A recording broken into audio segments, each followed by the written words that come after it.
We're getting into the finale, y'all. Get excited.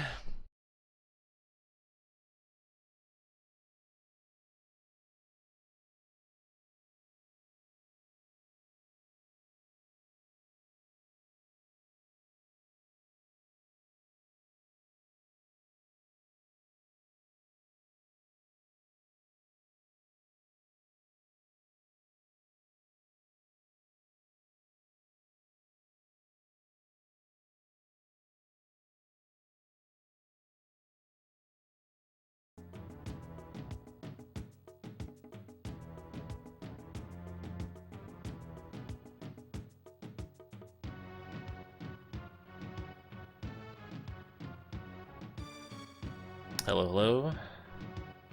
Hello.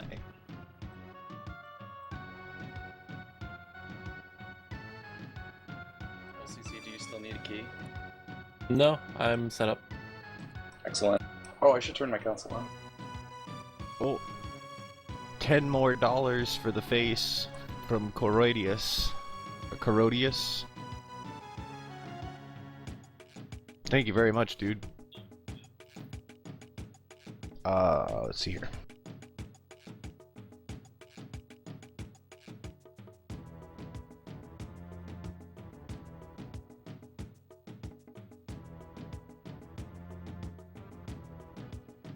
Oh, and he said, gotta get my name back up there. I believe that will.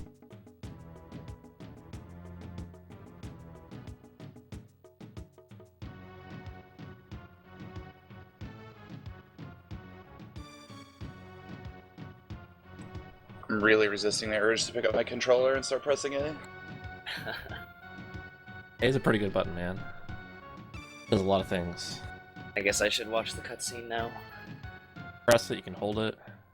So am I cutting off names for you guys when the run starts? Probably... Or are we gonna do them as you get characters? Probably, like, as soon as we kill Welk. That'd probably be a good idea. Okay. I'm good with whatever, but I don't do the things in there, so I already got those picked out. Same. The rest Yeah. I can kind of figure out on the fly if I need to. Where is your do the thing lineup, LCC? It will line up Ultros 3 battle Ooh. and the Okay. final battle. I need the dock.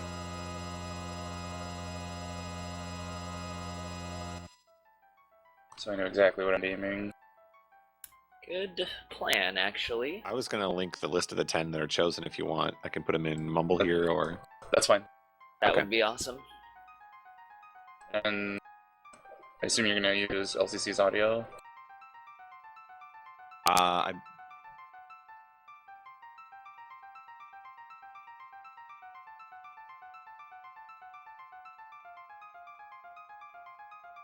Well, Bolden told me to use JRTA2. he's on one now because we were trying to get everything set up while Vorpal was live. So I've never done the palette swap before. I don't want to crash my game. Well, you can We'll do it walk if you you want through to. it, I- man. I'll be Well, doing it, but we'll walk you through it as But well. don't I have to walk through a room, like, without a sprite? yeah, the camera won't move and your sprite will be invisible, and if you touch a wall, you'll phase into it and you can't exit. So you gotta make sure you know you're going. Hold right, My then God. hold down, then go down twice, then hold left. It's okay, man. Yeah, Okay. just count your D-pad presses. You'll be fine. I'll make my judgment call when I get there. Yeah, just save the game before you do it, and then if you can't do it, just figure it out. You know. That's not a terrible idea.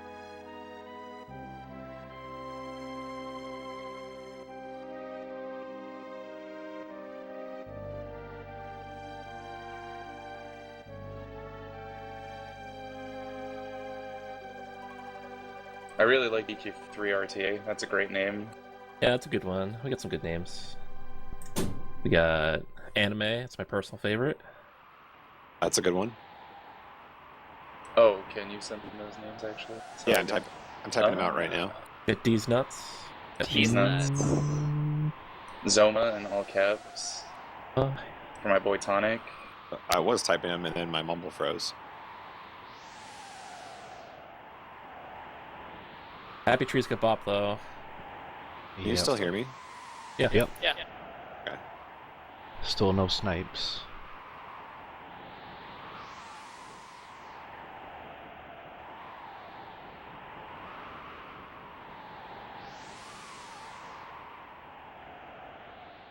Yeah, so this marathon definitely has the best faces going for it.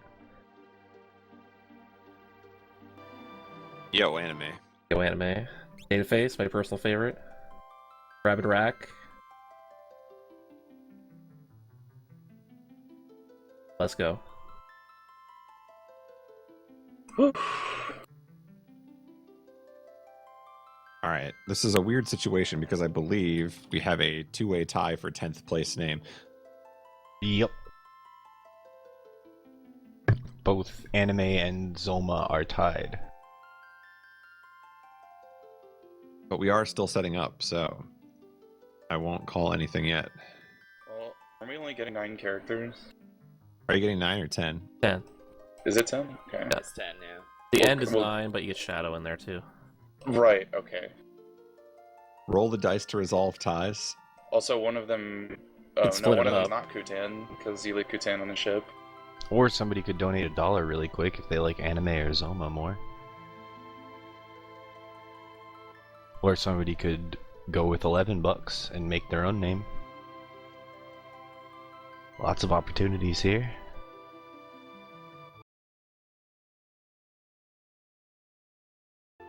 If we can't break the tie, then Killa wins by default. Oh. Yeah. RK for Edgar. We got a donation here from Rename. It's for $20 and it just says DQ3 RTA. So I believe that's for the name. That doesn't break the tie though, does it? It just further establishes DQ3. Oh no.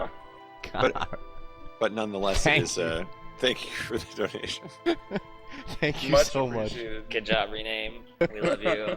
You know, I haven't clicked this whole marathon, but there's a refund button here, and I'm tempted. Yeah, well. You can always split it up. I mean, I can do anime. I can do Zoma. we can put it to we can put it to Rename's choice. Huh? Yeah, that could be done too.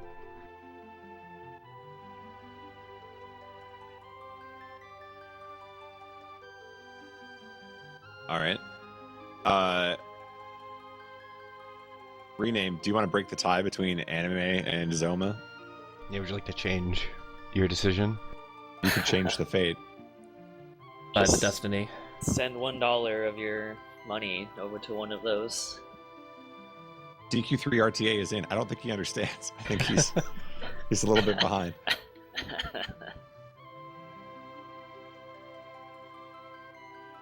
Who's ready for the mod? I'm ready for everything, dude. Same. Bond wrenches. Someone's not gonna run away, dude. Evil Toot, Crit Cyan. Crit Cyan. It's all happening. Put it all. Crit Put it Cyan, all but to our killer. 3 Okay. times in a row, dude. Rename still doesn't understand. Rename. It's these nuts between is anime also it. and Zoma. Anime and Zoma. DK3 is solidified. Okay. Anime is. $1 for anime. Anime it is. Now, if we really wanted to get technical, Rename could put all of his money towards a new name, and it would still be in. Right. So- He wants. I put it all to our killer.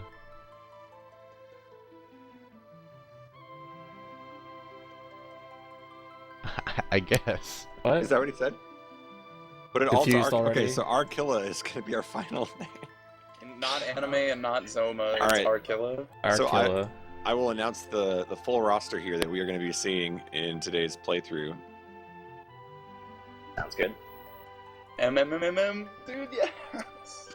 My We boy. had the final 10 names here are Do the Thing. We knew those 3 were going to be names. Do the Thing. We got to wait double check from Checkers. I'm checking. I'm checking. running math right now.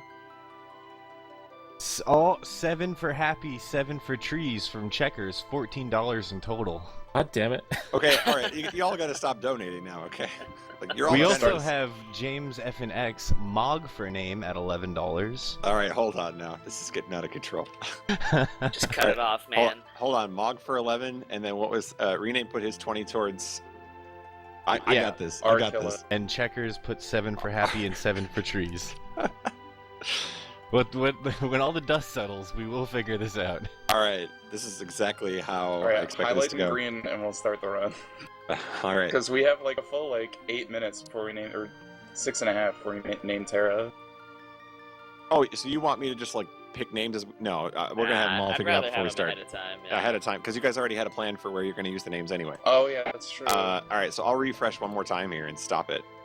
And I don't see anything else. So this is where it is. All right, let me do the math again. So Do the Thing is in there. Rocket is in there. Arkilla is in there. Let's see. Let me highlight Rocket these. is 7 letters. Oh, nope, I'm an idiot. Wow. We've got Rocketo. Yuna is in there. How many is that? We're up to 6? Yeah.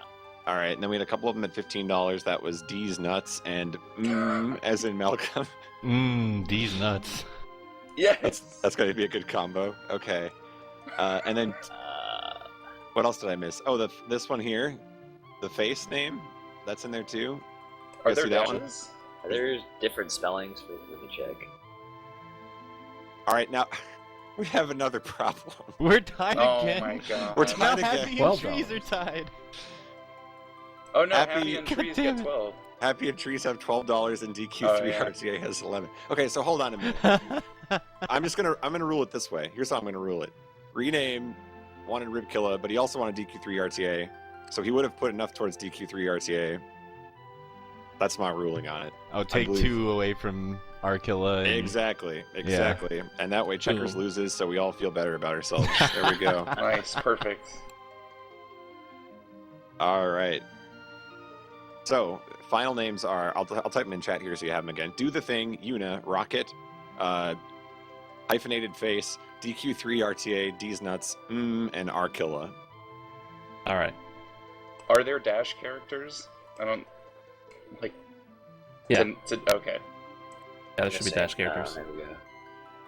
And if any of you feel so compelled, because I have disappointed Checkers with this ruling, you can replace DQ3 RTA with either Happy or Trees. I'll let you guys decide. It's a package deal. You can just do whatever you want. It's your world, so. Make it all happen any way you want it, man. Okay, I think I'm good. I got it all figured out. Everybody on seed 244. Be done.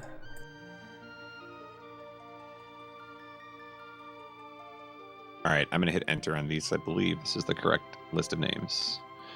You see them all in chat there? Yep.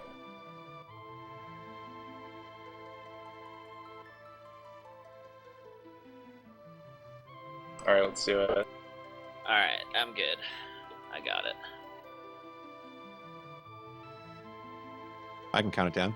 Count down from 69. All right. 69, Please. 2, 1, go. Good luck, gents.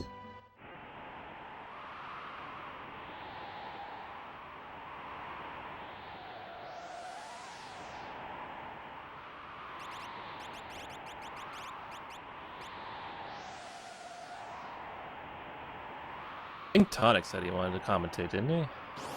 He'll be I in here at forget. some point.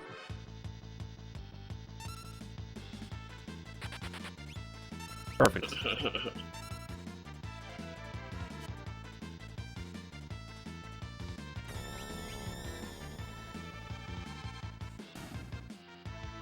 Well, boys, it happened. What You happened? didn't run? Yeah, should I get the extra battle here that we skip? Be No. faster. No. That gives you 2 battles. That's really Alright. bad. The reset will just fix it. Yeah, it'll fix it later. You gotta force more battles. You're alone, which sucks, but it'll also screw up your encounters from Mount Colts. But you can just wing it. It'll be fine. All right, for those of you that are wondering, where is our good pal Elmagoose, as Claude would say? I got to say it's not the Claude anymore. I got to break that habit. You're wondering where he is. He is not able to participate today, so we will be going with a 3-player race.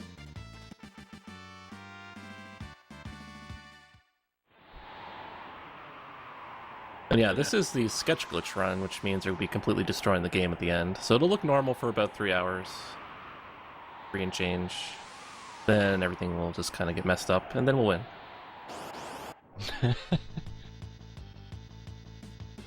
Hey guys, good luck. Yo, Tonic.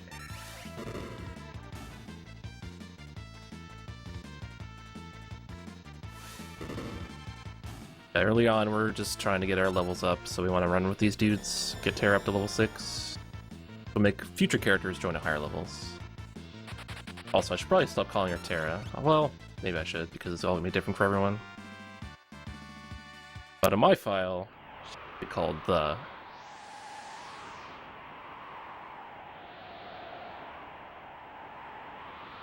Left over from the Claude. Nice. That's a good application. Had to go So- somewhere, man. So because I didn't get Vixen Wedge to run away from my first fight, I'm gonna have to force an extra encounter with Terra by herself, which means I will be not getting the same encounters as these guys. After Mount Colts, that'll get fixed. Terra got way too good ATB for that. Yeah, I hate that, dude. What do you do? Hope.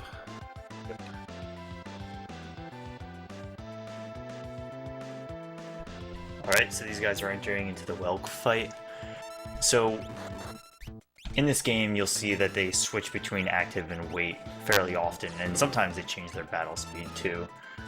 Welk, essentially the perfect Welk fight will go in 2 cycles. You want to hit him with Tech Missile 3 times and 1 with an extra beam. I think you can just use Fire Beam. So these guys will be using weight tricks, which I guess we can talk about in a little bit. But really the ideal is to get in as many Tech Missiles as possible, because it's the most valuable asset to take him down. I close the weight menu on Heal Force. I'm blowing it, boys. Blew it. So attacking the shell here, it's timed in a very specific way in that it will glitch out the AI, so the shell will not get a turn for a little while. It controls when the head goes inside the shell. So you have to do an action before the shell gets a turn, but it gets the turn during the action of the fire beam. Then it tries to counterattack you and get its turn at the same time, which kind of messes up the AI. So that lets you get a quick kill on him. I see.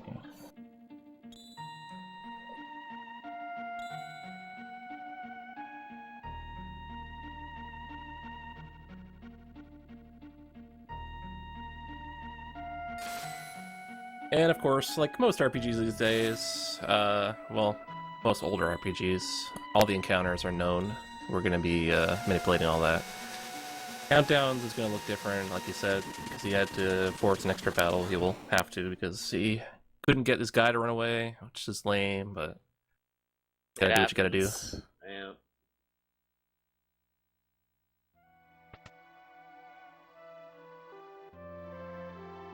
Either of you guys get somebody to run before Terra's ATB filled? Yeah, I got one guy. Same. Sometimes they both run, which is Dream. really funny. Yeah, I think that happened on my last attempt. I got both of them. And that does save a little bit of time, because you don't have to watch the animation at the end.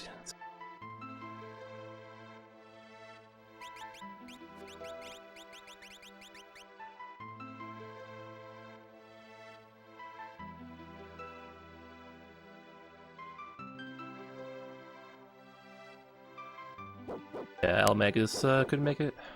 He did a Kefka Irish race earlier, and then he did the entire mana relay stuff the other day, so I would imagine he's pretty busy. That guy just puts a lot of effort into a ton of community events, so I give him a lot of credit. Yeah, for sure. Side comment to that, it's also his birthday. Yeah, you know. Sick. And with being busy, this category he doesn't run regularly either, so possible he doesn't know it very well. Yeah, even though it's the same game, there's a ton of differences between no sketch and sketch route, so he would have to pretty much learn it. Not from scratch, but he'd have to learn a lot, and I'm sure he just got overwhelmed.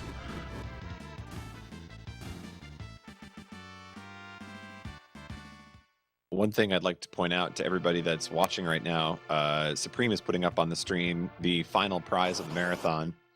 If you donate at least $10 during this final game, you'll be entered to win a boxed copy of Final Fantasy VI, the Super Famicom version, and that was donated by Yggdrasil, so thank you very much for that.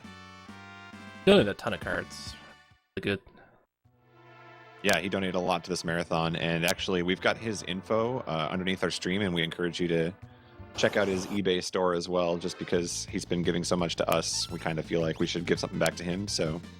He has please. like a lot of good cards for speedrunning. Like, I know a lot of people get their Link to the Past cards from him to do the J-only glitches with 1.0. Yeah, and the nice thing about talking to him is that, I mean, he knows speedrunning versions pretty well, and if you ask him for a game, he'll go fishing for the right version for you, so you don't have to worry about that.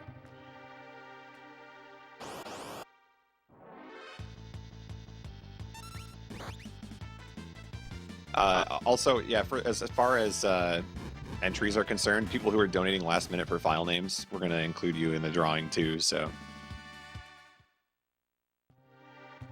Nice back attack, boys.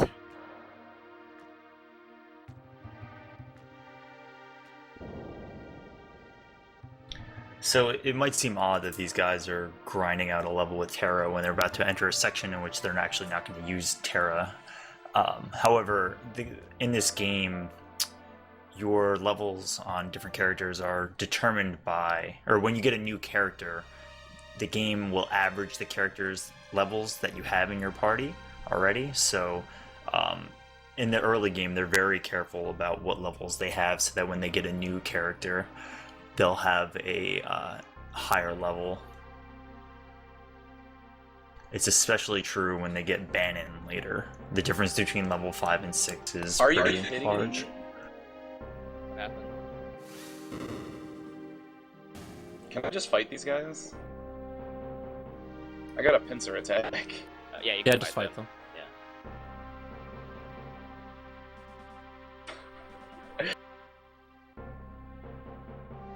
Oh man. Alright, Terra's level 6. Or should I say trees? I haven't even been paying attention to who named who what.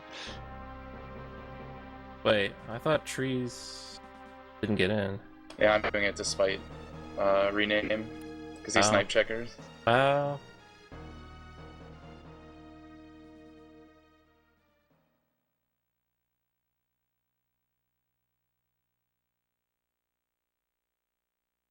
So, something to note that's really small, but it's really great for us, is that in battle text boxes, you hold A for them and they just scroll. You don't have to mash at all. But out of battle, you have to mash. And A is the only confirmed text button in this game. So, it's nice to have a break, because it's a little bit heavy on the cutscenes.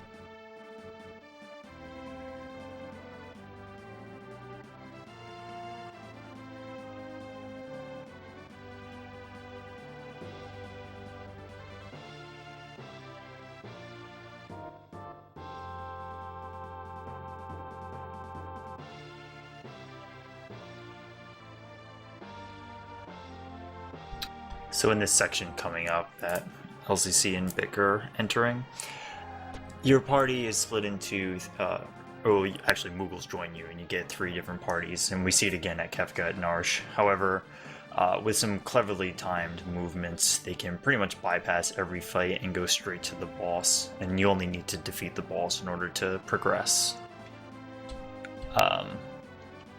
Yeah, so the party that they use specifically has Mog in the party, so that they can unequip Mog with some of their with some of his equipment, so that we can use it later when you're approaching Vargas. Yeah, Mog's the only mogul you can actually unequip stuff from because he's part of your main characters later. So happens to have good gear. Take it.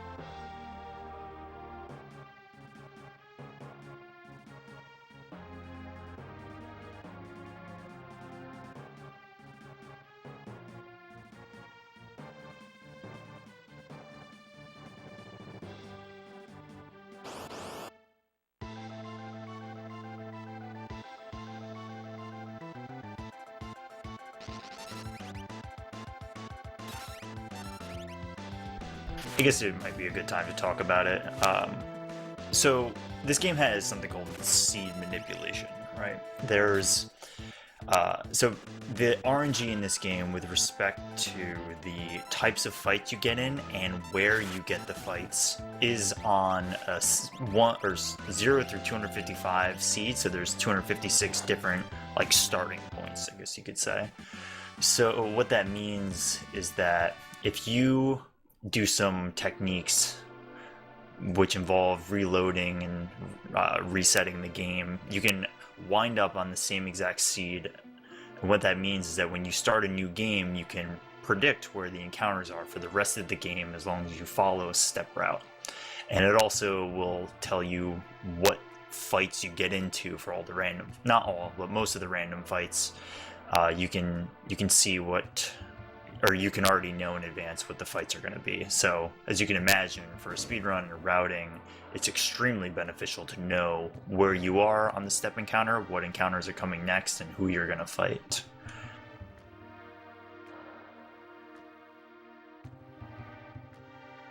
Really good for experience point and money management, so you know exactly how much money you're going to have. Plus, all the encounters you're getting are going to be easier to run from, or easier to kill, or some of them can't even pincer you, so... all about consistency.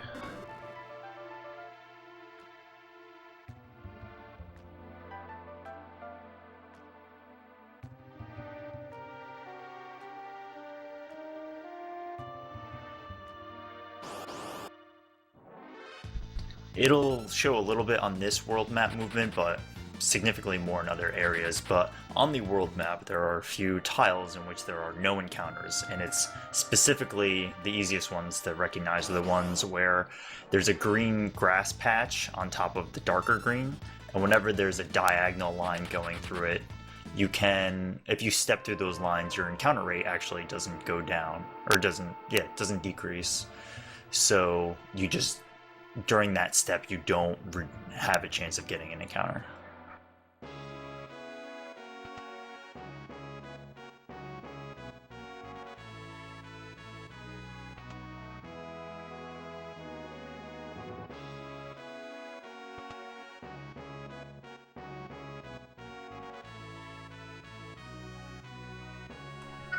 Hello, this is Clear Tonic. Today we're going to cover how to navigate the Seed 244 manipulation document. Thank you. Classic. That's really gonna help me on this race. Keep going. Same, dude. Do trees.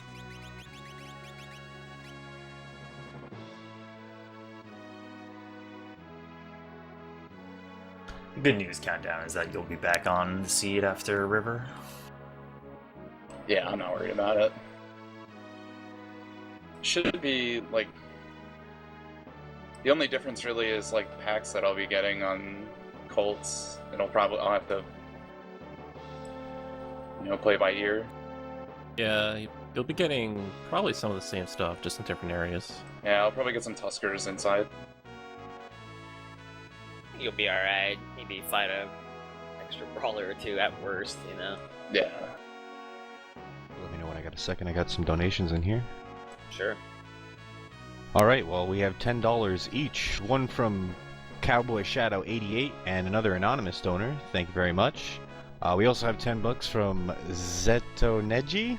Oh, I don't know if I got that. It's a G at the end. Saying that box looks nice. That's $10. And our last one here is another $10, and that is from somebody who I believe will be joining us later, Mr. Blecky. And he says, "Loving what you guys are doing for this cause. That's very near and dear to my heart. Hoping this gets us one step closer to that 1 mil. Put this towards saving the shadows."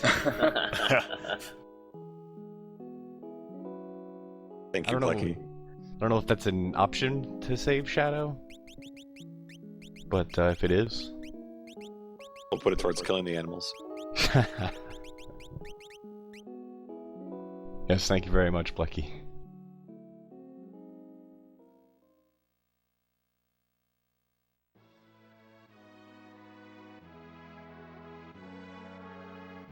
Yeah, well, good news, Lucky. Shadow is saved no matter what. Because we never do the floating continent. Yep, he never dies. If you go to the cave in the What am Wonder I Room, doing? he's still there. What on earth am I doing? I've been practicing too much, dude.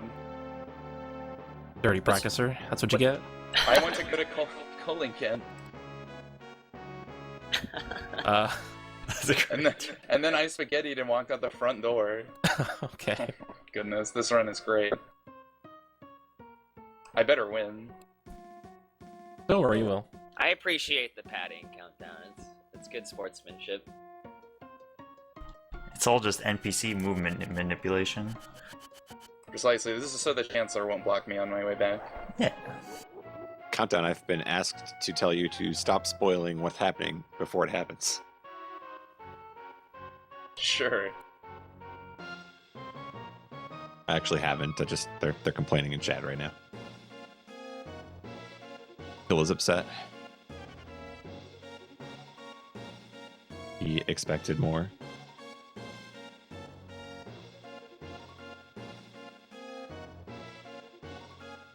Well, if you think about it like this, we're cutting the spoiler out of the game. We're just skipping it, so you never actually see it. Oh, that's true. SpoilerFreeSpeedruns.com. Precise.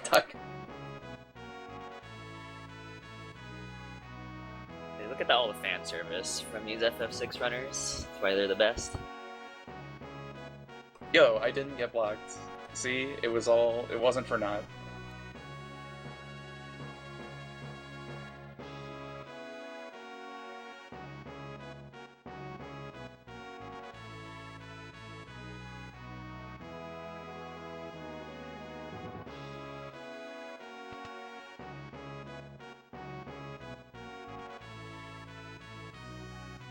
So this part of the game's a little slow. Without the sprint shoes, it's really kind of a slog for this segment in Figaro's castle. But once they get to South Figaro, which will be fairly soon, they'll get the sprint shoes and they'll be moving quickly for the rest of the game. Sometimes too quickly. Sometimes. There is a sprint shoe in the map of Narish, but it's stuck in a wall, so can't get it. Shoutouts to Randomizer, getting sprint shoes early. Yeah.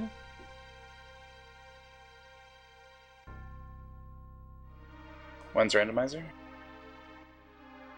Why aren't we doing randomizer right now? Yeah, I can take Elmega's spot. These are the real questions. I'm sure it's not too late to just quit the game and start up a randomizer. And we can get more names in, you know?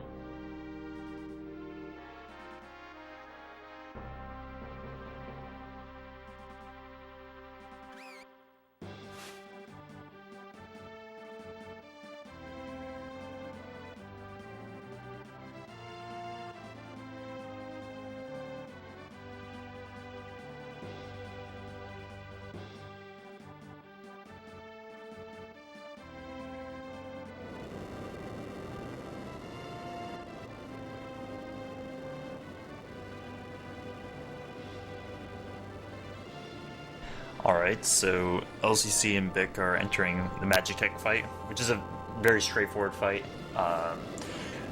Edgar's auto crossbow is based on his attack, so until they get the Atlas Armlet, it'll do like decent damage, and they'll be getting the Atlas Armlet soon, and it'll boost its damage. But either way, for this fight, using auto crossbow both times is enough to take out the Magitech armor.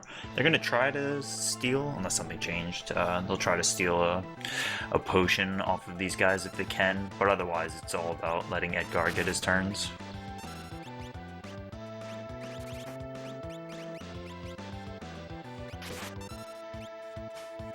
Arkilla do trees?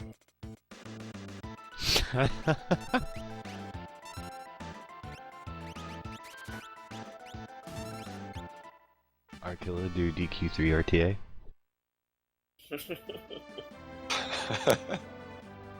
That's great. Please do. I would Please, pay money to please. say that. Dude, I'll teach. Easy. Need a successor. Goodness gracious. Oh man.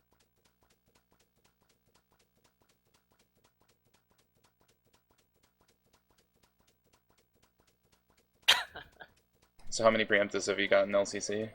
1. Alright. More than me. That's not what I was. Yeah, that's more than me too.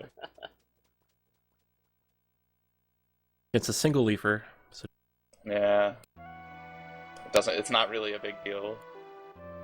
in some cases it can actually lose time if it's against a single enemy. Huh. That's true. But it kind of depends how everything lines up. Heard it here first. Killa is gonna learn it. You're welcome, planet Earth. Well, there goes my winter and spring of RTA. There's less enthusiasm for Arkilla do trees. Patented crappy Arkilla ATB. Even Terra got ATB first. Somehow.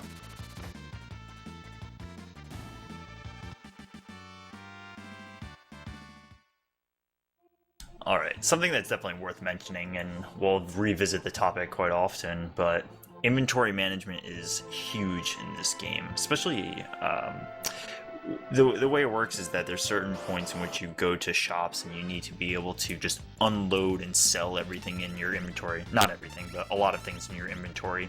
So you have a little bit of downtime in the end of certain random encounters, and during that downtime in which it could be a smoke bomb is being run or somebody's attacking, you want to use that dead time in which an animation is occurring to rearrange things in your inventory. So right now it's not a huge deal. They basically don't have too many things to sell, but as the game goes along and they approach shops, just watch out, because they're going to be getting into their inventory system and rearranging things quite often, and it makes it so that basically when they have to do something in a flurry or a flash, they know where things are and they're just prepared to unload their inventory when they go to a shop, or they know exactly where an item is so that when they're in a battle in which they need to use something specifically for the sketch glitch, they know where it is.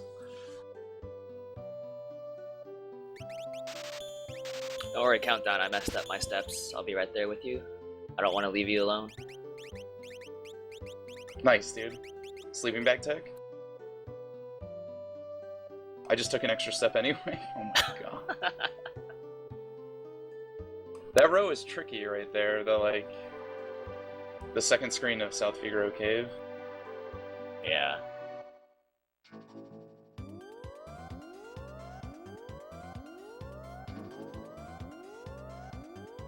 One thing about vehicles in this game is that chocobos always face south and airships always face north. Don't know why.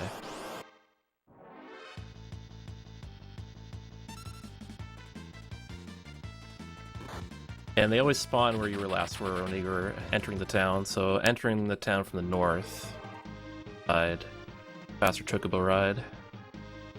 I got a 2-Hornet encounter and fought it anyway. I don't know what I'm gonna get, so I'm just gonna take it. I'd like to point out that Bic and LCC were tied going into South Figaro, but LCC beat him out of there because he got bumped, or Bic got bumped by 2 NPCs.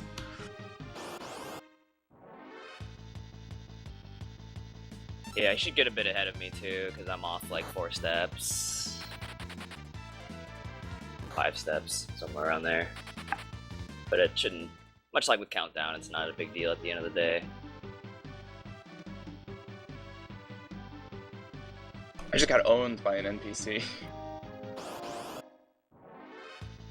Like going back to the Chocobo stable.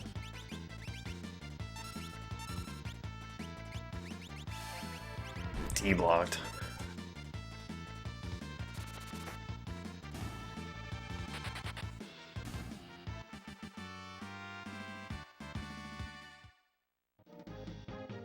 Somebody want to talk about fade-ins? You can move in a screen before you can see, so you gotta hold the button down. Like a second flat almost, where you can't really see very well. So you have to time your walking with the fade in. You have to know all the screens and what direction to hold and all that stuff. So over the course of the run, that's going to save a lot of time.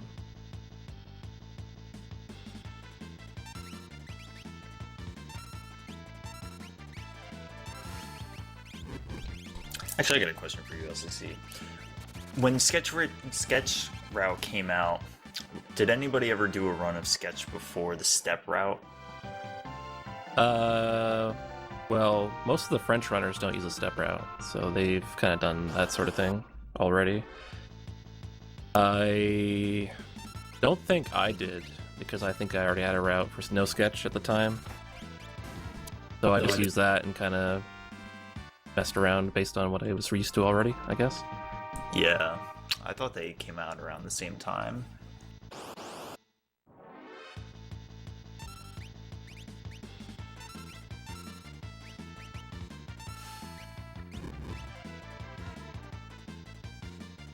Okay, so LCC is still adhering to the step route. Bic is a little bit off, and so is Countdown, but after the next boss, we're going to be doing a reset of the game, in which we can explain it when we get there, but basically they'll all be back on the step encounter and have a chance to basically get the same string of encounters again.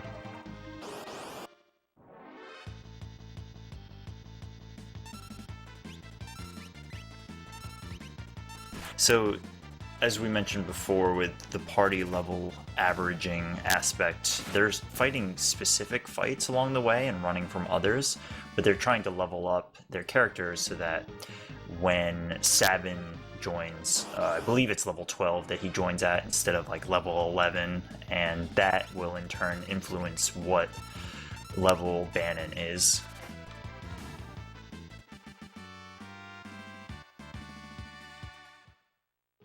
He'll be joining at 11 instead of 10. Oh, sorry, 11. Okay.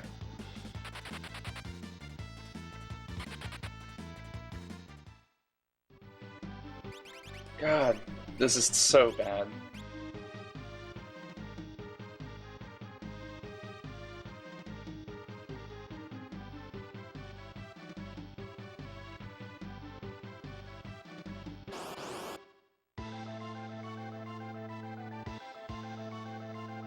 D's nuts sent you, right?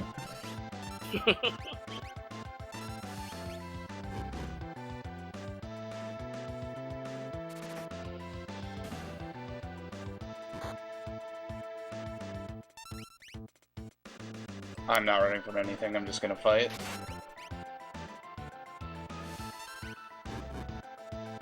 Do I have time for a quick donation?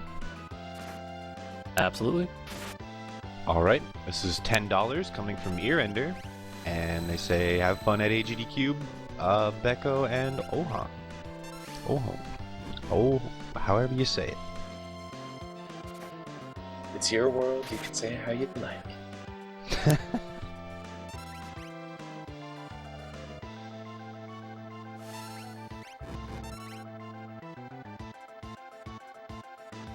Man, this is garbage. These are all Trillium encounters.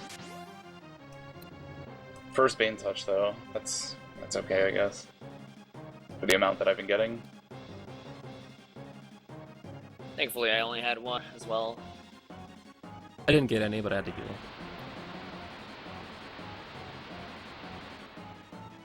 So Vargas is another boss fight, and he comes with 2 minions. Vargas isn't too difficult of a fight. You just need to deplete his HP enough to trigger a cutscene in which Sabin shows up.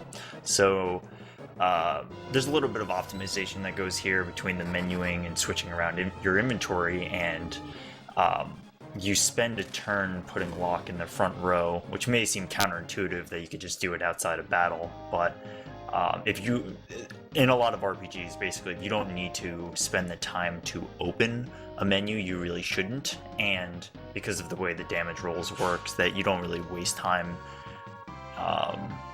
using row on Locke, because you can just row him once, and then the cycle kind of works out that you just don't lose any time. Yeah, the main thing with that is single target fire on each bear plus auto crossbow kills them, and he can't target Vargas until the bears are dead. Block attacking the bear really doesn't help. Throwing him in battle is the best way to do it.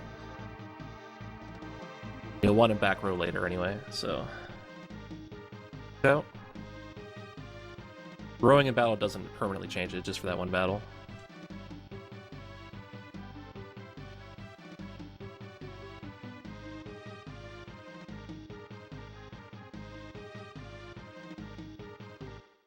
Alright. Well, that could have gone worse, I guess. I had to fight just about every encounter.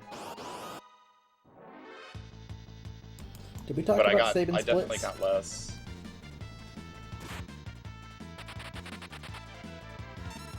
You guys at returners yet? Almost. Entering, like... 8... I'm about done talking, and I'll be moving. Oh, to Vargas. Yeah. Okay, let's see if I skip Doomfist. I just missed it, so it actually ended up hurting me a lot. Oh, that sucks.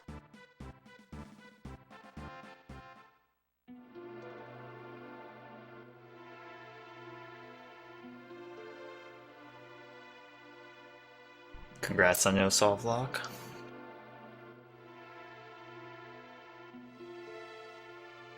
If I'm still on C244, is that a concern? Like, even though I'm so wildly off step? I Might wouldn't have worry to about it. Okay.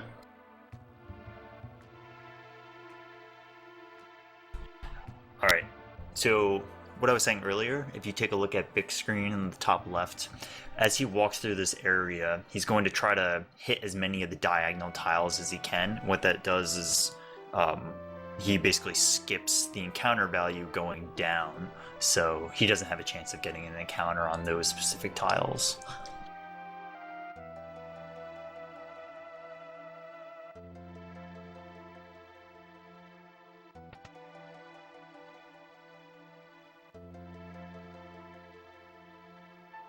This is a Kefka and Narsh race.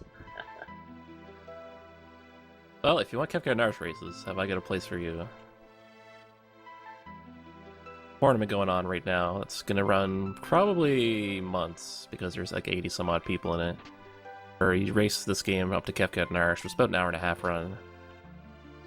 So if you follow FF6 on Twitch, there will probably be a lot of those going on over the next few months. And right now, like, there's a bunch today. Usually on weekends, you'll probably catch them. That tends to be where people's schedules line up.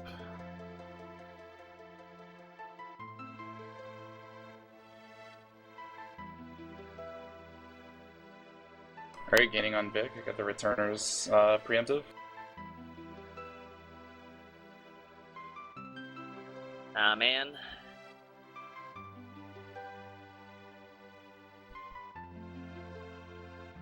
Alright, so let's cover river manipulation before it happens. So, we were talking about the seeds earlier in this game, the certain random values in which you can, after you reset the game, it'll determine the step route and the encounters you get. So, what these guys are going to do is that they know they're on a specific seed from when they started the game, and then they're going to save. They're going to do a bunch of menuing, then they're going to save, and then they're going to reset the game, and then they're going to load the data screen, and then they're going to reset again, and then they're going to start the file, and then they're going to buffer and hold down, and then they're going to hold back up, and then they're going to watch the way an NPC moves on the screen, and once it gets to a certain window, they're going to hold back down and approach the river, and at that point, they will have confirmed the specific value that they need to have the river give the least amount of encounters possible. It's actually not too difficult to do, but learning the setup is extremely crucial, because having a fast river can be minutes over getting like 6 to 8 encounters on a river, so these guys only get 2 encounters if they do the setup correctly. Yeah, a lot of out-of-battle RNG in this game is controlled by a value that the NPC movement...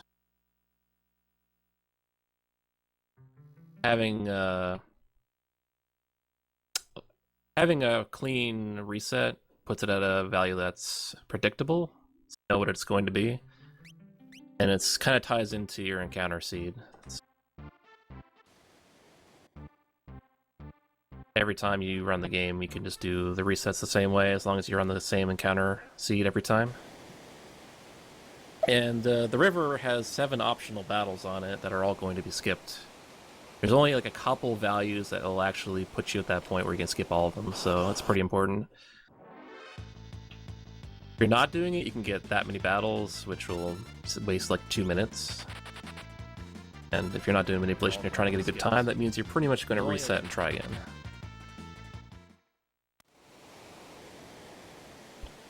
Also, another quick thing as you watch Countdown, talk to Bannon. If you talk to Bannon 3 times or no each time, you get a special cutscene which saves time, and you get a Genji glove. So you might think it's faster to say yes the first time and trigger the cutscene around the table, but it's actually not.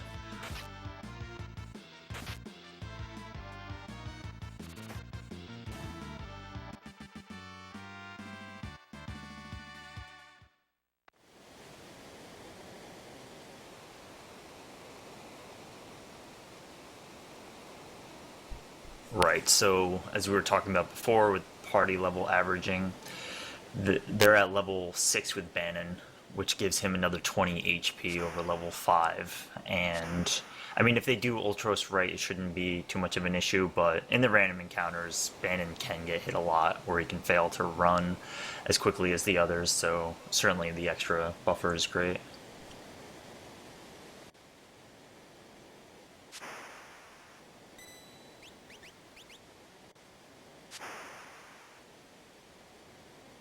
The Ultros fight coming up is scripted, and that Ultros does the exact same stuff every time. He targets Terra, then he'll target Save, and then target everyone. And the only thing that's random is the opening attack. That can hit anyone, but everyone's life is so high that it doesn't matter.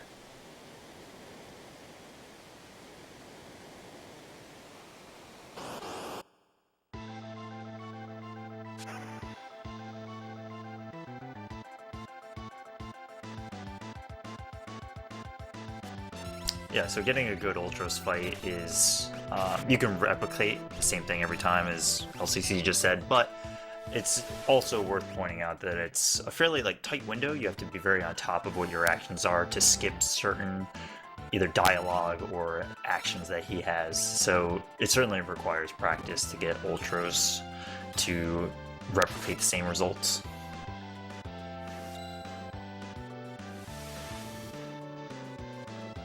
There's a certain point in the fight in which he starts tentacling everybody, and if he ever targets Bannon for the single target tentacle, Bannon is pretty much dead, especially if he's in the front row.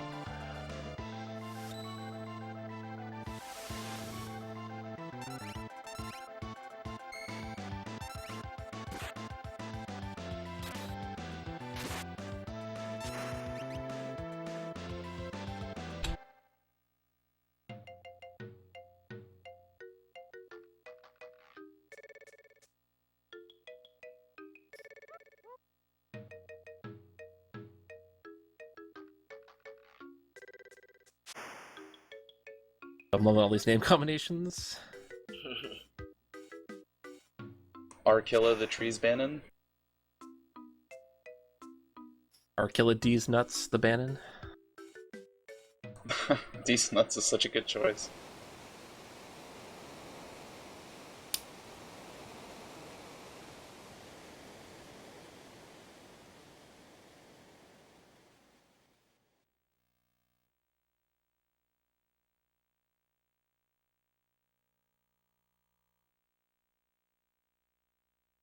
No Riot Blade, man. I surrender this race. What? Glad you went for it. Did you say no Riot Blade? Yep. Dang, that's what I'm hoping will get me back in this race.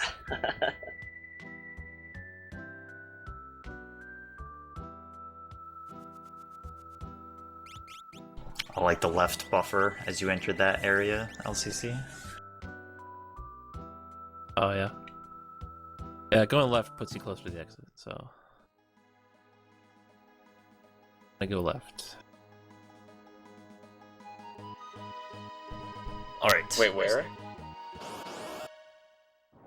When you get Shadow.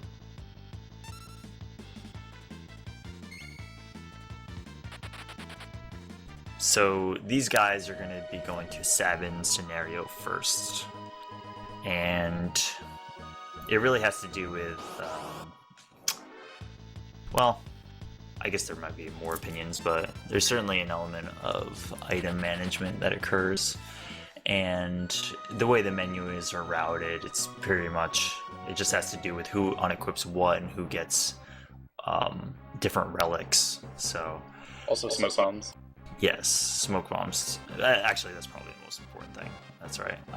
So at the end of this scenario, you go to Nikea right before you enter lock scenario, and you get smoke bombs, which are very helpful, and we'll see throughout the rest of the run.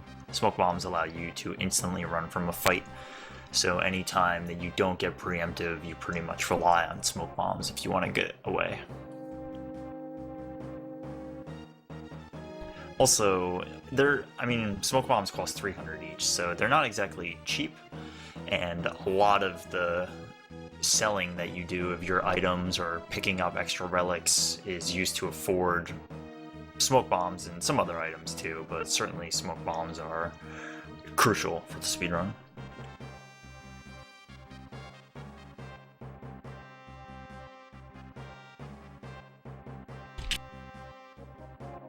Yes, Nike is the home of furniture and shoes.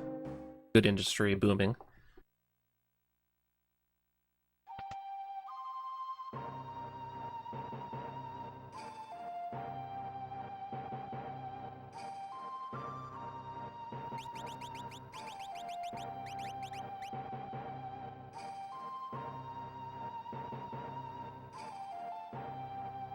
Alright, so the race is still fairly tight. LCC is in the lead by a little bit. Bic is also in the camp, and Countdown is slightly behind, but they're all on the step route, and they're all within a few minutes of each other. And certainly as the game goes on, a lot of what we talk about has to do with RNG manipulation and seeing where fights occur and all that, but there's absolutely elements of randomness that occur, so especially when we get into the Kefka's Tower, there's tons of time to be made or lost based on how well you execute. So yeah, this is a race. It's not like it's free, or it's not like winner and losers are already decided. There's a lot to occur.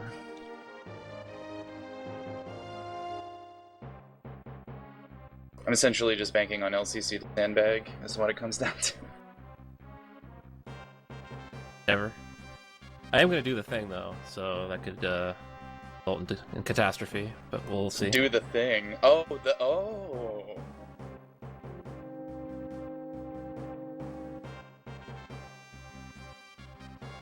I hope you save beforehand. Never. Never going to save, man. Let's go for it. Not even for Bear Pincer? I'll save for that. Toot toot.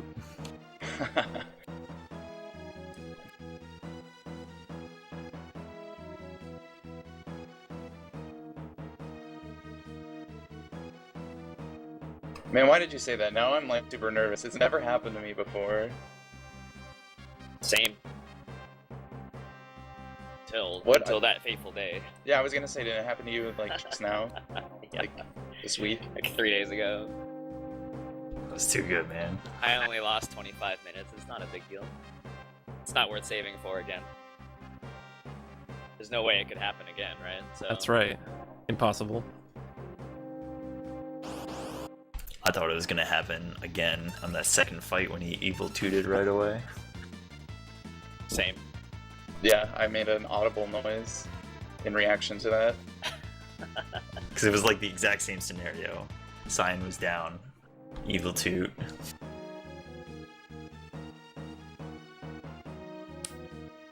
Yeah, I might keep his slow butt alive just for that. I don't know, man.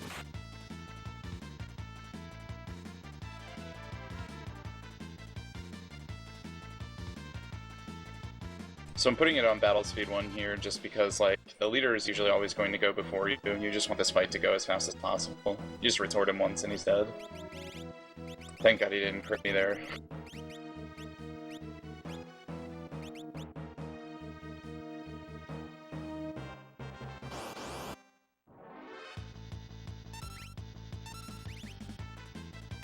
Because I spent time naming Cyan, I actually got to hear more of his theme.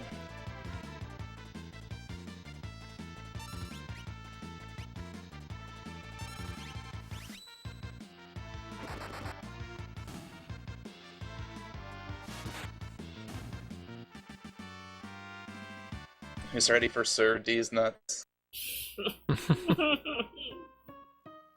Got Unity's nuts already. Yeah, mine'll be the Una D's nuts.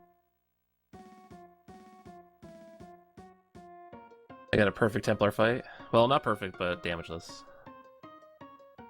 Must be nice. Pretty nice. Rip that. I got countered first attack. Counter's own.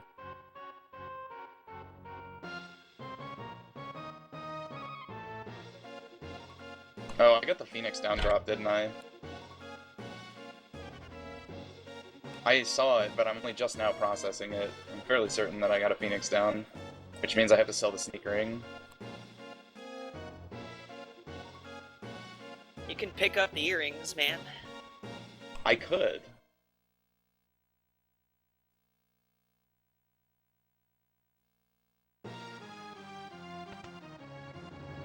That's so much time, though.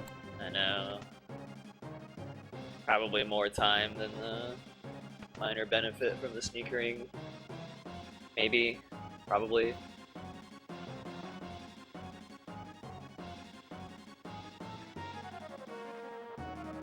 Well, I'll still have her Dataluma, right?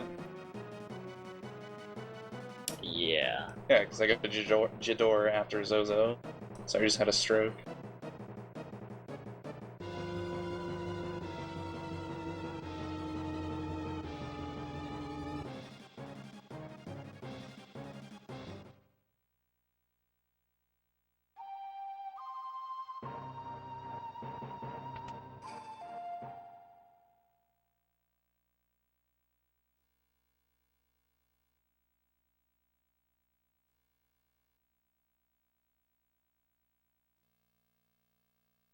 I'm not gonna lie, these name choices have been quite excellent.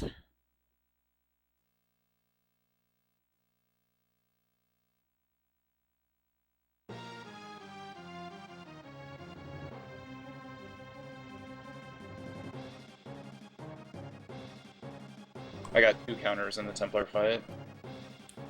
Samesies. And I have to heal Shadow, so that's wonderful.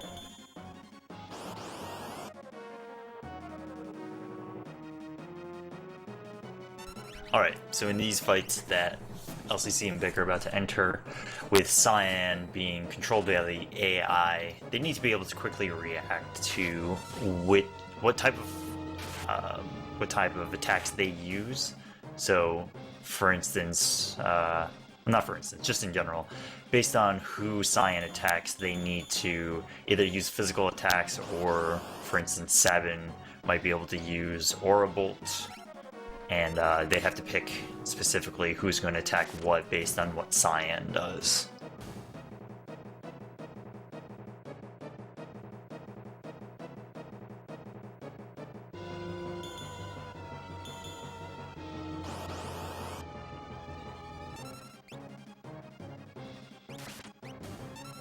Sorry, that's on the third fight. The first two are free.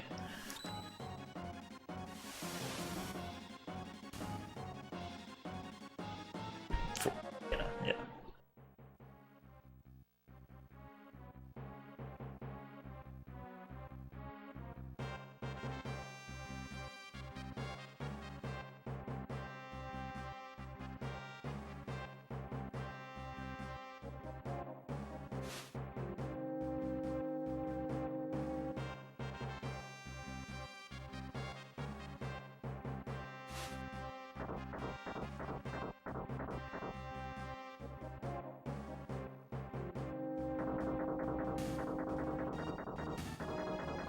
Alright, so they're going to be getting the Magitech armors for a few fights, and then they'll be out of the camp. Moving on to the Phantom Forest next.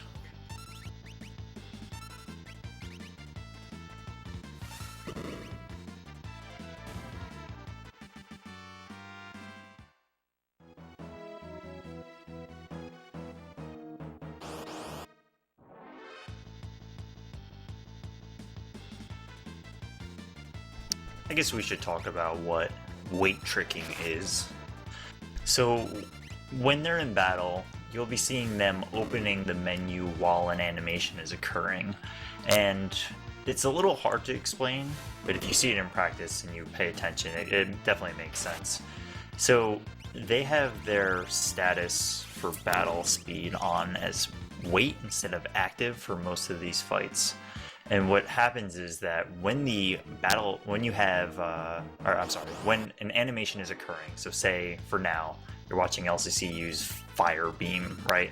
So if he opens up the item menu, for instance, because the battle speed is on wait, the ATB is not running. So until that animation occurs, he can wait in the menu and then get out of the menu, and effectively the enemy won't be able to progress the ATB, but the character that just used the animation, or just used the attack and had the animation, they wouldn't be able to progress the ATB anyways. So as soon as they get out of that item menu, they can effectively stall the enemy from running ATB and wait for the character on their party to get back to a state in which they can start generating ATB.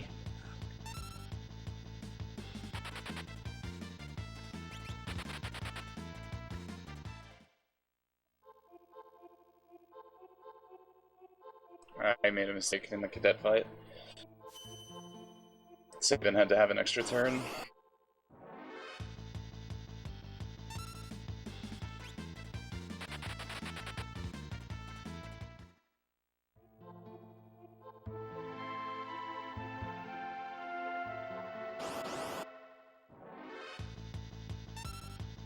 And one thing about running away in this game is that the more enemies are on screen, the longer it takes to run. You have to reach there's a hidden value you have to reach that builds up over time, that the more enemies there are, the higher that value is that you have to hit. But if you get a preemptive, you can run away instantly. So if there's any fights where we get into like 3 enemies or more and you get a preemptive, it's going to save probably a good 10 seconds. Depending on how bad it could be. Because sometimes you can still run away quickly if you get lucky, but eventually take a while because enemy animations have to play out and they're slow, like Cyan. Different characters have different running speeds, so Cyan's kind of slow.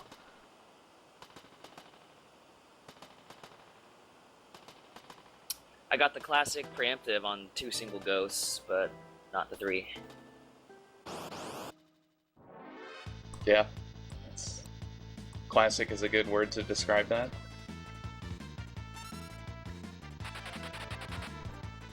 So something that's very beneficial about the step route through the Phantom Train is that some of the most dangerous enemies are bombs in this area, and when bombs cast blaze on your whole party, it can do a ton of damage. So if there was ever a scenario in which 2 bombs cast blaze on you, you'd probably just wipe out instantly. Luckily, if you follow the step route, they will not be seeing 2 bombs, they should just see 1 bomb outside in the train area. Well, there's more than 1 bomb encounter, but yeah, we'll never have more than 1 at the same time. Oh yeah, sorry, that's what I meant to say.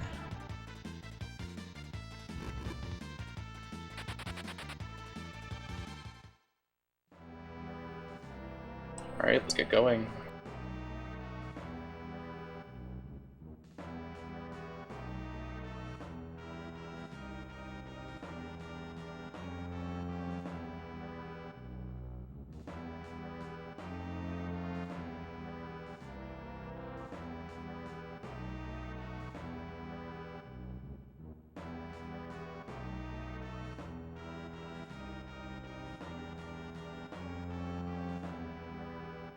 Oh, I took an extra step on the first screen.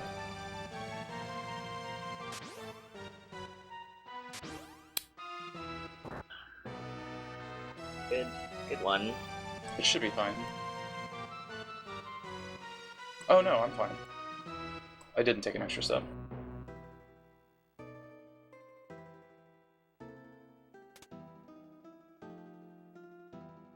Nice. Nice pincer. Well, oh baby, we did it. We did it, boys. We did it. Did what? Did the thing. I'll let the fans see it before I say anything. Oh, I see it now. It's tough to see. I hugged a ghost. Welcome back, Countdown. Oh no, what happened? I Oh, got crash pressured and then I got stopped. Oh, you're in the trench already? No, I'm in the train. I got pincered by ghosts. Oh my god. Hello? I think your game just stopped. Hello, dude?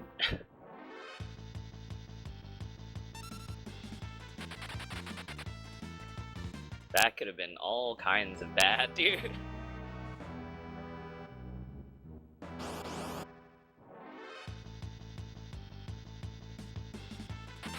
One of the worst encounters you get away from by step manipulating is the 4 Whisper encounter.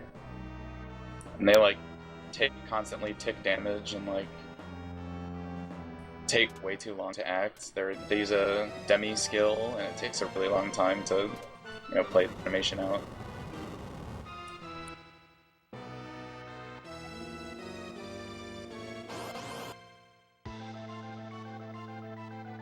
Yep, I can't wait to get double berserked too.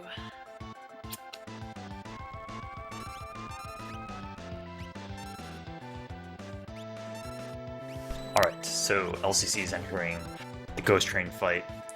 This should be a relatively straightforward fight. All you need to do is use a Phoenix down on the boss because it is an undead boss. However, he uses a move called, or he can use a move called Evil 2. Of course he went for it. And yeah, it's random status effects, so you can lose it all. Oh yeah, for the fans. The fans love it.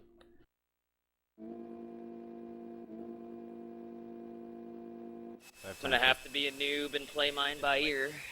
Cause depends, man. I can't suplex if I get double berserked again. Do I have time to read something quick? Sure. It's a $10 donation here from the one, the only, the legendary Ribbed Killer. Ooh. And his comment reads, "Hey, it's me, Ribbed Killer." Killer.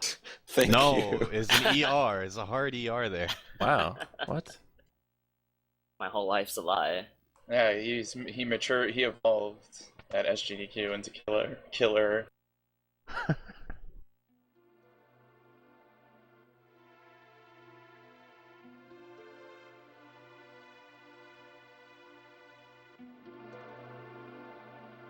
All right, boys, this is it. Let's roll the dice.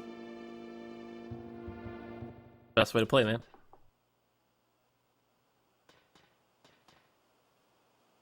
Evil Toot. Okay, let's see what happens. All right. This ghost is being an asshole. Oh my god.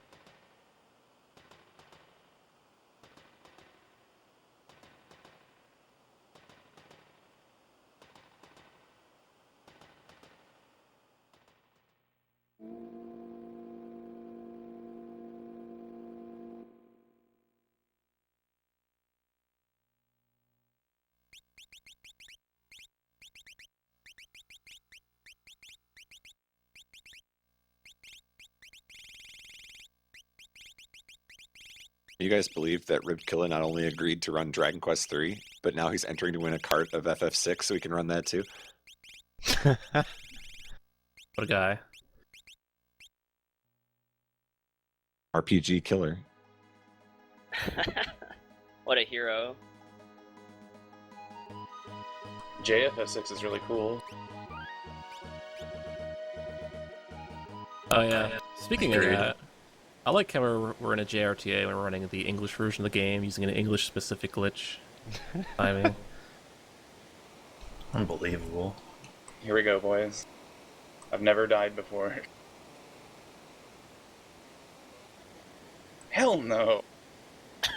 Good.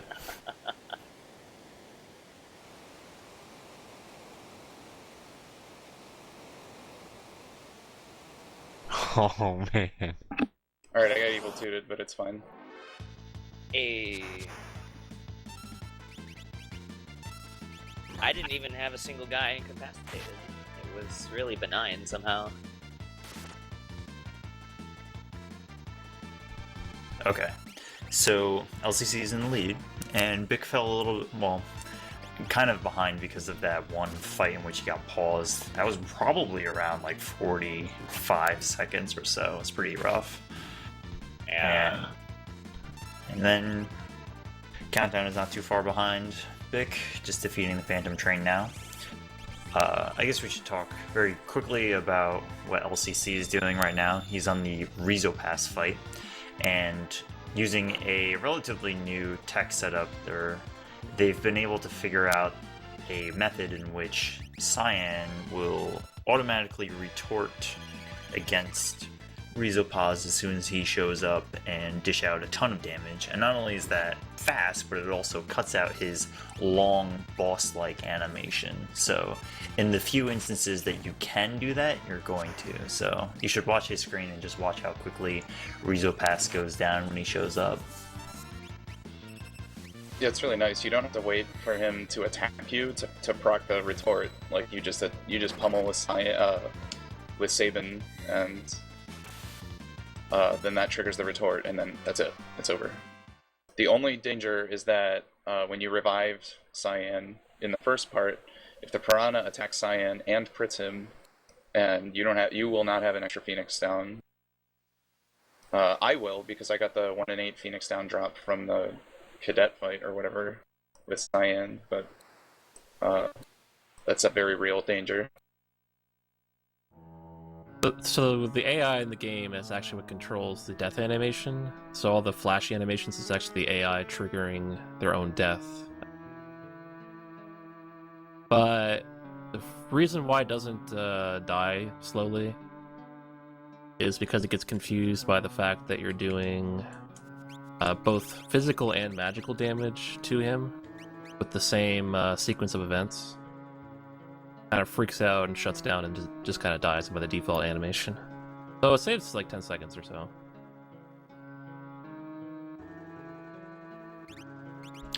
Also, the reason that they're kind of like stalling this fight is because Rizopaz is triggered to show up a little bit over 1 minute of real time, so you can't do anything. Even if you were to fight the Piranhas faster, you still have to wait for that timer to run before the actual boss shows up.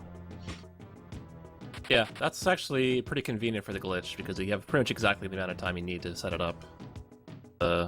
Waiting you have to do. If you didn't have to wait, it would be slower to do it. but because you don't have to worry about that. Yep. So you can see Countdown's just about to enter the fight, and you can see that he was poisoned, but he doesn't actually care because as soon as you enter the jump to Baron Falls, you get a full party heal.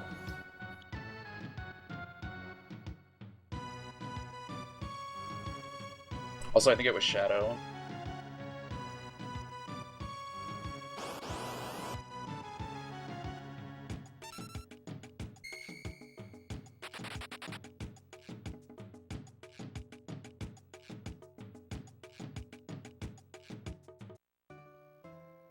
Alright, so just to very briefly cover how the Veld works. The Veld is a series of, I guess, it's fights that move along in different packs, and to say it very briefly, it basically follows the same type of structure that other fights do, in that you can predict based on what seed you're on, what types of fights you get into. And this route, very conveniently or specifically routed, I'm not sure, basically dodges the unrunnable Templar fight. So if you get in a battle with 2 Templars and two Grunts, I think, you try to avoid those as much as possible because you can't actually run from them. And the way it works is that Templars, that specific fight will show up a lot if you're not, if it's not routed around it.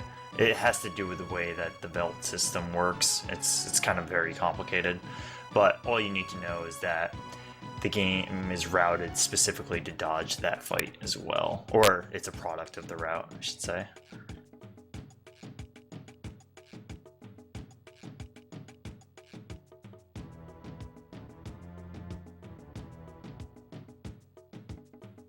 Back rowing party members makes it so you deal half damage with your regular physical attack, and you also take half damage from physical attacks. Most enemies, like random encounters and stuff, are going to do physicals, so having them in the back row is going to help you in that respect. Magic doesn't affect it though, so... all special abilities are the same, so Sabin in the back row doing Aura Bolt or Pummel is going to... row. So a lot of the times in this run, you'll be seeing everyone in the back row for the majority of it, and then they'll be using special commands that ignore their row. So kind of how you play the game normally as well. If you're looking to play the game casually, that's what I recommend.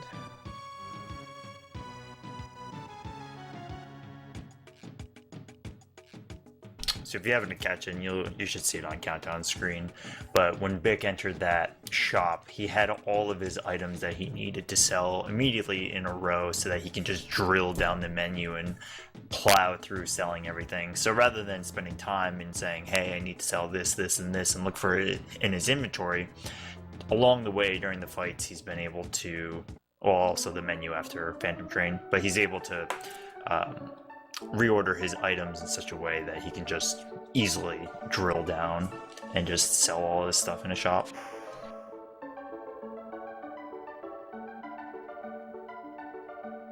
It's also going to create a lot of empty space at the top too for later. So everything I pick up is going to now be slotted near the top. So if I need to sell stuff later, like the wall ring and stuff, it's going to be up there.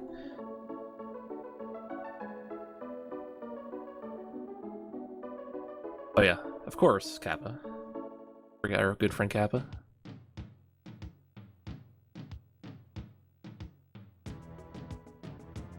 Yeah, the Japanese translation of imp is Kappa, so that's why he is named that.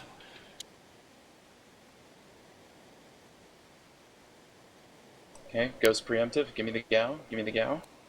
Show me the money. There he is. Yeah, you're right on my butt, man. Alright, Bick, it's up to you. Oh, you already got him, did you? Yeah, you did. Never mind. That's still me. This cutscene's like a minute and a half long. The You're fight still for ways second ahead. place is still real. Very, very real. Yeah, I was 5 out of 8 chance, and we get 2 easy battles to get him with this route. Well, enemies, you just do 1 attack and they're dead, so... That's Logic actually... would dictate that we're probably all going to get him without being trolled too heavily, but Yeah, everybody got it on first or second try. yeah. Nice. It's actually why it's really important to stay on step in the second half of Phantom Train, because if you take one misstep, you'll get into an encounter before the falls, and that enemy will show up instead of an easy enemy when you're actually looking for Gao and the Vel, which is three of them. It's three of these enemies called Grasshoppers, instead of just the solo ghost. So it's just an added incentive to stay on step.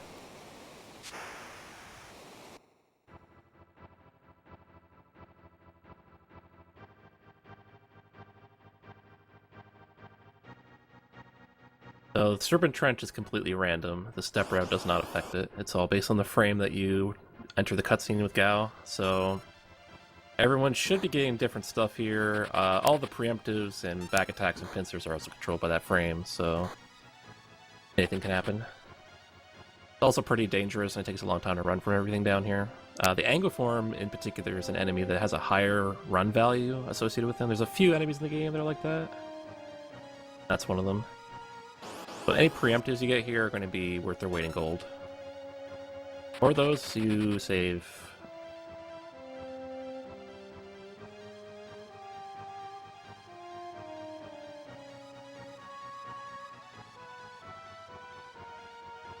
Possible to even get all preemptives down here, which I've never gotten. I've seen them once, though.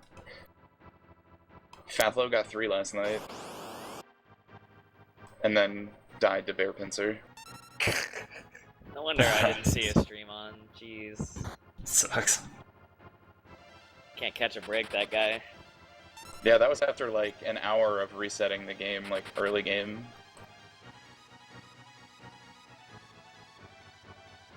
Sucks. It's the first time he streamed in like a month, too. An hour of gameplay and 20 minutes of seed resetting, I'm sure. Mm-hmm. Yep. I'm taking the time to save, just in case. Same. I did the same. Alright, so when these guys are gonna get to Nikea, which is immediately after the Serpent Trench, they're gonna buy some smoke bombs, and unless something's changed, they'll also buy a Magus hat. And more importantly about the Magus hat in general is that the magic stat in this game is extremely, extremely helpful. It's much more, I guess, like, your magic damage output is much more amplified by a slight change in your magic value as opposed to, say, your attack powers output by your vigor value. So any chance that these guys can get to amplify their magic stat, which is what they do with certain equipment, and specifically with relics such as the earring and the ring, the hero ring, they really just want to maximize their damage output. And we'll see this a lot, that earrings get used on a character that's trying to max out their damage.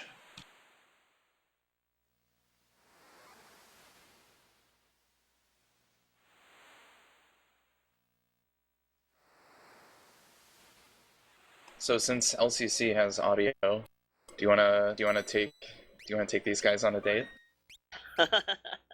I don't know about that, man.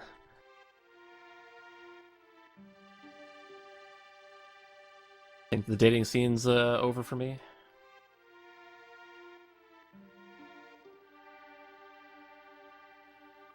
So not only did I not get an Anguid form there, I got a preemptive of 3 Actanians, so I'm sad.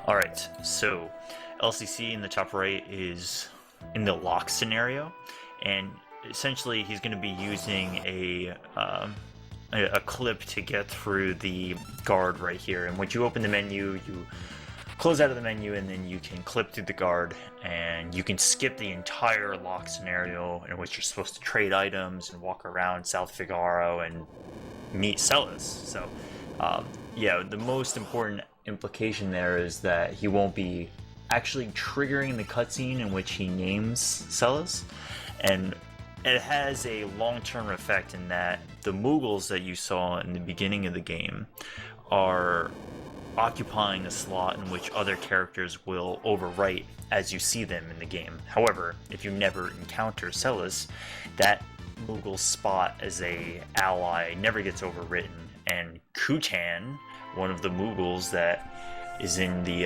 Moogle sequence in the first 15 minutes of the game, will permanently be showing up wherever Celeste does. And it's all because we don't actually need to use Celeste during the route.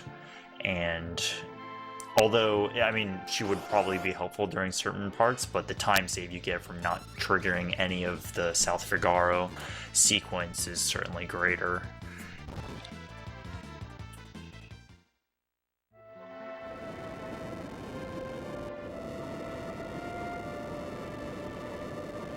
Another note is that Kutan is awful. And you'll see that as they approach, or in the Magic Tech Factory, especially. Old route here used to pick up Earring, which is what I was talking about earlier, however, with amplification of magic damage, but luckily the route has been adjusted to not have to go down to the bottom of the like the underground area to pick up the Earring. Saves a little bit of time.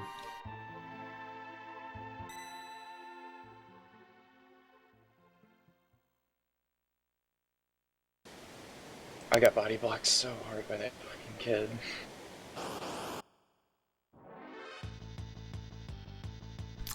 And Tunnel Armor is a fairly easy enemy. With the correct level and getting the Thunder Rod in the chest, Locke can one-shot the boss by using the Thunder Rod. In this game, rods that you can either find or buy, specifically Fire, Ice, and Thunder Rods, and others as well. Those three, the most used throughout this run. Actually, I don't think Fire Rod is used, unless I'm wrong. And yeah, they're one-time use, but they have high damage output. It's basically a free... Actually, I'm not sure what the damage formula is, but it's effectively Ice, Bolt, or Fire 2.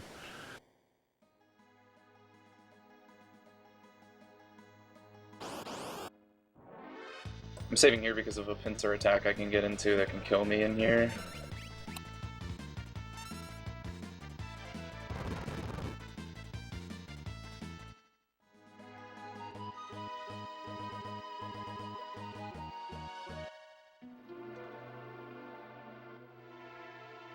On the second river that I went through, there's still 2 optional battles, but they're not manipulated. Kind of the way the resets line up is that it's not really in your favor to try and manipulate it, so you just kind of roll the dice. And I got 2 extra battles, which... So because of that, I will end up doing a different reset than the other 2 might be doing. Reset before the opera. So I know based on how many river encounters I get, on what packs of rats I'll get at the opera. And I know I'll be getting packs of 5 rats, which is not very good, because it takes 2 extra turns to kill. So to avoid that, I'll be resetting to get 3 rats instead of 5 rat packs. But it's also going to change all my encounters from that point forward as well. And now you're doing that before you, just outside the opera? Yeah. Outside the opera. Big problem with doing that is you get a lot less money from Esper Cave. Get less AP from the Esper Cave as well. You get a lot of double Zombo encounters. I just got a 1 encounter river. So on Bix's end, he'll be doing no resets for sure, because the rats should, in theory, be okay. Yeah. As long Although, as the rest did of you my take an walking's extra good. step ready? No, I should be good. You should actually take 1 extra. Skips a fight, actually, outside of Figaro. Jack.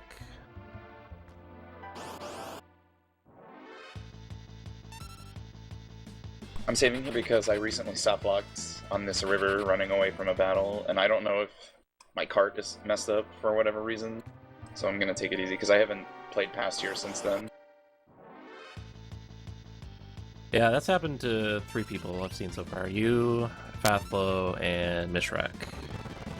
Although with Mishrak, it happened on the Brave New World mod, so I didn't really think much of it.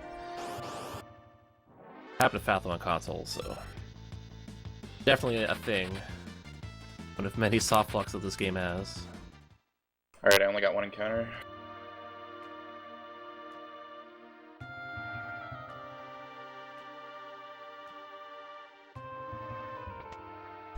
Okay, so these guys now have smoke bombs in which they're going to be using plentifully for the rest of the run.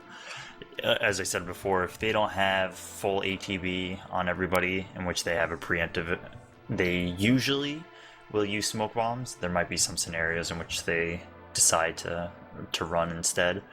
But yeah, having smoke bombs is extremely helpful.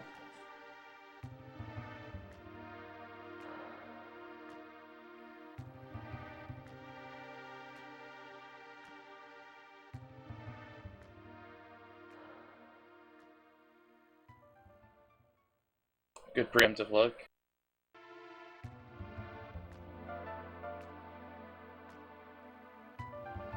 So to give you a quick status update on where these guys are, they're actually about evenly spaced away from each other. LCC in the top right is in the lead, entering the Kefka Narsh initial cutscene, and Bick is not too far behind.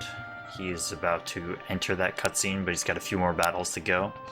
And yeah, and then Countdown's in the same cave that Bick is at, just a few screens before. So these guys are still fairly close to each other. So yeah, it's still definitely a race all the way till the end. Security checkpoint? Sure. So the security checkpoint that Countdown is going through in the bottom right, effectively, so you can see that the stars show up and they circle around you, and you're supposed to hold off on any inputs and time it so that as soon as that like brown one shows up right in front of you, you can bypass it. However, because of the buffer system that Countdown talked about before, and that you can just hold A in certain scenarios, you can just hold A during that entire animation and it'll buffer the input and immediately cause those things to go away. So you don't even need to time it.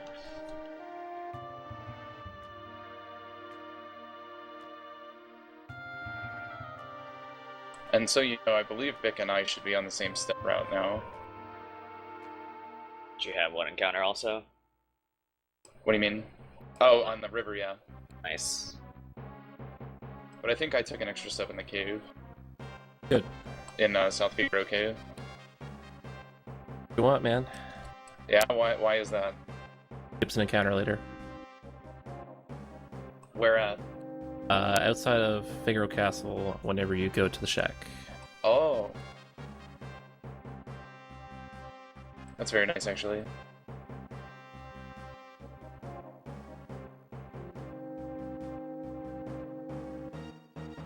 Alright, so these guys are entering Kefka and Narsh. So, as they talked about before, there's a giant tournament going on for this category in which you just defeat Kefka at Narsh. However, because of the long-term implications of some of your items that you get and some of the management you do, the route up until this point, specifically for Sketch Glitch as well, is not exactly the same as what people do for a Kefka at Narsh race. So if you go back and see what they do during their races, for the Kefka at Narsh races only, it's slightly different. There's different purchases. Mostly the amount of smoke bombs you get. You don't have to. Well, you still need smoke bombs, but there are other things that they alter the purchases for. So. Yeah, you don't get the chests in the returner's hideout, so you don't actually have to sell most of those items at Moblas when you get there. You just buy the dry meat and get out of there. I'm gonna attempt to do the thing now. Oh man, good luck. Godspeed, my friend.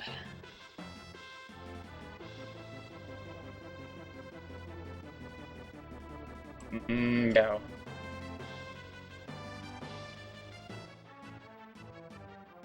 Alright, got it. my god. Of course, dude, of course. Sick. So LCC just did something that gained him 8 seconds, but could have potentially lost him, like, what, 45? Probably a minute and a half to a minute, or 2 minutes or so. Oh man, you'd have to fight more than one? You have to fight 2 battles, yeah. Oh.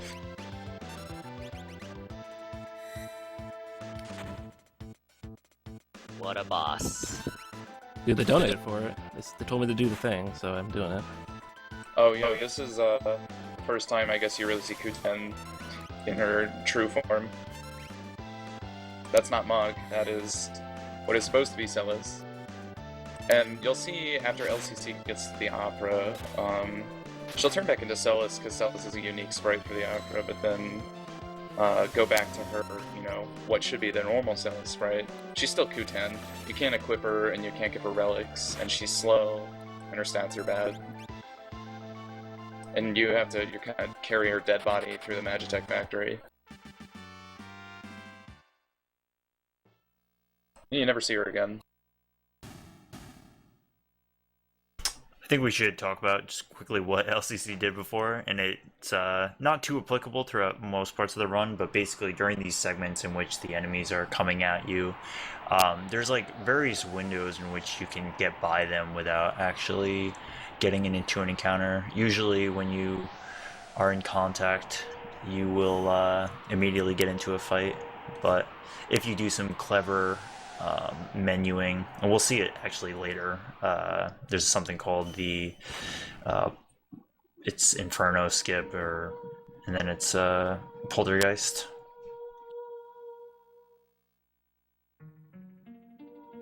And yes, for anyone who's wondering, yes, I got the Kefka turn 3. It was because of bad damage rolls. I didn't do a menu before the fight. The standard way to do that is you actually remove the Atlas armlet from Edgar to Cyan. Gives more damage because Cyan's attack ignores defense, but I skip that menu because I'm lazy. And if I get good damage rolls, it usually works out. But he did both, so it's all good.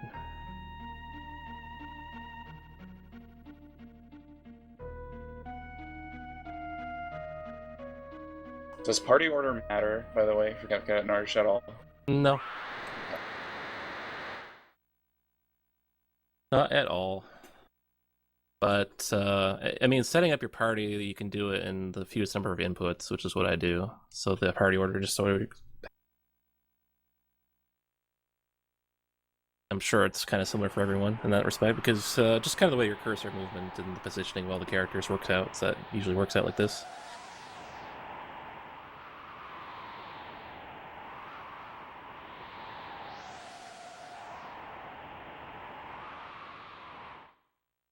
Well, my menu was super sloppy.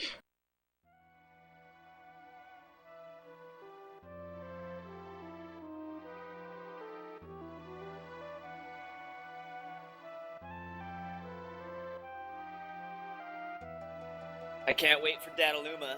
This one has to be it. Hope so, man.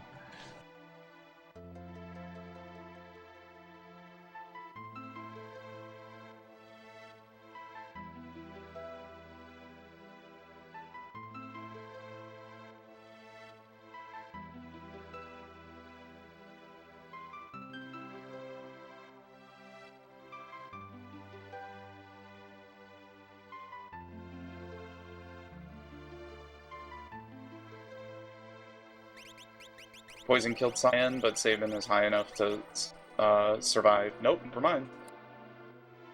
Eh? You didn't die, did you? No. But I did a bad thing. No. Okay. We're good.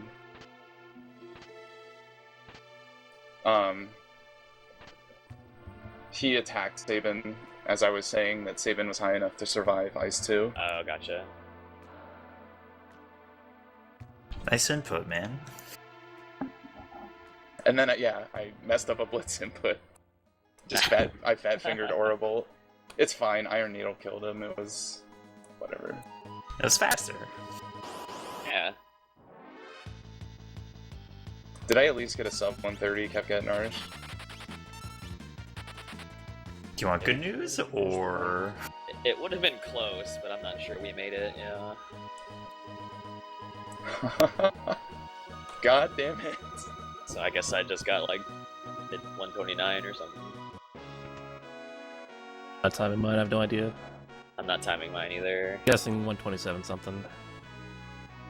Yeah, you're about 2 minutes ahead, I think. Of me. I don't know about Vic. I'm not that much ahead of you, so. I'm in the TriTalk cutscene. I'm gonna Ready form for my the best. party in a little bit.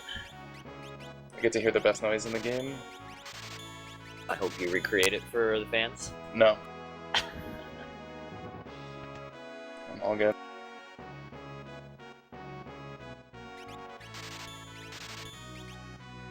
TriTalk versus trees, nice one. Oh yeah, I should probably open the chat.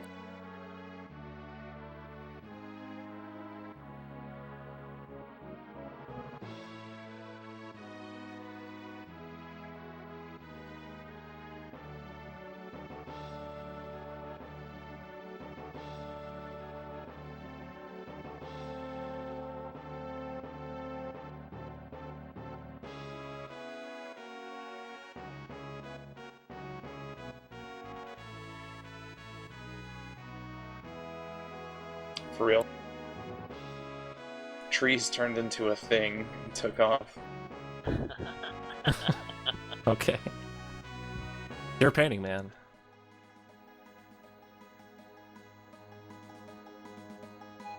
It's our little secret. You're the master of your own world.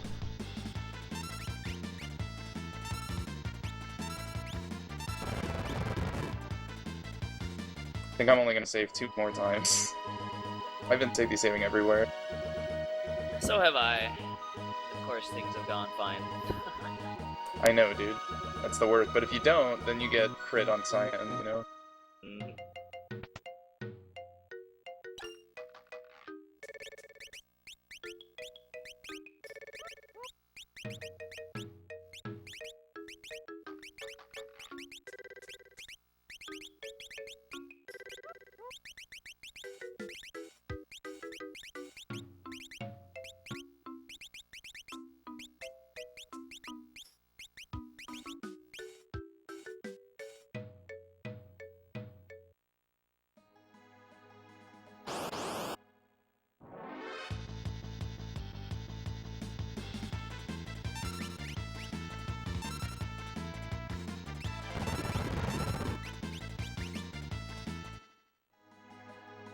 I almost forgot the 5,000 gold.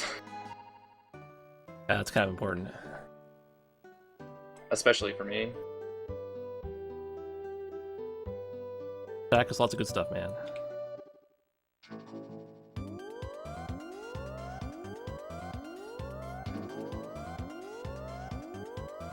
I probably should have just ran. I don't know why I smoke bombed. It's just a single leafer.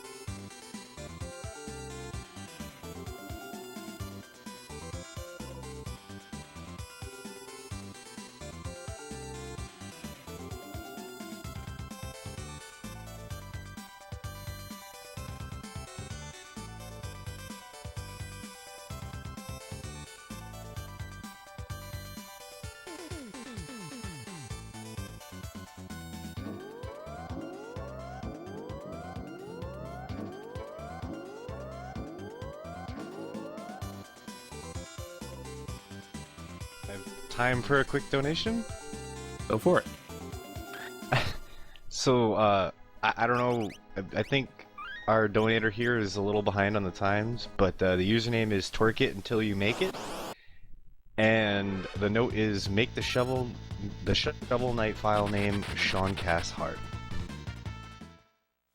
I think Shovel Knight was at the beginning of the marathon, am I wrong? I think it was day one. And It was that was like the third run. First game. Yeah. They're getting a head start on next year. Well, thank you very much, regardless. So, I got the things that I bought there, since I'm in the castle transition. You buy Revivifies for the sealed cave, because you want, or sealed gate cave, because you want to kill the things that are undead in there and get the AP from them. I bought Phoenix Downs just to last me through the run, and then also Tinctures to help set up the sketch glitch. And then Flash and Drill, because those are good.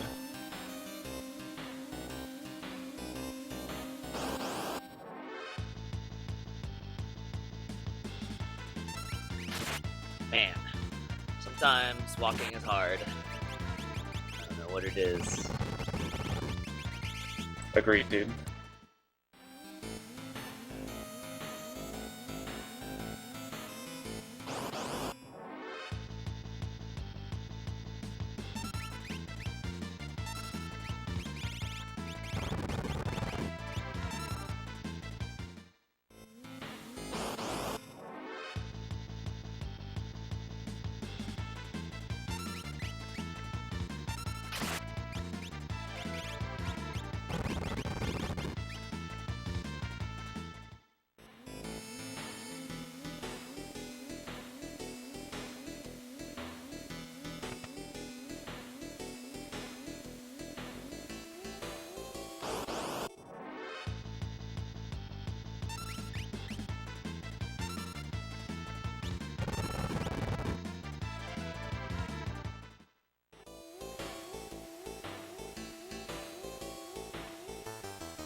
Alright, so Zozo has one particular encounter that's quite dangerous, which is the solo slam dancer.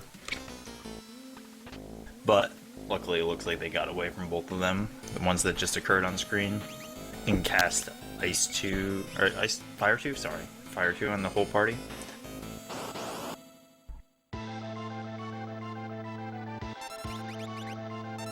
I think you can cast all 3 level 2s. I'm not quite sure if one matters more than the other.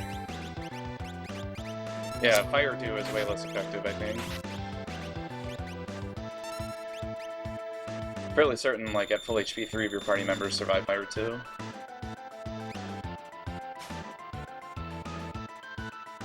Yeah. I could be wrong, though. So LCC is fighting Dataluma now, and he'll be using the same technique that he used against Rizopos, and that if he triggers the final cut, or final blow against Dataluma with Cyan, he'll be able to skip the long cutscene. Dataluma's fight is actually kind of, I shouldn't say cutscene, just a long animation.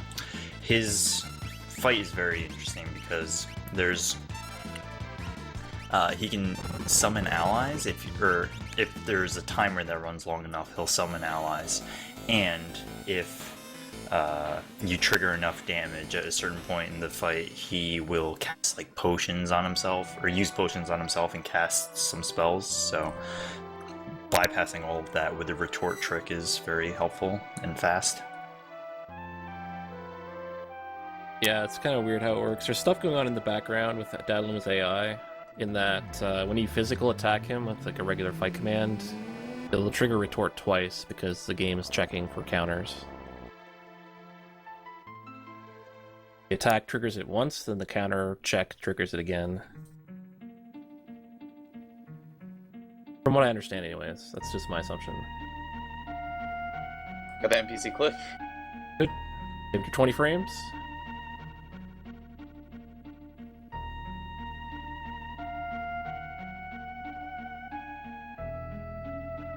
This game has a Charm Bangle, and there's also a Mobile Charm. So Charm Bangle, like, doesn't have the encounter rate, but it's like 40% less or something to that effect. And there's the Moogle Charm, which completely gets rid of them. But in this particular category, you don't get either. Charm Bangle does take a little bit of time to get. Well, actually, it will be used. It's just we don't pick it up. It'll be glitched into our inventories.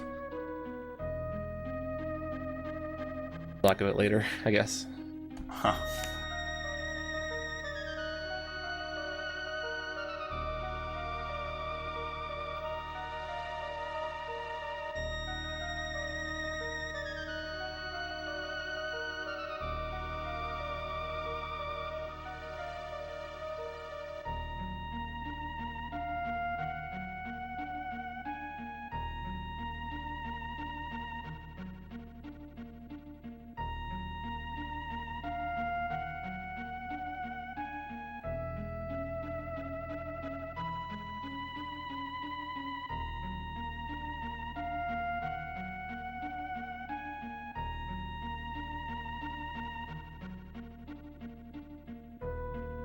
I'm proud, Bic. It's my first time seeing it live. Yeah. You did it? Doing I it counts, did. man. Nice, did it. dude. I'm hoping to get it. I worked on it a lot. I didn't get good luck, but it still happened, so I'll take it, man.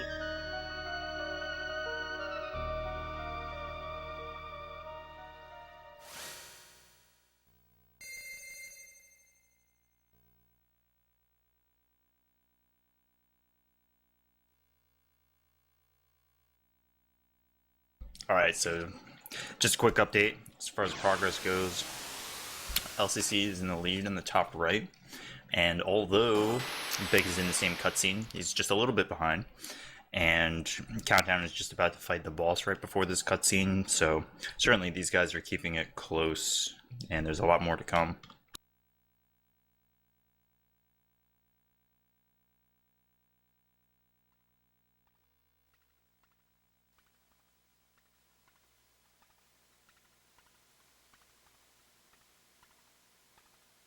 I don't think we ever talked about Edgar in the front for this. In Figaro, you get discounts when Edgar's in the lead, so pretty good.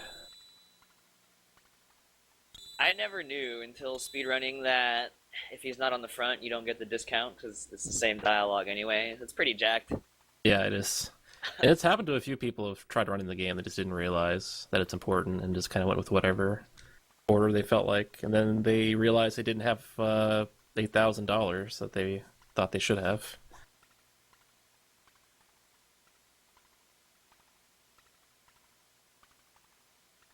Okay, so my run actually just got really interesting.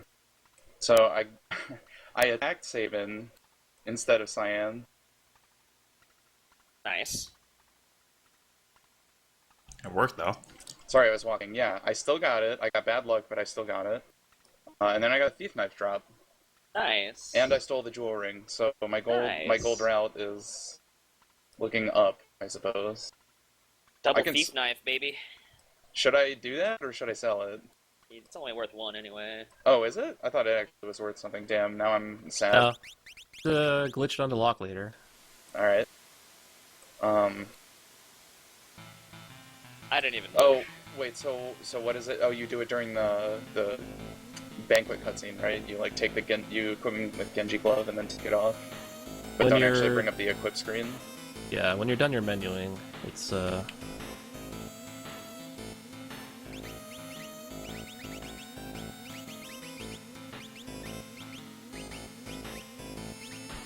Alright, so they are going to be walking towards the opera now. This is the point in the game in which Kutan is forced into your party throughout this segment and then going into the Magitech factory.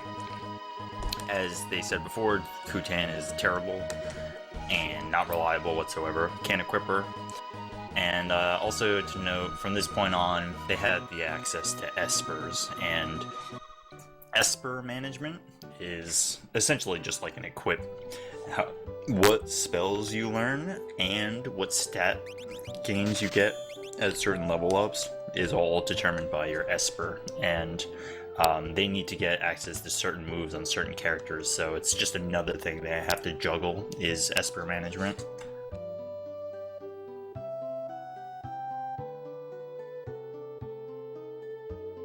The way this run is turning out, the estimate might have to be 420. You know what I'm saying?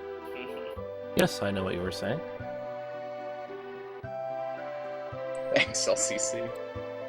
Can always count on you. Trees knows what you're saying. Exactly. Even though she's about to freak out. Maybe that's why. So one big important thing to remember here, now that since we all do this new Data Luna strat, Edgar does not have the earrings and the hero ring. He has, some BS filler relic because you put the earrings onto Cyan. So you either give him the other shoes or the goggles. And if you want to be doing the damage you want to be doing at the opera to the rats, you need to put earrings on him. So it's really important to remember that. That's a little route change because of the new strat.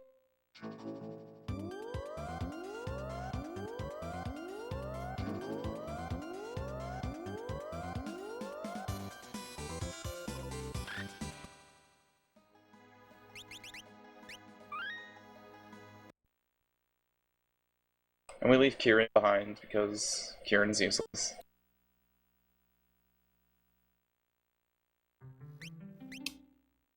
F Kieran, man. Also handy to have that slot empty so you can unequip Espers all fast and stuff. Yeah. But really, F Kieran. Totally. Apparently, there's a special surprise for the opera coming up. So, for all you fans of the opera out there, there may or may not be an opera, who knows? But we'll be muting the game, and we'll be muting all us, except for a couple people. Some people with the initials RK, I'm not sure who that could be. Oh no. Could be also one with the DO1 at the start of his name, not sure. But once we get into the thick of it, we'll set that up.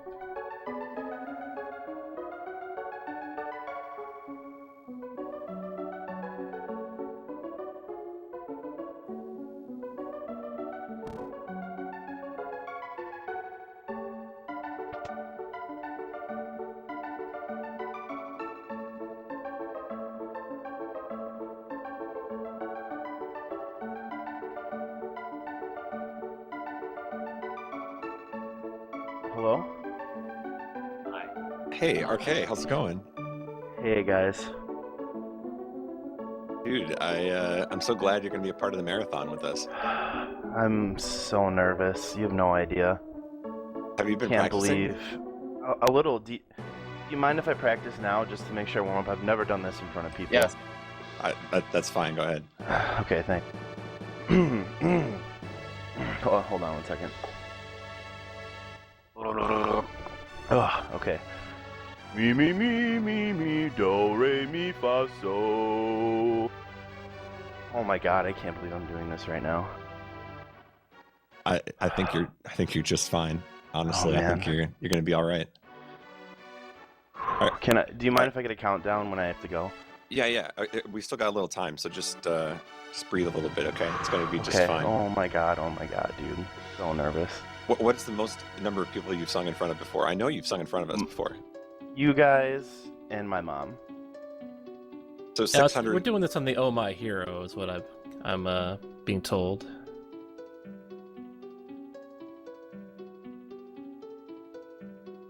Right. So the opening opera will still get to hear, I guess. Just let me know when I need to start. Getting a lot of random things turned on, but I am going to mute my game audio, right? That's what's the plan is.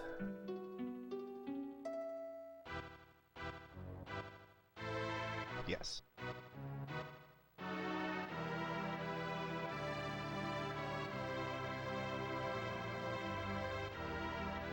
LCC, read the chat there. In Mumble, RK has some instruction for you.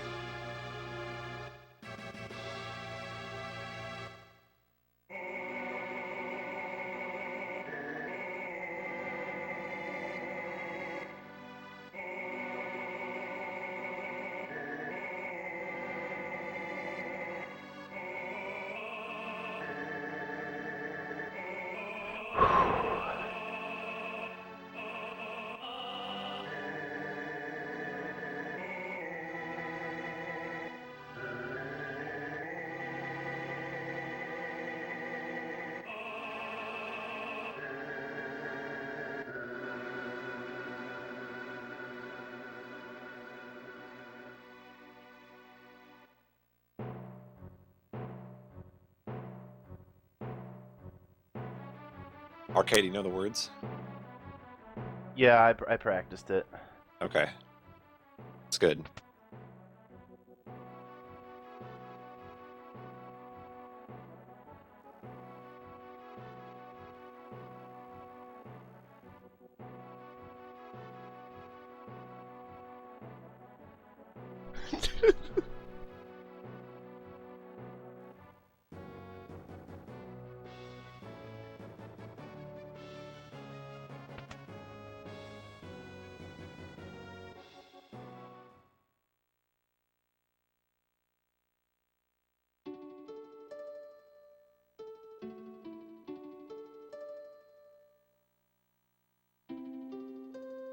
All right, Arcade. All right, get ready. All right, I'm ready. I'm ready. Take a deep breath, buddy.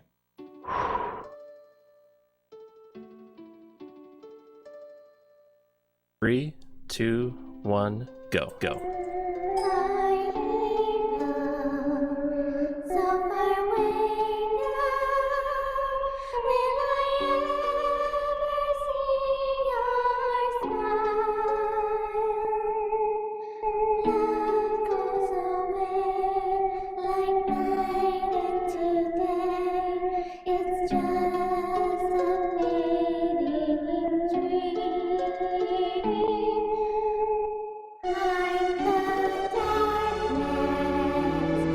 Very listen.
It's dead. It's dead.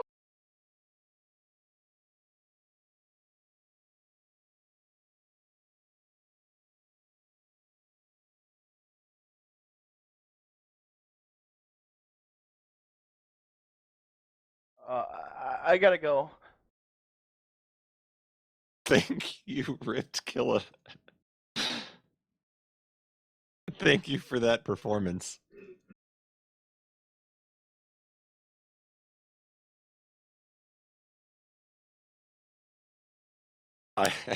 Ripped Killer. How did he produce such a high pitch? I know that, man.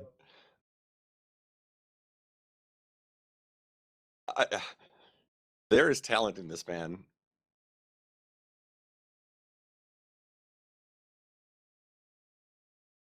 Needs to be unmuted. I just wow. And back to just like that, back to Wisconsin he goes. He only stayed to sing. That was beautiful. That was something else. That was something, all right. Oh yeah, Incredible. gonna do that. Sorry. You know, I really like that the nerves ultimately got to him, and he just kind of gave up at the end. You know, I mean that classic Ripped Killer. He got so far, then just Unbelievable, dude. had to leave.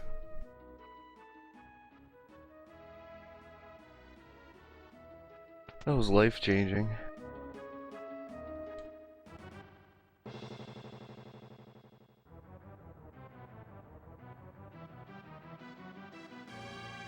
I'm glad this is my retirement run for FF6 because I can never be followed. How can you be anime? It's impossible, man. Yeah.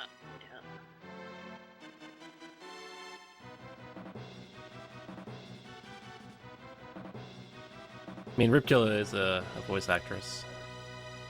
All makes sense. Ribkilla's an opera floozy, dude.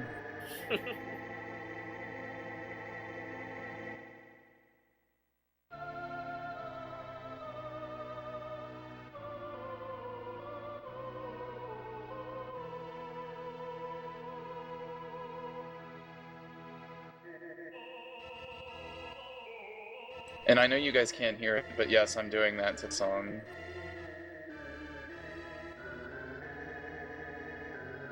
It's important to know that.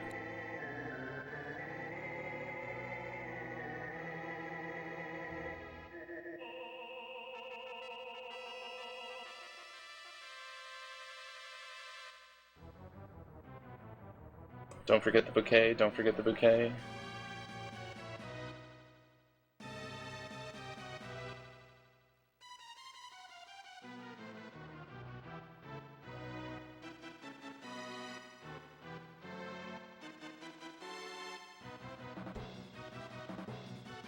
Alright, so as they are going to be walking towards the Ultros fight, there are certain rat packs that lie along the way, and based on which ones you fight alters the amount of magic points you get. So magic points doesn't refer to MP, it refers to your espers leveling up over time, your espers giving you magic spells. So when you fight certain battles, you'll get a variety of magic points that goes towards learning spells. Depending on which rat packs you fight will influence, as you go along, what types of encounters you need to fight, specifically in the Magitech factory. I believe it's now routed to a point in which they try to get a certain amount of rats, but maybe one of you can elaborate on that. Ideally, you want 2 or 3, depending on how it goes. Oh, 2 now? Well, depends.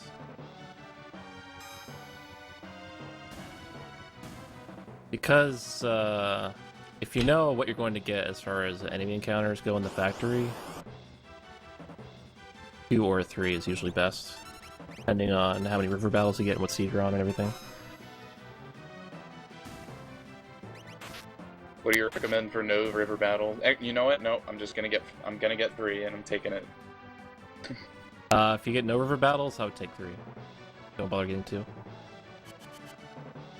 That's right choice.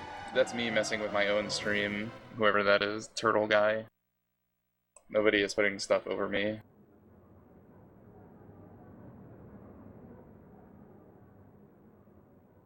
Bravo, Kutan. Alright, so LCC is fighting Ultros, and Ultros 2 is... he's kind of a unique fight in that he has a variety of... it's almost like fighting different monsters in certain phases, but effectively, if you can kill Ultros 3 with just a barrage of hard-hitting hits within a certain time frame, I think it dodges some of his AI patterns, and it just immediately causes the fight to end.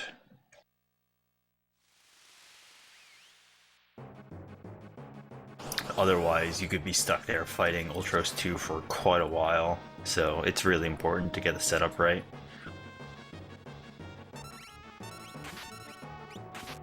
I'm using Remo strats, by the way, because I don't know otherwise. Not much of a difference anyway.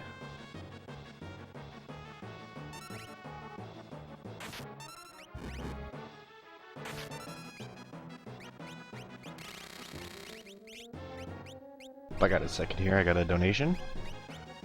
Alright, go for it. It's just from Corodius. There was no comment, but it was for $10. Thank you very much. Multiple donor there. Oh, thank you.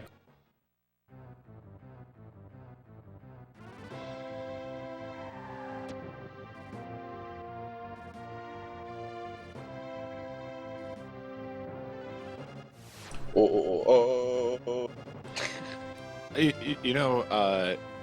It was very nice of you to volunteer for the opera scene, Blecky, but it's over, and we appreciate you showing enthusiasm, though.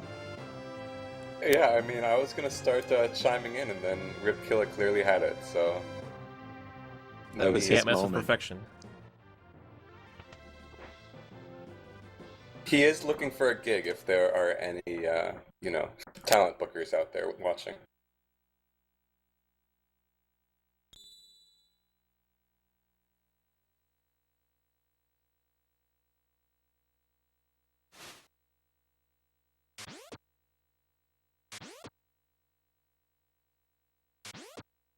So I had 2 5-rat packs, but they were both side attacks, so that was pretty dang cool.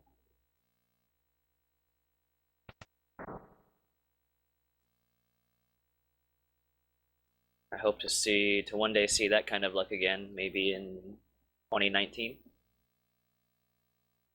We had a retirement 2019. bichphuongballz.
Alright, so these guys are still, fairly within a few minutes of each other, but the lead of, so LCC is pulling ahead a little bit, and the distance between Bic in the top left and Countdown in the bottom right is roughly the same, but yeah, certainly as we enter the next area, we'll be fighting our first Joker Doom, which will come after a series of boss fights, but as we go along, things get kind of more technically difficult, and that'll be the first example of something that's it's not too hard, but it is technically challenging. You need to be able to perform, so we'll see as we go along that certainly leads can change, things can happen. So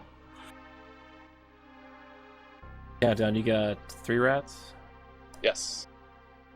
Force a pipsqueak encounter before Ifrit, before you go down the conveyor belt. Okay. I think I've had enough missteps that I should get it anyway in the second encounter. Actually, these notes I have might be before I skipped earrings. I'm not sure. Yeah, I usually get 2 encounters with skipping earrings before Ifrit, 100% of the time, I'd say.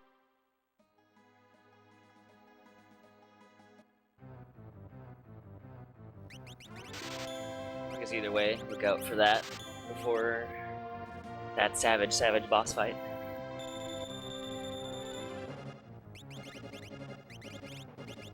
Yes, yes.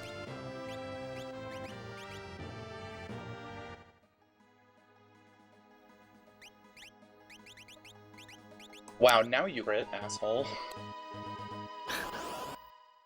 Hey, man. It's just selfish. Ribkilla, do the...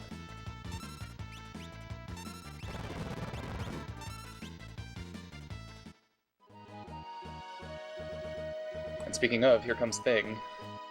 It's a steel Kutan.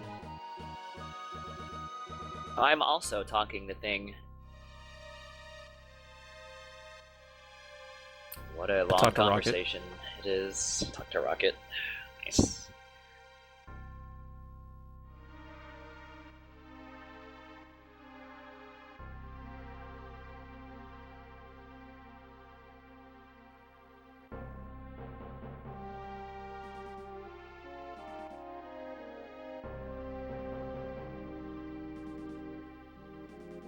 Alright, so LCC is entering the Magitech factory, There'll be some, depending on the fights that he got into with the rats, I wasn't paying close enough attention, but essentially when he gets through the next few boss fights, specifically when he fights number 128 on the cart, he needs to have, or it's ideal to have a certain spell on character. So actually, sorry to back up, for number 24 it's ideal to have Lock, knowing sleep, so that you can try to put number 24 to sleep, and then when you get to number 128 you'd ideally like to have slow, so that you can counteract the haste that the boss puts on himself. Though I think that they may be quick enough to preclude that, but still it's routed so that they learn certain spells at certain times. If you do the 4 battles you're supposed to do to learn sleep, then you'll learn slow after number 24. Cool. Oh, I hate that event trigger so much, where you walk 2 tiles and talk to Setsu. I walked left and then right, and then...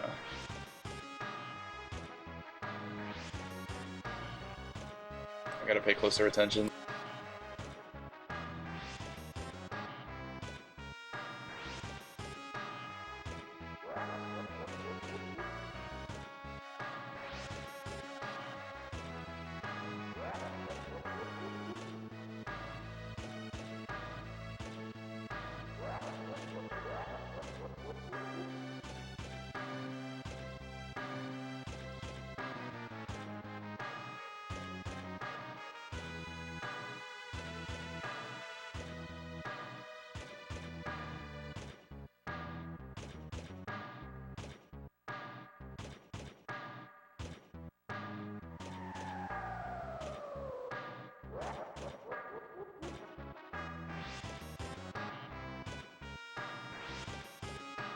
Hard kill the D's nuts, do Kutan.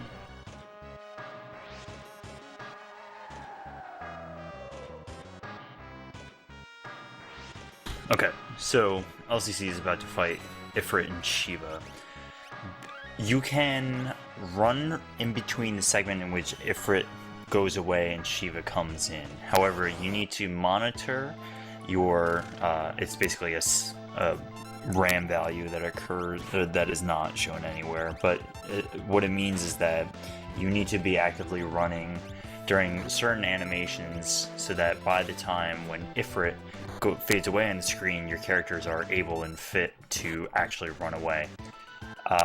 Another thing to note here is that for whatever reason, so for Ifrit, you need to damage him 5 times, just with 5 physical attacks before he'll trigger the, I guess, AI to go away. However, you cannot use Sabin to attack first because he has the fire knuckle on, but you can attack him afterwards. So yeah, that's a weird bug. Yeah. But as you can see, LCC was able to run away with all of his characters. You would have thought that maybe the last character to attack wouldn't have got a chance to run away, but the last, because of his ATB, but it happened to be that it was Locke, and Locke has the Hermes shoes on, running shoes, which cause haste, so he's able to catch up.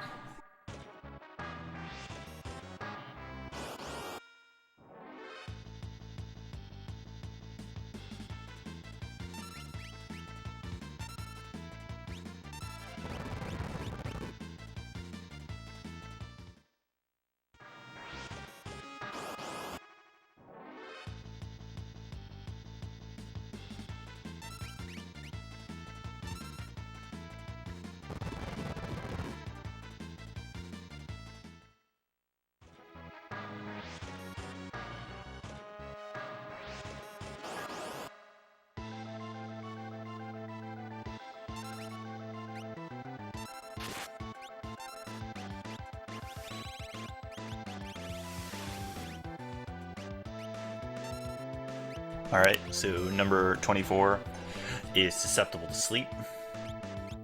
So certainly getting that early on in the fight is helpful. That was dumb, I thought... Never mind.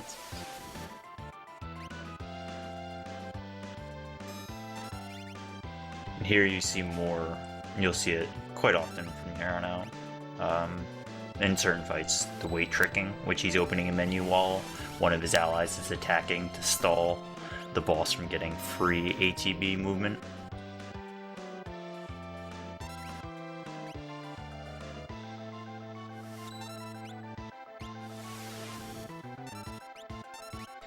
And we said this before, but the damage output on, before it was, well actually it's both of them, but the damage output on Edgar and Sabin is really amplified because they're using magic attacks where Aura Bolt and Flash on Sabin and Edgar respectively are magic spells, or magic attacks I guess, and using earrings and hero rings cause their damage to be amplified. And if you saw there, number 24, as Countdown said, gave enough magic points for Locke to learn slow. I think it's Locke? Yeah. Yes. Mm-hmm. Didn't get Pipsqueaks. Yeah, it might have been old notes then. Whoops. Be fine. Yeah, and I got the encounter really early, actually. I thought I would get it in the room with Kefka, and I didn't. I got it right before the conveyor belt.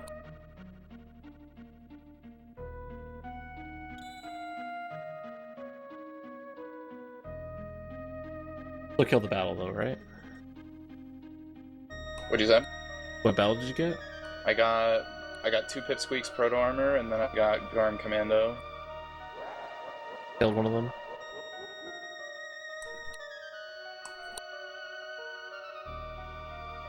I didn't put Ramo on Sabin because I thought I would be okay. That was a bad idea. Well, if you want to try fights that are, when you're going up the stairs, you can get.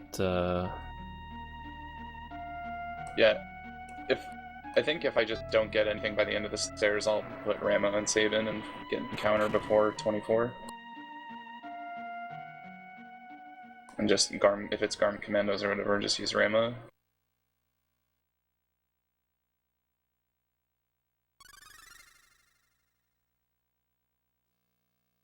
Proto Armor Pipsqueak one's fine too. But I would have skipped it because we thought Pipsqueaks were coming. It's my fault. Oh well. Yeah, I also got 2 Sabotage. preemptives. It's fine. Yeah, I think the notes might have been from before I skipped the encounter outside of Figaro, which might be why it's off.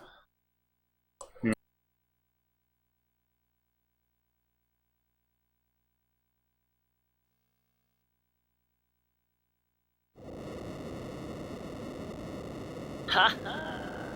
Nice drainer. Yeah, I got the drainer too. Always great when you're doing a tight money route to get the drainer.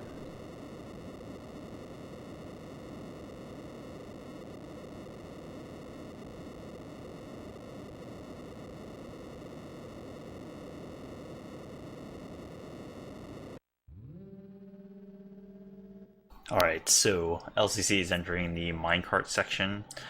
I think there was an interview that they put up for the developers where basically they were trying to get this like 3D effect for the minecart, and suffice to say they kind of botched it and it looks pretty terrible.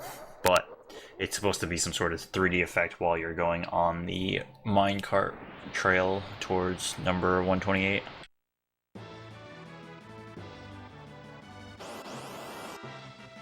And yeah, so having Sabin in your first party slot will, whoever you put in your first party slot will determine what types of encounters you get along this, these 4 encounters before number 128.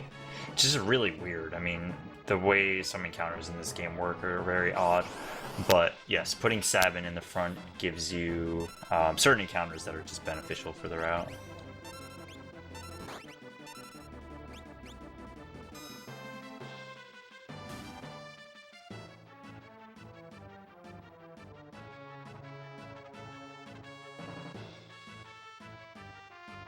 Breakblade hype.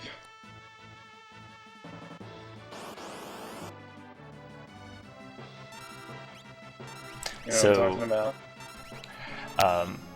So what we're talking about using earrings or hero rings, specifically during this section you can beef up Edgar's magic damage output so that his flash attack can take out the red mag rotors in one shot.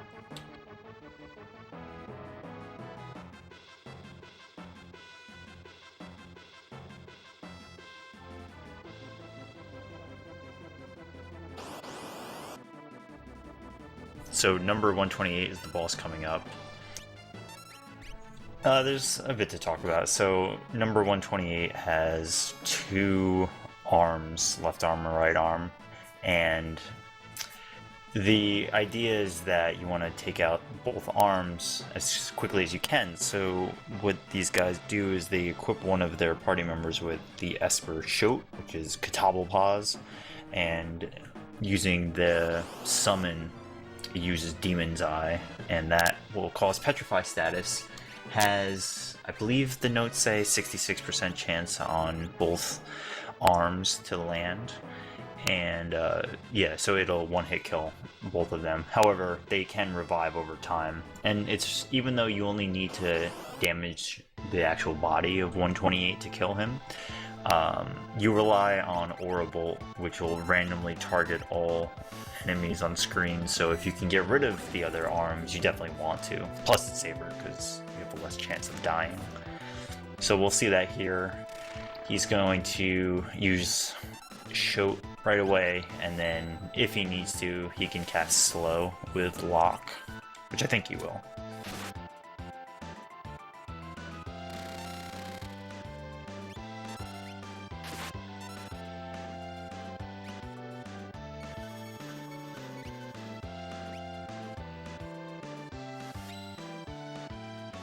We've had a couple donations come in, if I can just chime in with those real quick. A couple anonymous donations for $10 each. One of the comments is, "Thanks again for the entertainment this weekend."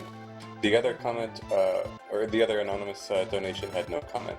And a reminder to you guys, if you do donate $10 anytime during this final run of the JRTA Marathon, you have a chance to win a boxed copy of the Super Famicom version of Final Fantasy VI. Courtesy of Yggdrasil. So be sure to get your donations in. That is a pretty cool prize. And there haven't been that many donations towards it, so you have a solid chance at winning it if you do donate a minimum of $10.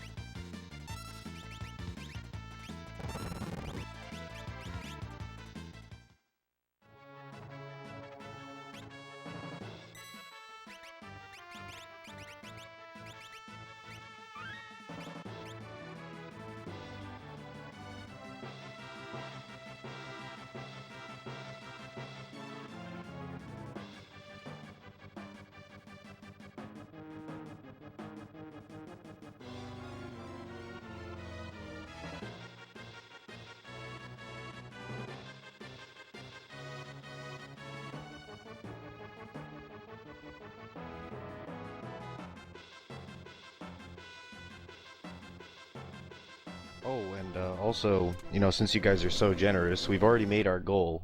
Anything left now is going directly to Doctors Without Borders. So don't, you know, your money's still going to a good place.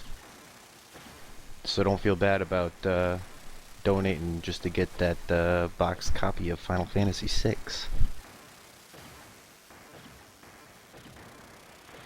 The R-Kill-A-Do. That's what mine's about to be. It do. It's boxed though. $10. You can't go wrong.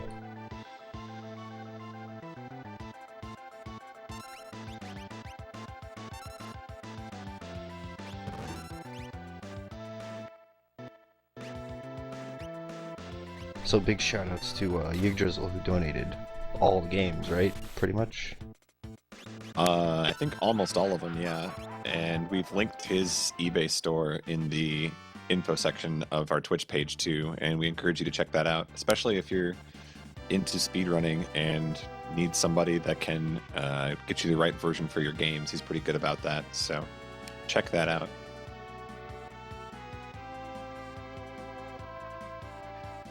Got to put everybody in the back row after the airship. It's fine though, I save.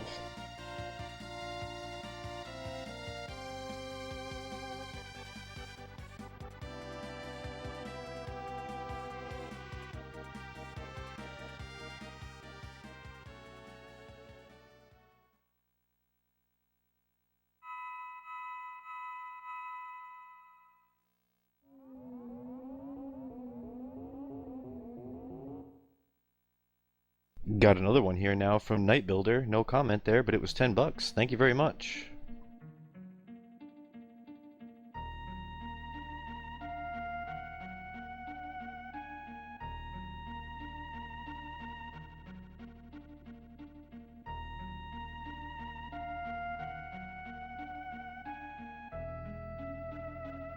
One part about item management in this game is that you can, moving around your relics, determines where they show up in your menu.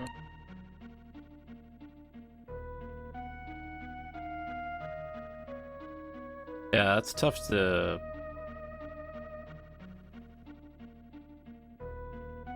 I try to do everything the same way every time, but it usually doesn't work out, and something changes, or I just don't get something done I want to. Yeah, so it's hard to be consistent with. All the relics have defense modifiers at the top automatically. Inventory list. Oh, I don't think I knew that. The reason why White Cave's Row is at the top, usually.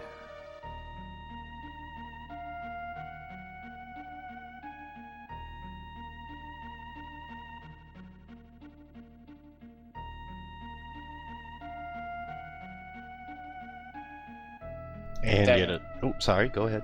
I was just gonna say, I got a preemptive there. I should have taken the time to use a potion. It's fine.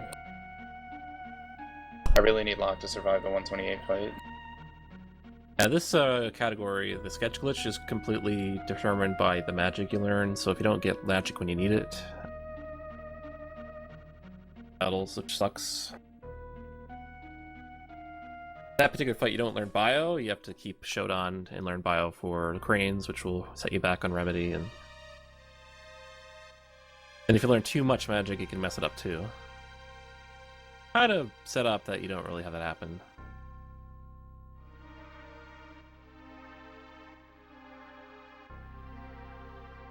All right, yeah. So yeah, another anonymous donation with the no comment, but it was for $10, and we still thank you for it just as much.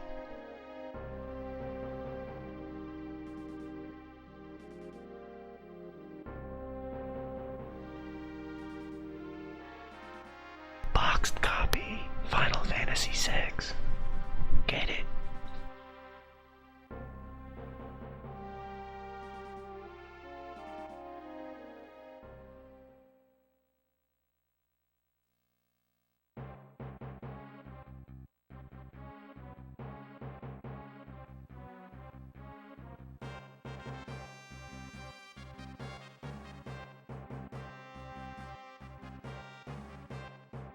Made a baby.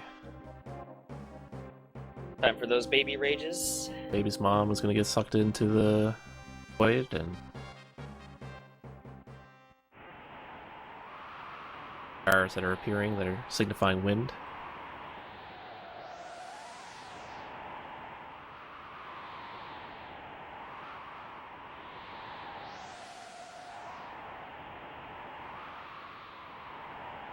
Yes, this is your subconscious. Boxed copy. Final This is Fantasy very VI. bad. This is very, very bad. Yeah, looks bad. What's wrong? Should pull up the He's stream, one maybe. aura bolt away and his arm's regenerated and Edgar died. Please hit the body, please hit the body, please hit the body. You hit the body. Alright, we're good. Nice. In I there. was so worried for you that I just talked to the same fairy 5 times. My HP is 76, 35, and 23. Well done. Good enough. Higher than 0. It's all good, man. Yeah. Well, now I'm worried about I don't know my potion status. I saw, like... I didn't see it, but I'll pretend I saw 5.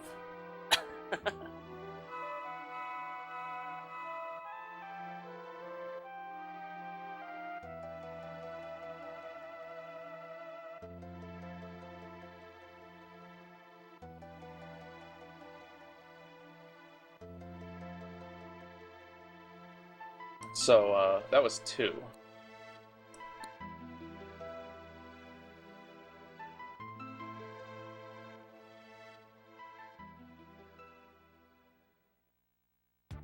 Now it's my turn to make a baby.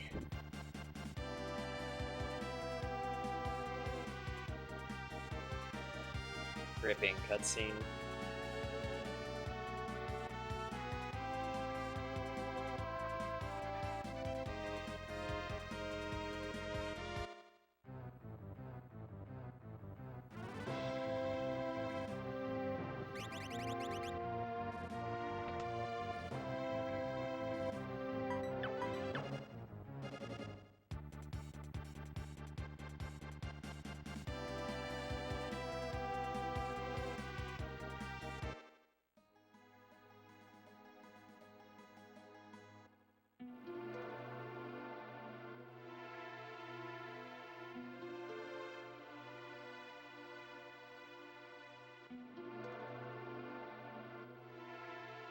Another $10 donation here from our very own Darkman.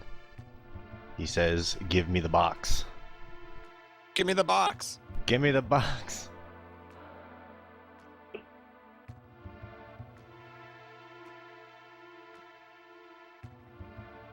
When the starts a sentence with the, it always throws me.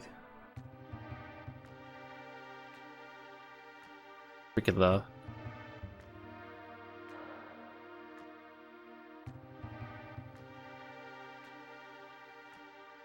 Got it.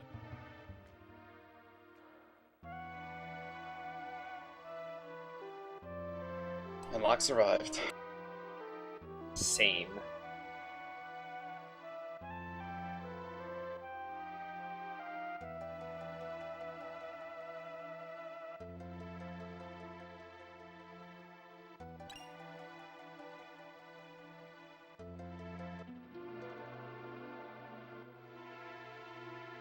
I'm just gonna fly around in celebration for a bit.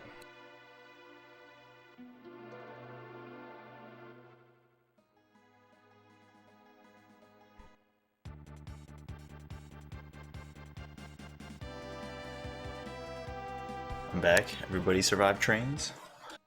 Yeah. Yes. Barely. Trains are dead. Just barely.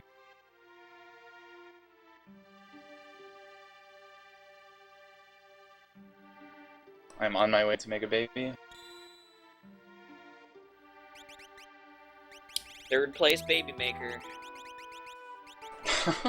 Don't ever say that again. Oh.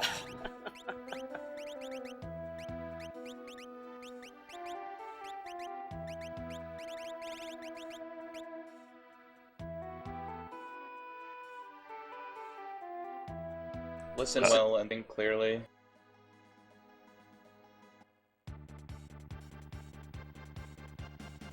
So actually, I'm not sure. What is the rationale behind getting Seraphim over using Unicorn? Seraphim has a higher multiplier rate on Remedy. Less fights that you have to kill in order to get the spell. Takes about 30 seconds to get Seraphim, and it costs a little bit of money. But it does end up being faster. Most of the time.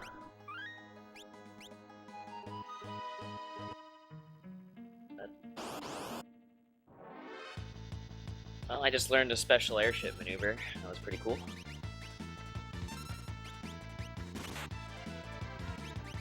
Nice, dude. Do you want to know an advanced technique? Want to know how to ride a chocobo?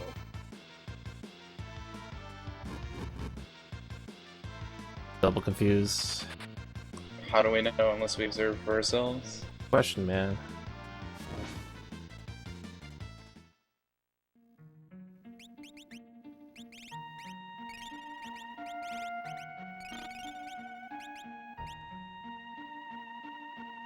Insta baby.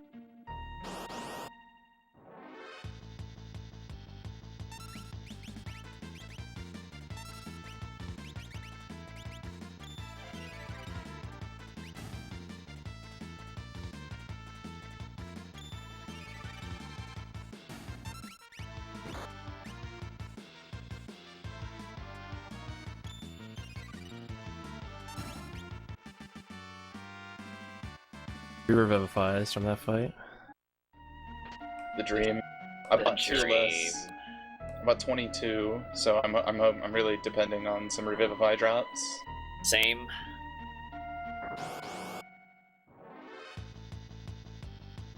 I think even last run I had to drop a Phoenix down or two. Pretty cool. Yo, I wonder if I've passed up Caleb. He started a no sketch run like 20 minutes before we started. Good question. I have a very strong guess. Also, I got the single Zombone, so that's the true dream right Nice. there. That is the dream. 2 AP man. Yep. Joy of formation-based magic points.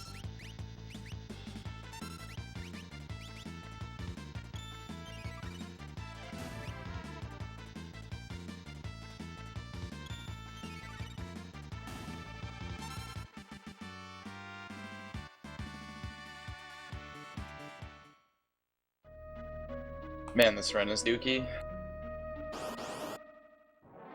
Actually, there's been some good things. I've been getting pretty good preemptive luck.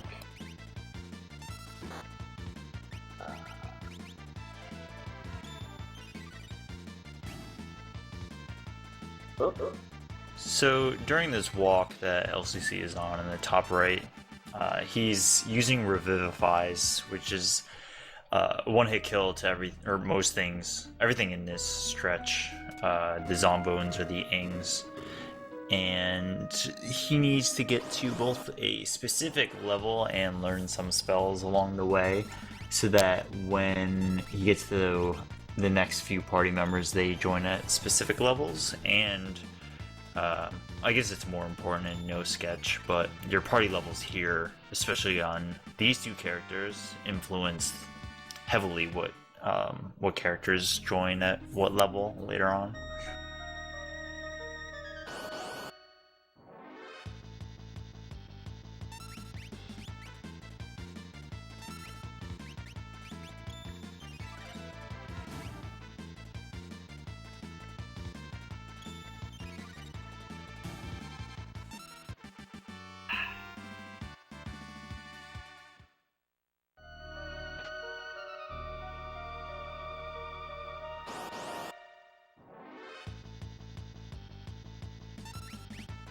Okay, I need to not repeat Big's mistake. Oh, it's rough, Big. Yeah.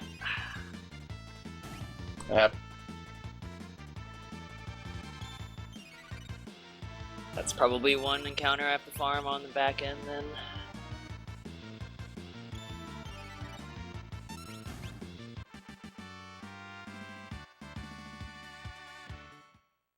Yeah, I mean, just everybody watching, that's how strict it is. You can't make a mistake when you're walking around and you want to be on the step route, because if you make a mistake, you're no longer on the step route. So, for most areas, Bick will still have a general idea where the fights are going to be. It's just going to be one or two before. But there's certain instances in which he might trigger a fight on one screen in which he would expect to get it on another screen, and he needs to be able to kind of compensate for that.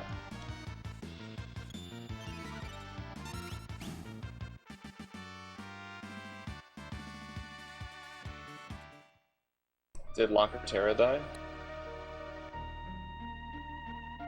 Oh no, I just misstepped a bunch. And I basically lost out on a fight I could have fought instead of Smoke Bomb. Oh, because you got an extra encounter in the first two screens? Yeah, exactly. That's some booty. A lot of booty. My condolences. We'll make do.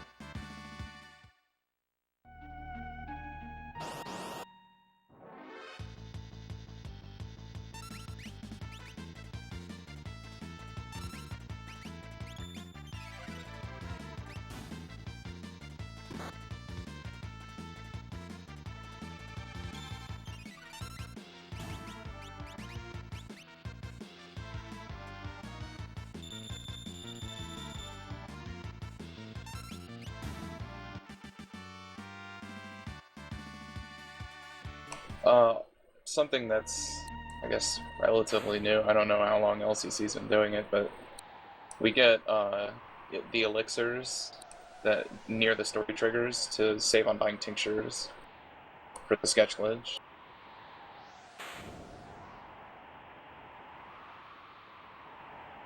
I used to just buy more tinctures, but shipping earrings now, which cost $5,000. I guess I should say that elixir and tincture have the same effect in the glitch, which is why that's really convenient.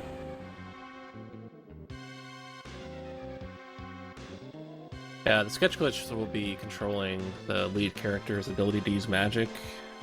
Keeps track of his history of being able to use magic every time his magic point changes. So by using a bunch of tinctures on him, it'll change that. Tinctures and elixirs and stuff.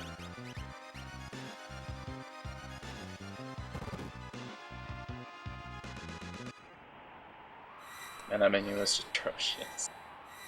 And even if you run out of curative items, you can actually just use magic with lock as well. It works the same way, but that takes a bit longer because of animations.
Yikes, a double zomboner?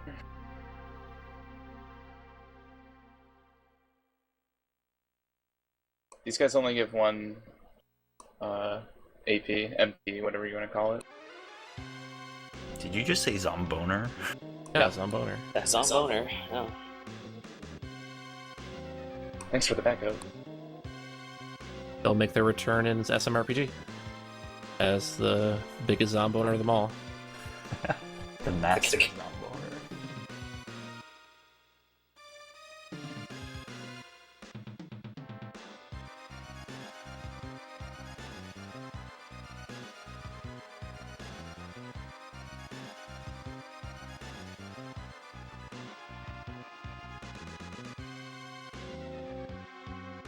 Well, I'll give you a lore update. So, we went to the Esper Cave to try and make friends with the Espers, but lured by the Empire to open the gate for them so they could harness all the power of the Espers, but it didn't really work out for anyone.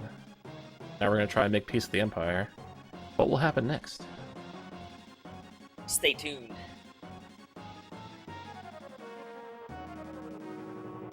And if you miss it the first time, there will be reruns.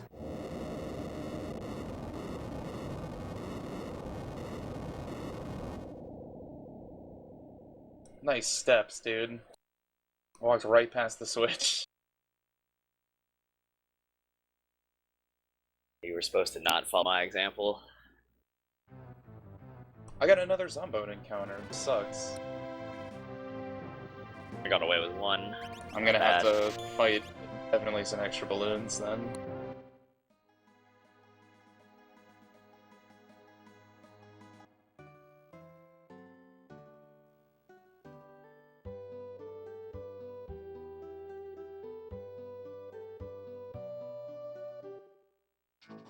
Let's see if my marathon firehouse luck remains. I mean, we'll see in like 4 hours. It's cutscenes, but we'll eventually see it. Yeah, it's kind of funny that you got the God Firehouse and the California Fire Relief Marathon. And how to force encounters anyway. You gotta So fight the good. fire, man. So good. Only you can prevent house fires, I guess.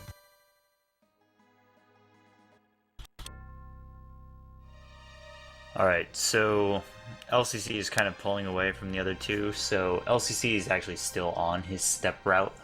The others have fallen off a little bit, but not too far off. And yeah, you can start to see the effects in that. Being able to know specifically where the encounters are do benefit you in the long run. Yeah. I'm gonna pay for it over the course of the run, for sure. Yeah.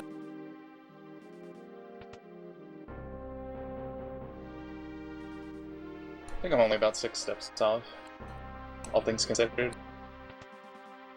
Well, with some of the safety saving I did too, I'm probably like 4,000 steps off. Oh yeah.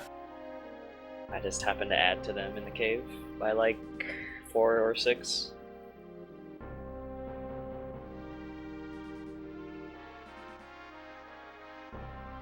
Alright, so during this banquet cutscene, or a segment, I guess, many people know that if you talk to enough guards, you get certain types of rewards for doing so. However, because pretty soon after this, the sketch glitch occurs, effectively the time it takes you in real time, not game time, to go around and talk to guards to get the charm bangle, which is one of the prizes you get for doing this section, is more costly than the real-time savings of just skipping it, because you don't get into that many random encounters between now and the sketch glitch, and we'll talk about why, but you'll get Moogle charms during the sketch glitch. So there are some fights to do here.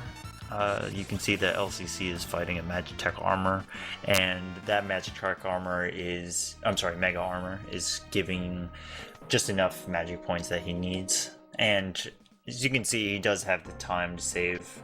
The time in the bottom left he has to basically kill anyways. But yeah, actually there's some real time that is lost between these fights. Actually, LCC, do you know like how that works? Like how much time is lost between actually going into fights? About a third of a second for every screen transition, I think. Cool.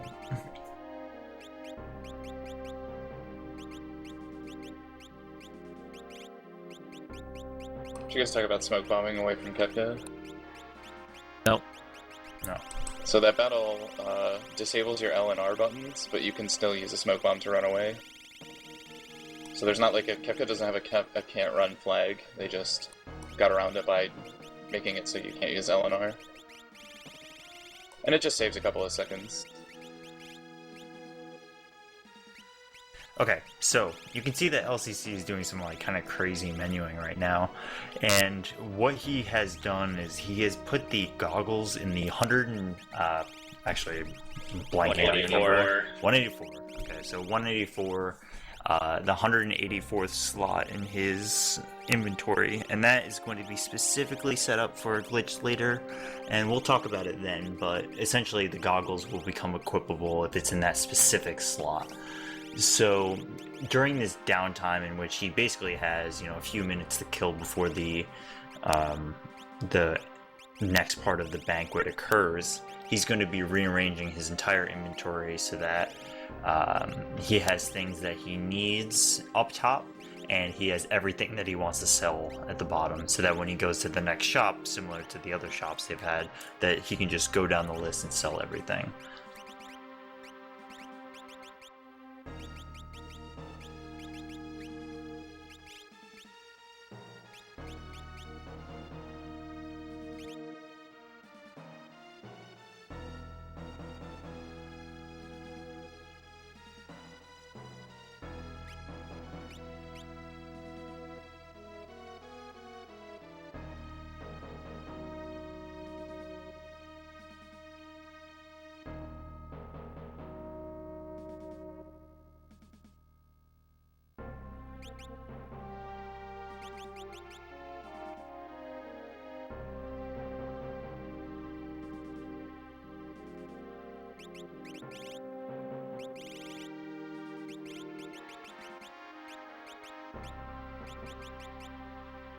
Where you at right now, Big? I'm doing my menuing pre-banquet. Or I guess, yeah, like all the sorting and stuff. Waiting out the minutes. Basically just started. Gotcha.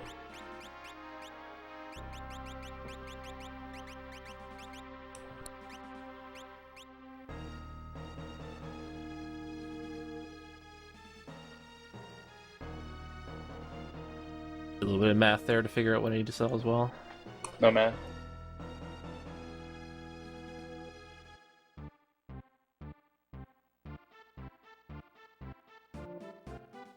Alright, here's hoping I don't soft lock. Matter. I wouldn't even care. Aside from like the 2 AP you lose out on, it's... You talk to the Emperor, sometimes your party will randomly get ejected out of bounds for no reason. Great game. Huh? I didn't know that. Well, you said soft lock, right? No, I was talking about the airship soft lock. Oh, well, that's only happened to Fathlow. I think that's a figment. Don't speak too soon, man. You scared the hell out of me. That fade took way too long.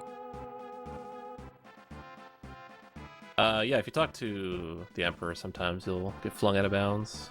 Don't worry about it. No big deal.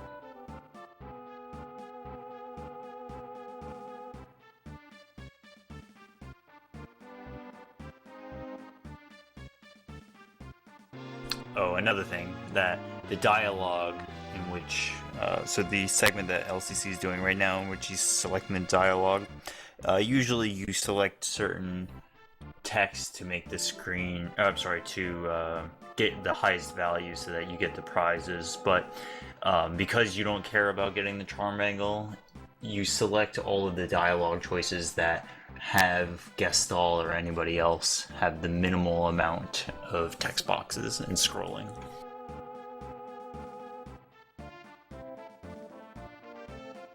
There's not a huge variance, but it is considered.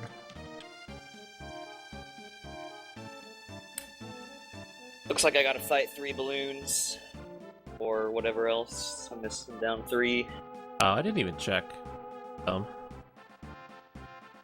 Check in the next menu.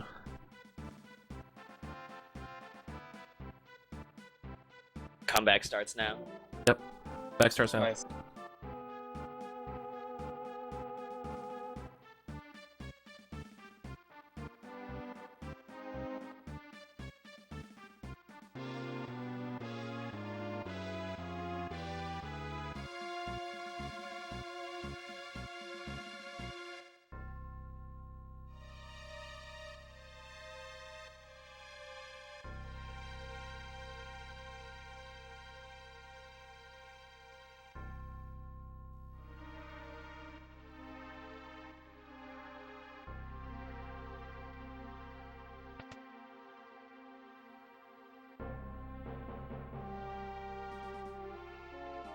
That's a great picture.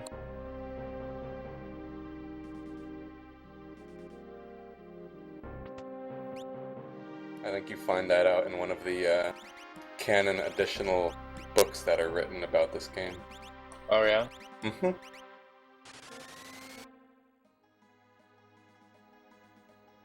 Fighting 0 bombs.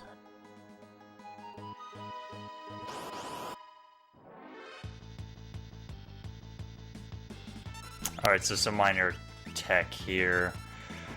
So LCC went into the cafe there and used a warp stone to warp out, which is quicker than actually having to walk out of Vector. There's certain areas in the game that are somewhat counterintuitive that kind of warp you out if you use a warp stone. That's definitely one of them.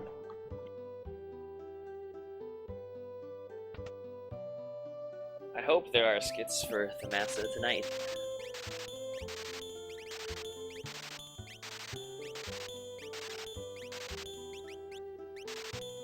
Sure, let's improv their dialogue.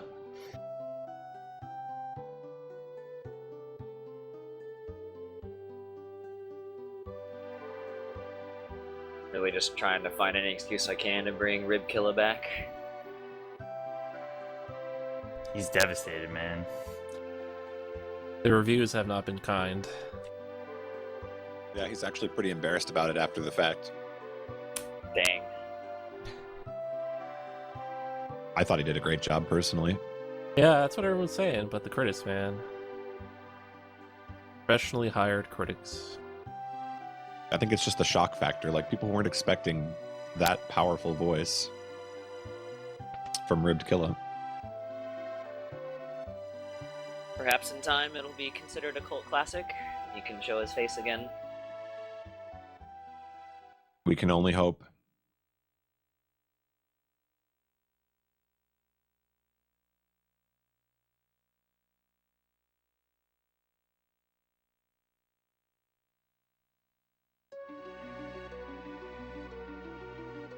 Picture.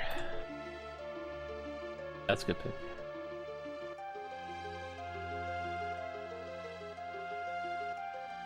I think Wipey used that one as the offline picture or something.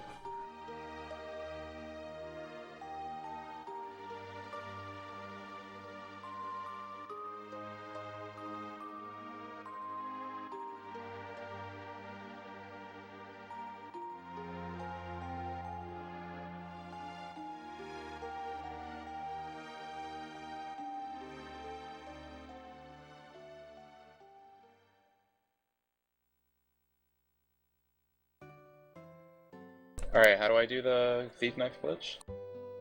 You equip the Genji glove, two thief knives, then you remove the Genji glove, and then you do not exit the relic screen. You can replace it with something else. Then you just wait for the timer to count down before you leave the screen. Never unequip anything.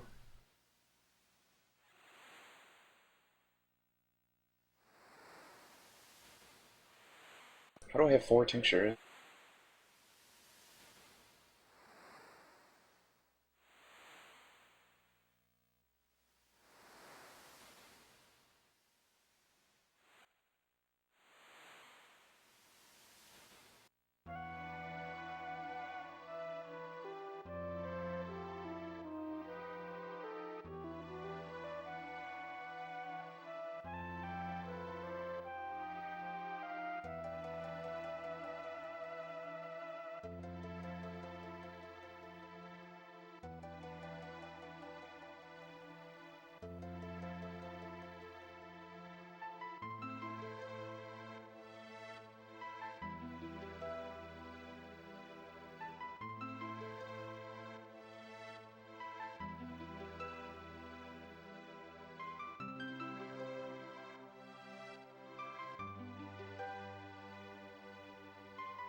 So can we get a lore update?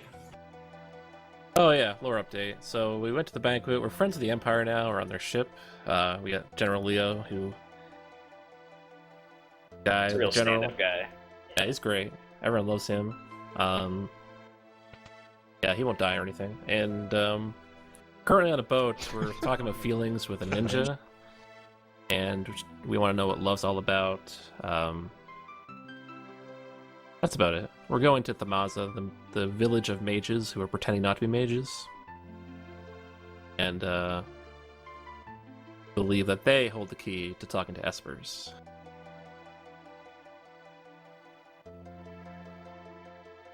Meanwhile, Locke is sick.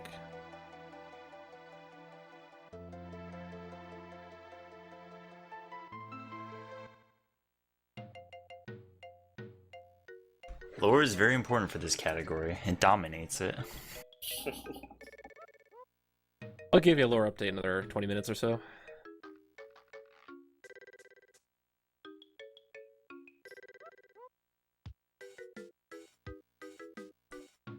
I need to fight 2 balloon battles. Oh man. That's where you're gonna catch up, dude. Because I got 2 Zombone encounters. I need 3, because I missed an entire encounter. That's pretty rough.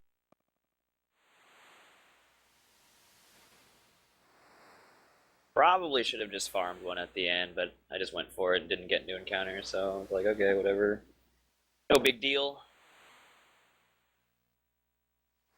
Unless, of course... I ran out of revivifies. I had no choice. I think I had 4 left. I had to use 1 Phoenix down as well. Nice. But it's okay, because I had to fight 0 bombs, so it's all good. You're in there, dude. Yeah, that's the dream right there. Now you just gotta dodge them all. That'll happen, I'm sure. Just watch my tape, man. I'll watch your tape, don't worry.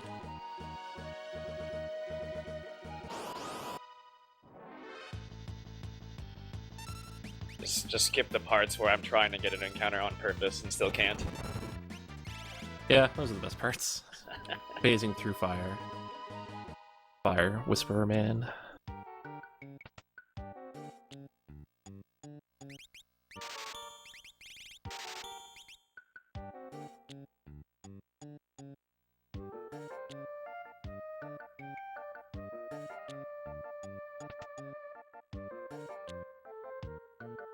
Oh, I have to name this guy. Hold on.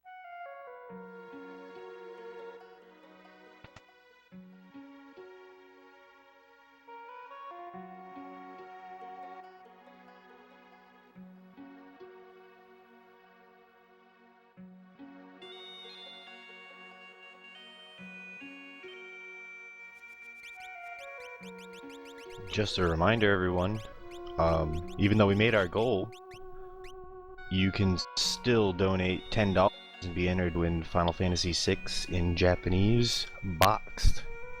That's right, folks, it's boxed. You can see it pictured right on the stream here, next to Dixie.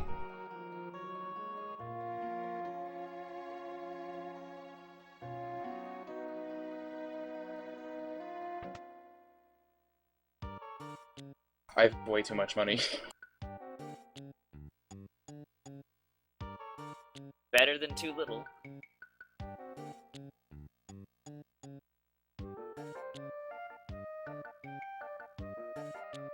Forget to buy a Bard's hat again. Whoops. Needs it.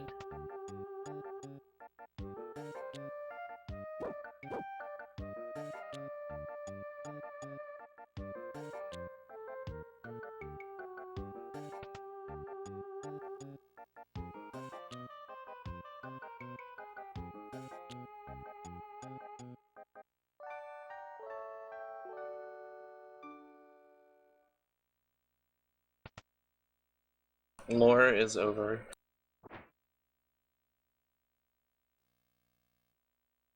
Unfortunately, that's not true. Almost.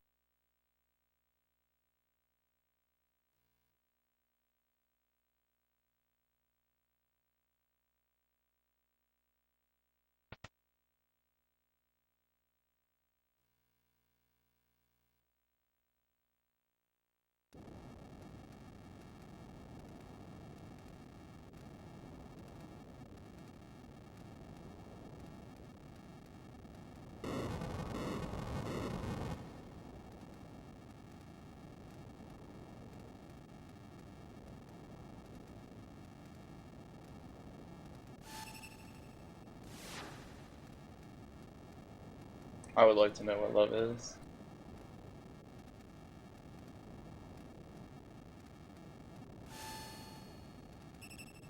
Only Foreigner can teach us, though.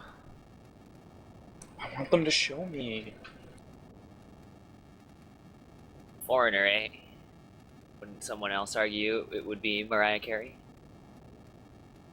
That was made up to me. I'm coming into the firehouse here. All the fire is completely random movement and impossible to dodge, so I just kind of brute force my way through and hope for the best. Sometimes you get lucky, sometimes you don't.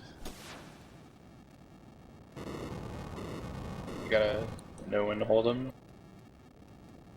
Alright, I'm officially done with this napkin where I wrote everybody's name on. And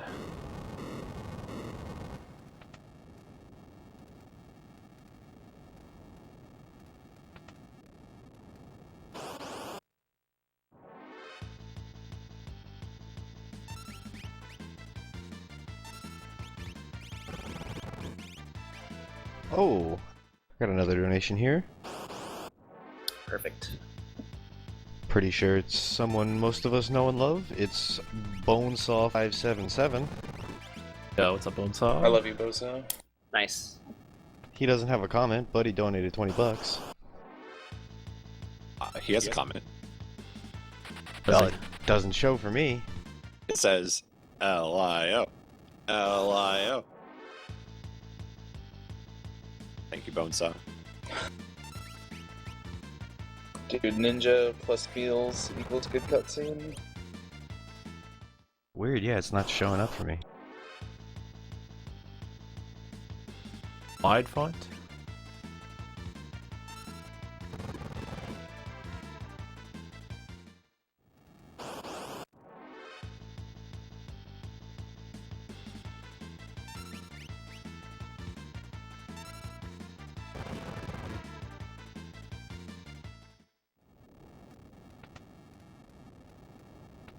Ah, the window is too small.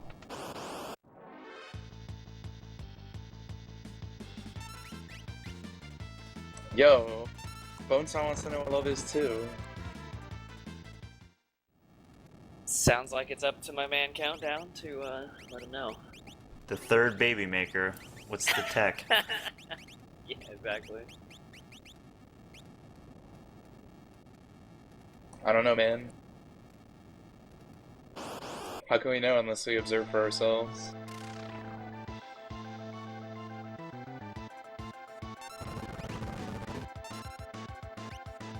Another excellent question. Nice party, LCC. Thank you. Directed it perfectly.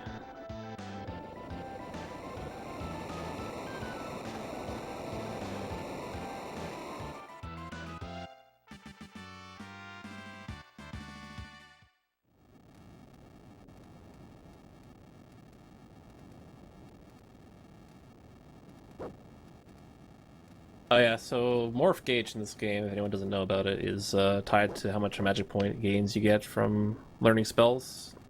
So once you get 10 AP, you build a morph. Depending on how much you've built up, it'll change how long the morph gauge lasts for. And it carries over from battle to battle, so if you finish a fight with the morph gauge half full, you'll get half that for the next battle. So staying in the menu for the ending is going to carry that over to Ultros. And yeah, rods are overpowered, so we got those now. Max damage with a rod because I abused the fact that morph does double damage, and the boss is weak to ice, so another double damage. And then rods ignore defense and do max damage rolls. A lot of magic power gear that buffs her up. Level 17, so. I started to do the Ultros 3 menu and then realized I didn't have Strago. Oh, yeah. It's pretty important. Well, so far I've run into every single bomb, so I guess the run of luck is over. Although as soon as I said that, I had some sick dodges.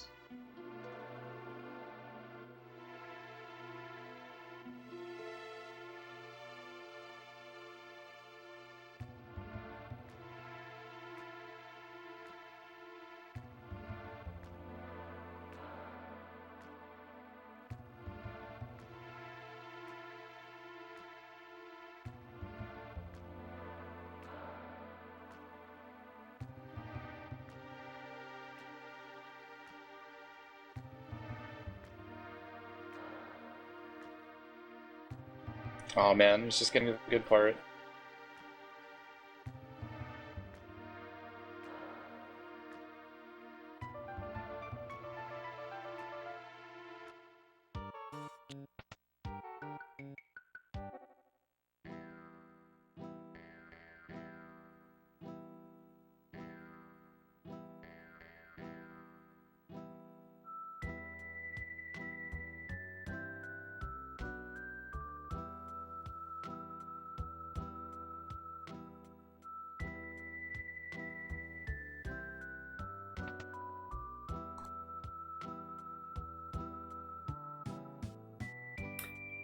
All right, solid.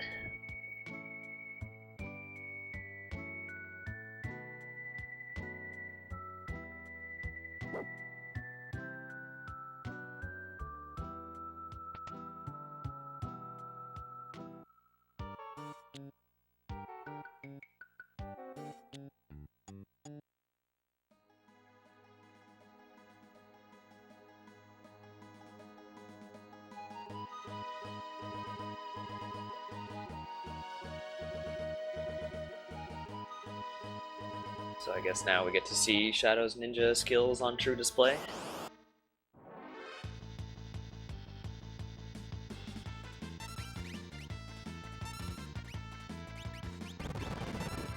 I have 8 Thunder Rods. I think I'll just kill an admin kite. Everything.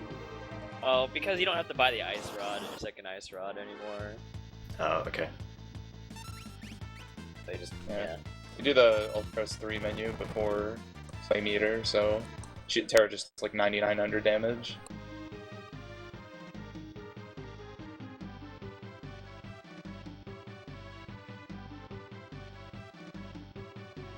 Countdown's probably like me.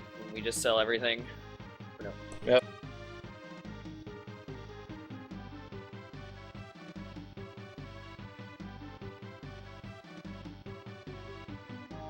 Well, I went into the menu and didn't look at how much gold I had, so I was just like, well, I better be safe. And then it turns out I had way too much. So...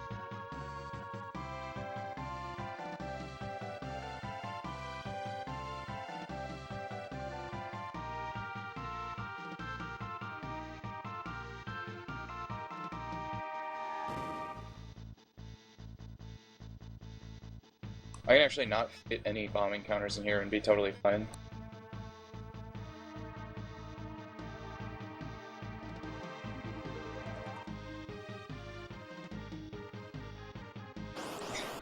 He's a goober. Yandere, definitely I don't Yandere. know. LCC, how should I handle this? Would it be, since I'm getting into bomb encounters anyway, wouldn't it be just faster to do that than Thunder Rod? It's 6 bombs, sure. And you don't know what's coming, so it's up to you. I want to risk it. Usually I do get the double L admin shit thing. So try for it. Does the double give 2? 2 times admin shit gives 3, I think. Oh.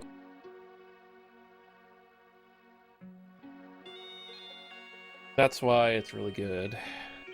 You have extra money for Thunder Rods, and you get the fight, you can just have Terra use that, and then it's dead. Well, my first encounter was a 6 times 6 bomb encounter, so, and it was a preemptive. Oh, well, yeah, I'll just do the other one. So sometimes the game just hands it to you on a platter.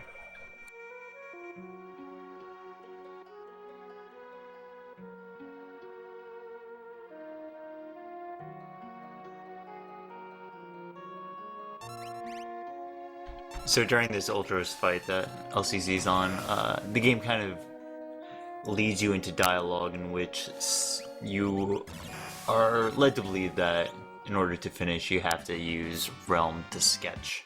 But because of the amount of damage output that he was able to get through a combination of Terra being morphed and the other characters using Thunder Rods, you can just end the fight a lot quicker than actually having Realm cast sketch, or use sketch.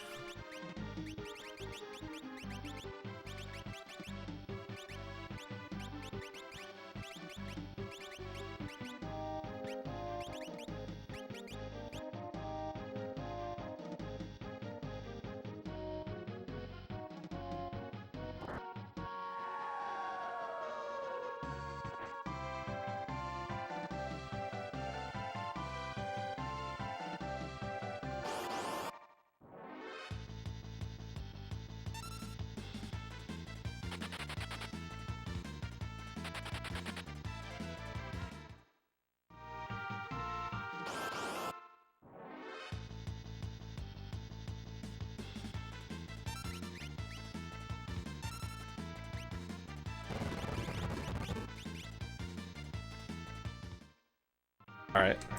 ABC now. Always be caping.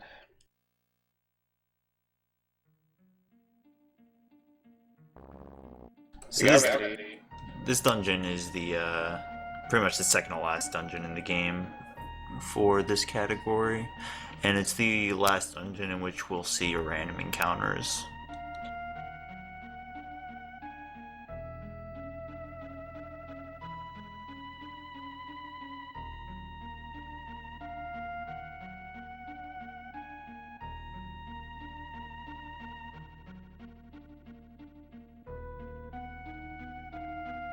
Alright, see you guys in 20 minutes. Right.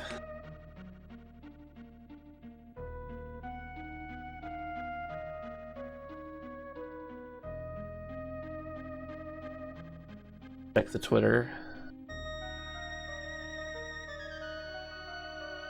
It's not a bad idea.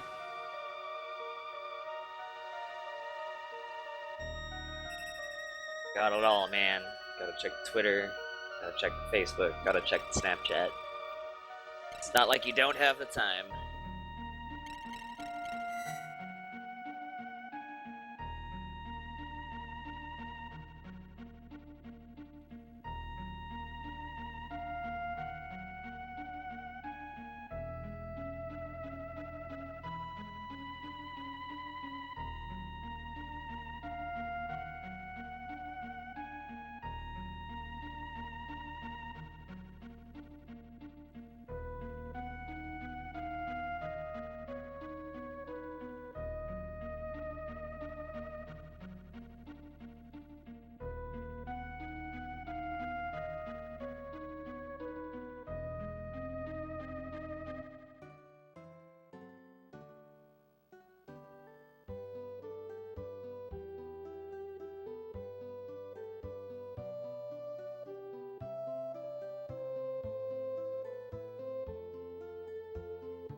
So I have a question. Yeah.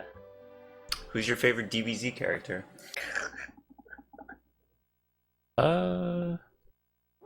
Ichi? Mr. Satan. Yeah, I was gonna say that as well. What's your favorite character, Tonic? You know what? I changed mine. I changed it to Android 16. The Pink Vanna character? I would choose the Great Saiyan Man. That's a style and costume. I would like to live every day like that.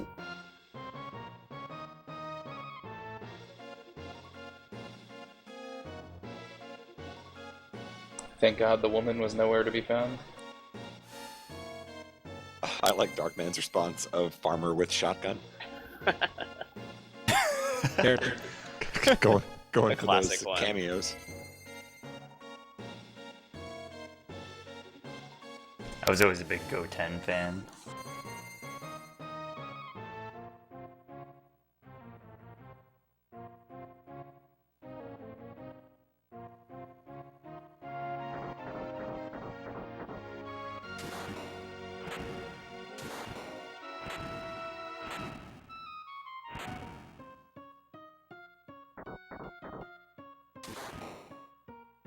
Oh god, I have to do something. Lucky you. Alright, it's done.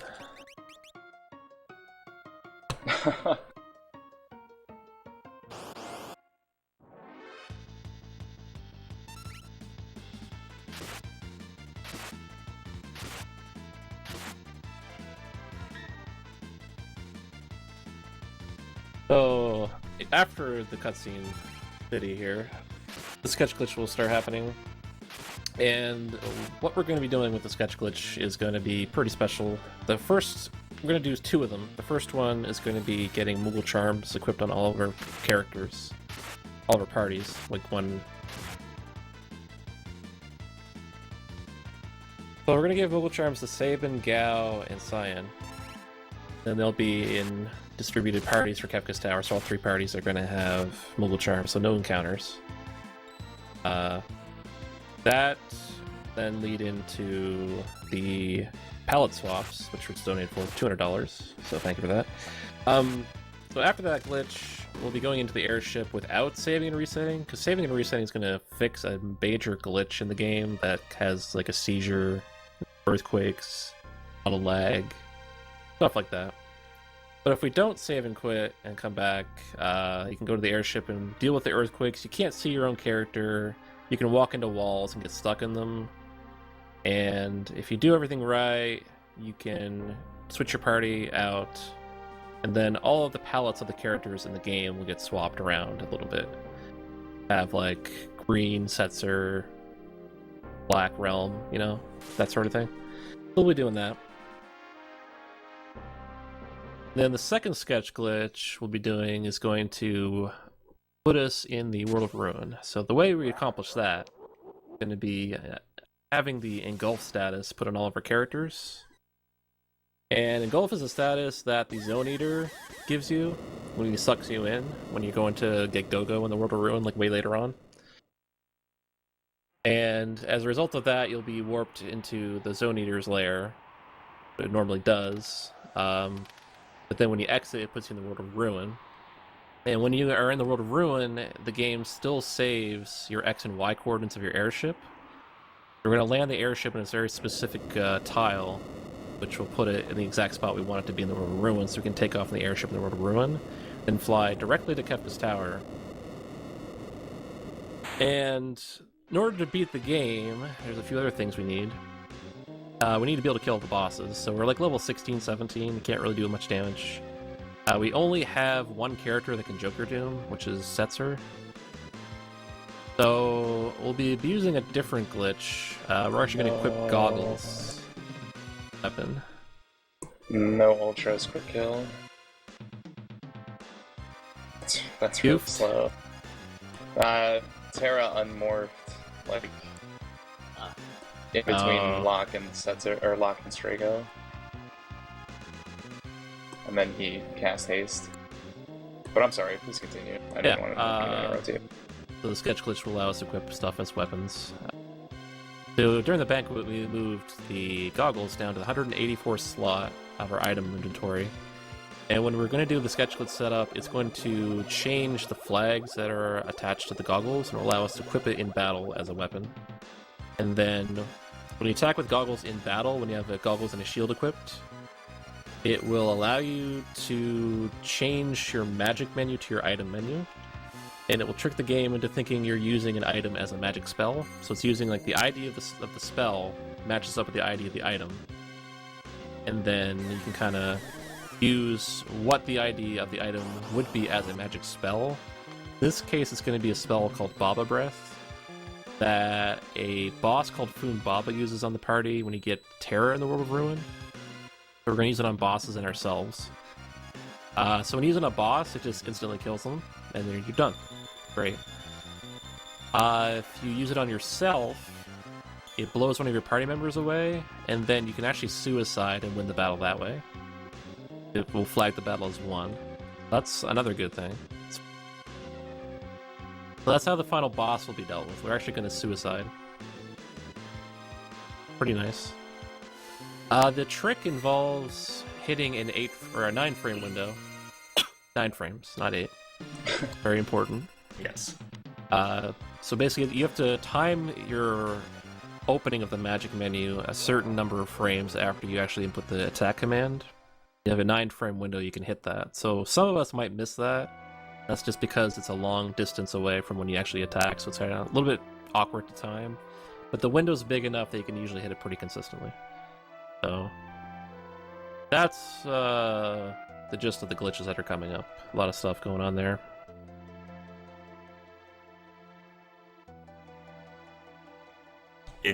To me, it's just remarkable that something like the goggles glitch got found out. It's such a weird thing to attempt to do, and it somehow works. Yeah, there's so many layers to it.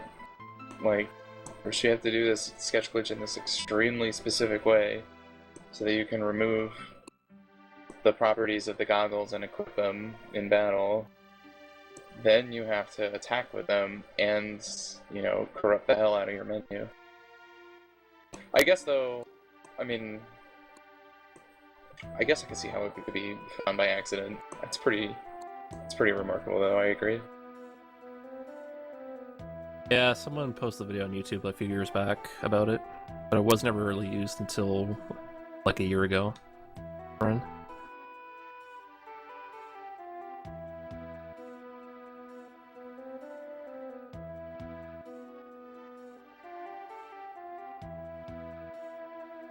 And like that was found by someone, I forget his name actually, it's just some guy on YouTube that found that. Most of the sketch glitch routing was done by the task community, Keylight and Cat Money mainly.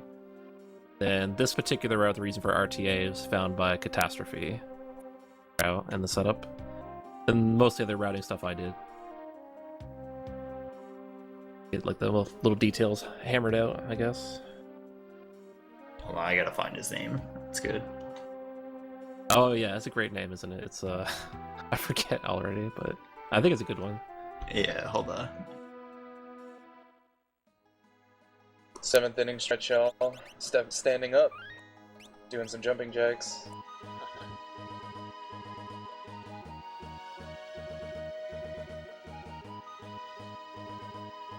Hoping I don't rip the cord out of my SNES.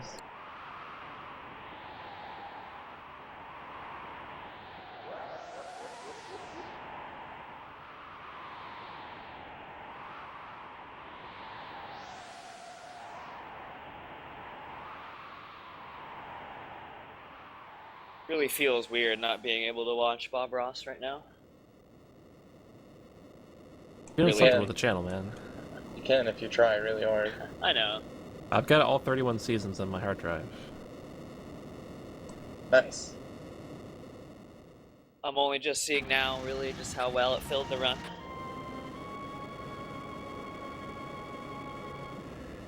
This sketch glitch requires a 1.0 cart, which you can tell by the back of your cartridge. So at the top left of the sticker, if it has 2 numbers, no letters at the end, like 2-digit number is 1.0. 1.1 it'll have like 2 numbers and a letter or a number letter and something. This is how most carts are denoted usually. The guy who found out the goggles glitch is named Tanuki Teabag. Tanuki Teabag. There it is. Teabag. What a name.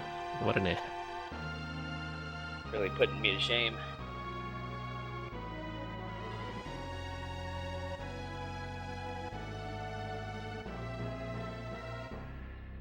LCC, of course, owns all of the physical copies of Bob Ross on DVD. That's too expensive. You ever look at the Alright. price of that stuff?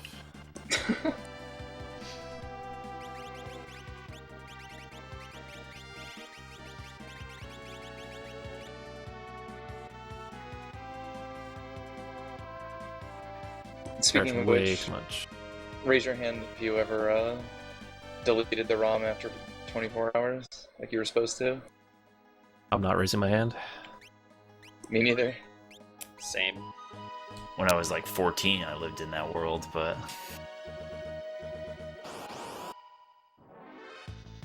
Nice job bringing 4 characters with you, LCC. Thank you. Thought it was good. Just don't go to the floating continent. All of LCC's run killers have been heartbreaking as of late. Yeah, dude, seriously.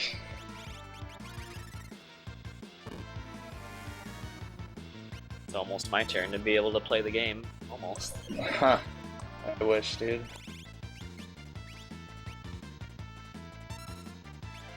Okay, so LCC did a fine job explaining the sketch glitch before, but he's doing the first of the 2 sketch glitches now, and yeah, he needs to do a combination of using Phantom to get the clear status, and then yeah, he's going to be casting a series of imp spells and restoring MP, and it's going to set up the sketch glitch for this fight.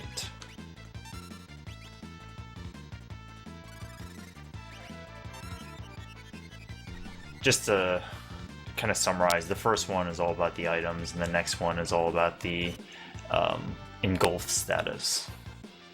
And the goggles. Yeah, yep, being able to equip the goggles.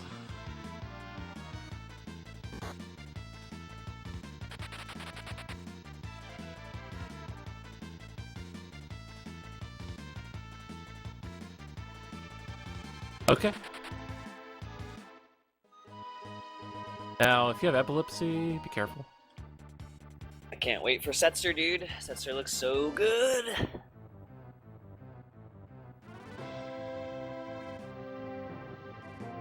Also, yeah, the screen's about to be super funky. Setzer is a beautiful girl.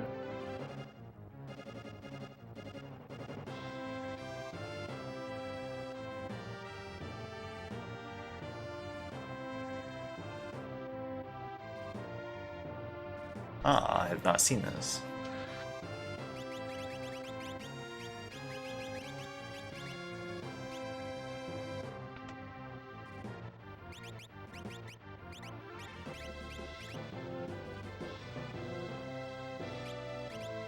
Got to sell something. Yikes.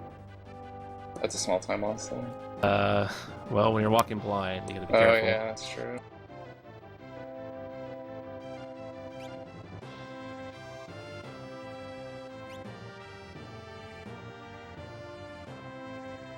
Alright, so what's going on is that there's something called the optimize glitch, and when something, I'm not sure if this was explained. Did you guys talk about this? I don't think so. Okay, so when something is on the 255th slot of your items and you go to optimize, and there isn't something else that can be put onto an items or a equipment slot, the game just kind of bugs out and automatically grabs whatever's in that 255th slot. So for the English version of this game, they effectively patched it out and that you can't just put something in the 255th slot. However, using the sketch glitch, you can get something there, and that's what this sketch glitch does, is that it puts Moogle charms in there, so that if you sell certain items throughout the game, so that when you go to optimize, the game doesn't have anything to put there, it'll automatically grab what's in the 255th slot. So in this case, it's Moogle charms, and that's the basis for being able to equip Moogle charms on your characters. Side note is that in the Japanese version of this game, the game is actually very heavily routed around the ability to put things in your 255th slot, because you do have access to that slot, and you can do the optimize glitch whenever you'd like. Longer than I thought, but okay. So the first two screens I can just hold right and down, LCC? Be careful. Be careful. Just use the menu to open and close to find your position. Just center the screen to find where you are. Okay. Something went wrong with my glitch. I'll have to double check my settings. Odd though.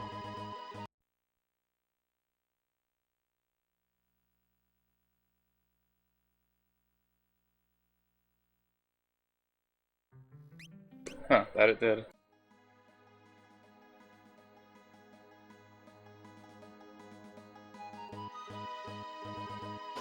It's really quite fascinating, but the sketch glitch has just a ton of like small characteristics that it affects the game in such weird, small ways.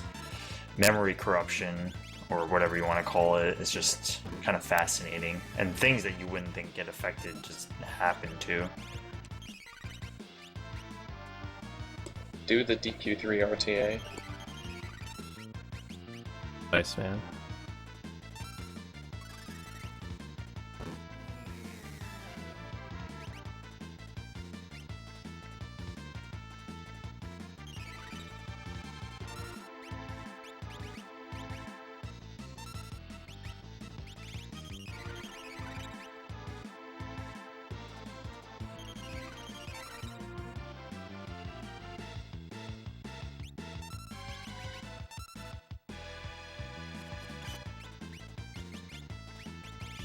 Alright, so LCC in the top right is doing the second part of the sketch glitch, so it's the second sketch, and specifically he is setting up the engulf status. So this is very similar to being in the... well, that's what it is. So for those of you who might remember that when you're in the World of Ruin in this game, you can go on, I think it's called Triangle Island, and fight the Zone Eaters, and they can cast, or they just engulf you, right? So they have that animation where they suck you in. So what this fight specifically does is sets that engulf status on your party, and for whatever reason, I'm not really sure why, but after enough time passes, the game will progress as if you were engulfed. So during this time, he's going to, you just saw him equip a whole bunch of stuff, but specifically he equipped goggles on lock so that he could execute the goggle glitch later. Something is going very wrong. I'm not quite sure what the mistake is, but I can't get the glitch to go. Never had this happen before, actually. I have to double check my settings, I guess. You have remedy? But for whatever reason, Realm sketching the party is not doing anything. Double check your remedies in the right slot. You might have missed something. Yeah, I mean, config menu's there. I shouldn't. Do I have any extra spells? Don't. Everything I normally would.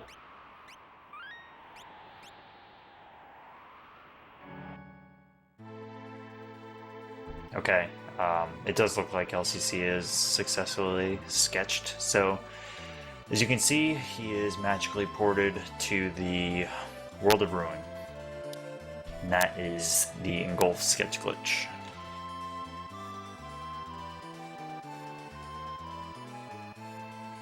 So yeah, he... Oh, I know why. I know why. I got it. Good. Good. I got it.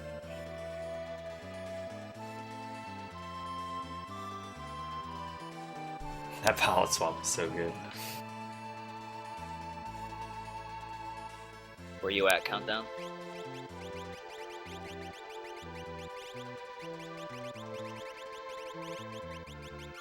But he's setting up the glitch now. Know exactly what I did. It's a very foolish mistake. Yeah, I was doing the pre-glitch menu. Okay, so LCC is picking his party to go in. So, as you saw before, he had sketch glitch the Moogle charms into his party's equipment, and he specifically did it to 3 party members, and each one of those party members are going to be in their own of these 3 parties, so that every party gets the effect of the Moogle charms. So you won't be seeing any more random encounters for the game. Figured out why my Sabin wasn't getting the charm. I had to sell all the Kung Fu suits, but it was because my party order was wrong for the first sketch glitch. Sketch glitch will overwrite your character's left and right hands with weapons and stuff. Normally I have Realm in the slot that gets the Dragon Claw, but it was Sabin this time to get the Dragon Claw. Because he had a claw equipped, he couldn't get the Moogle Charmer as a weapon. So I had to sell the Kung Fu suits.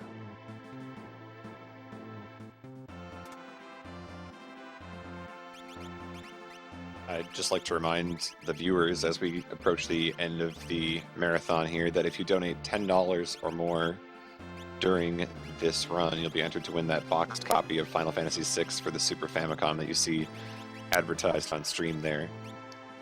There's still time for you to get some donations in for that.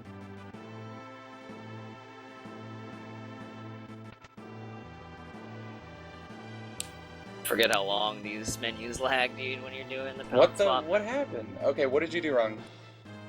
I was using 3 elixirs instead of 4 tinctures and then trying it. I had my glitches mixed up, basically. What the hell happened?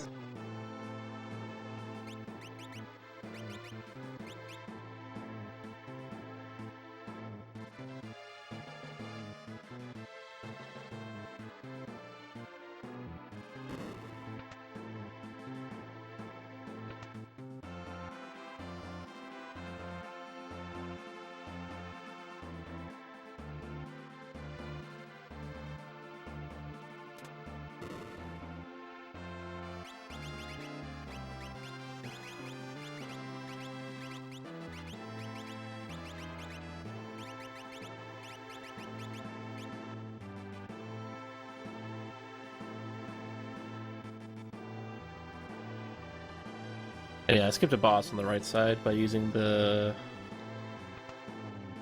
buffer thing.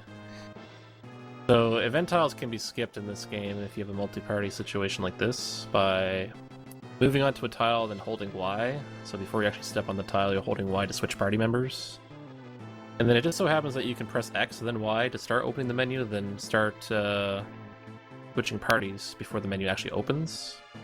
Once it gets to the next party after that, the menu will automatically open, even though they're standing on an event tile.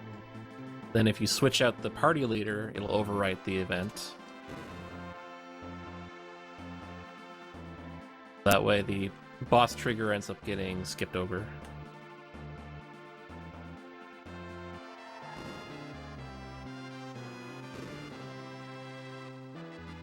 We're doing the same thing on the conveyor belt that's coming up a little bit. That's after the next boss.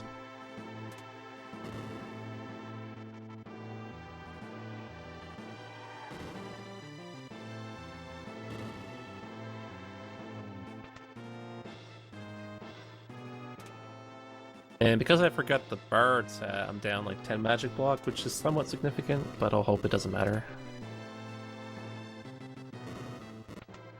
Do the trees rocket? Trees rocket? I don't know.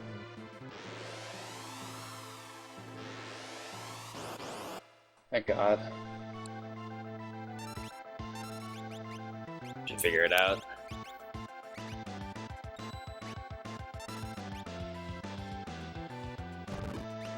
Nice.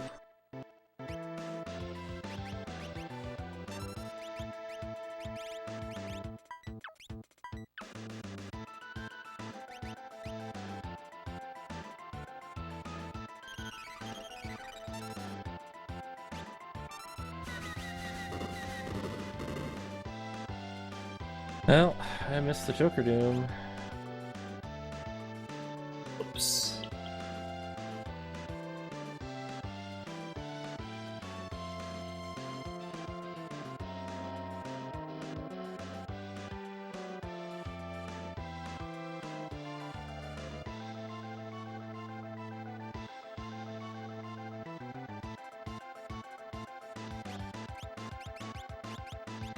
Alright, now I play the waiting game.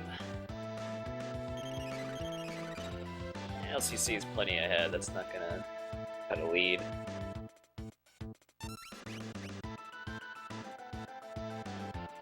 Probably dead from this attack.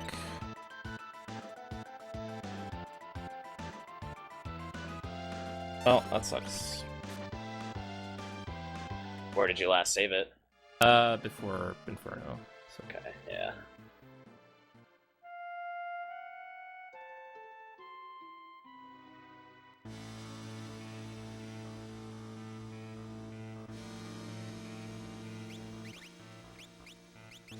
Sure been in this for a while. I hope I'm not locked out. There we go. I guess all I had to do was whine, and then it would work. Per usual. Did have a recovery for it too, but work out.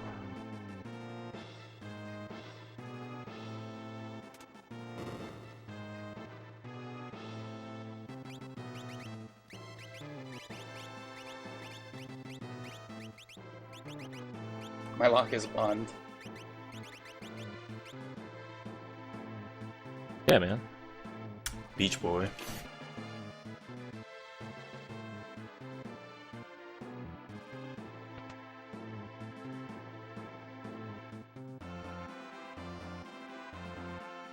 Well, that's kind of sad, but doing okay too.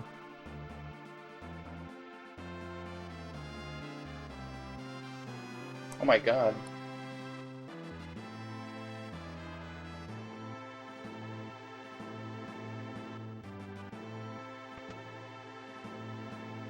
Please give me an Intanger.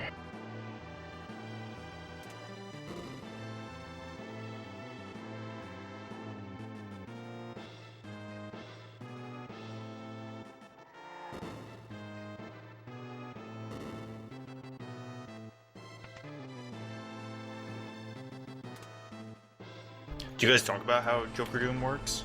I don't think so. Okay. So another part of RNG manipulation in this game is that there's a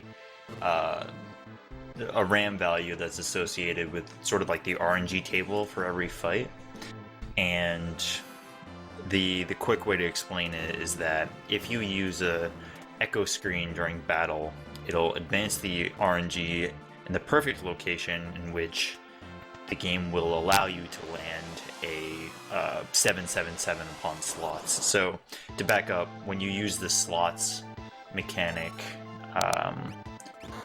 you can't always get a 777 jackpot, but using an echo screen will advance the RNG in such a way that allows you to. So that's the idea. So if you don't get it on your first try with the echo screen and using your first Joker Doom, you can do a series of backups to try again, but really it's ideal to get it first try, because afterwards you have to try to fumble around and make something work. But as you can see, LCC got it on that attempt.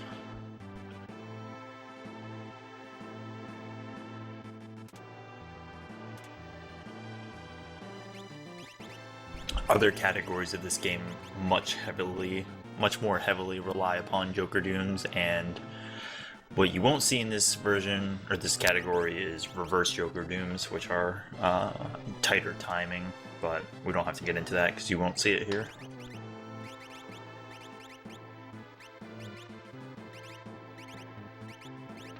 Oh, so LCC just did something called the Poltergeist skip, and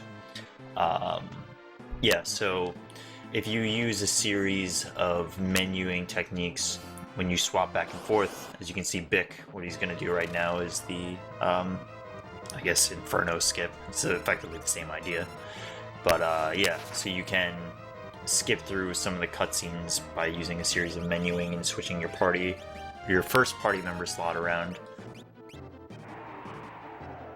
Okay, so LCC is entering the Doom fight. This is going to be the first of 2 menu merges in this game, and yeah, he got it first try, which is great. So he scrolled the menu at a specific 8-frame window, and he was able to use X Potion instead of actually using an X Potion. It loaded Baba Breath and instantly killed the boss, so that was good.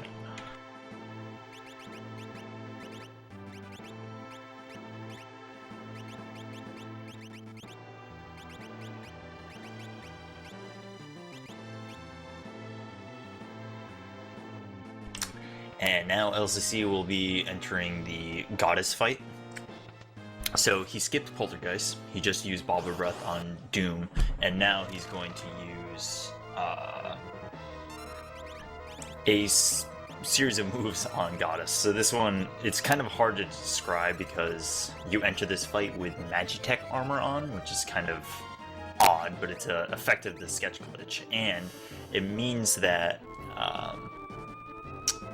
Terra gets access to the Magitech spell list or attack list, and basically it's a variation of the Doom Vanish glitch, or Vanish Doom glitch that everybody knows about.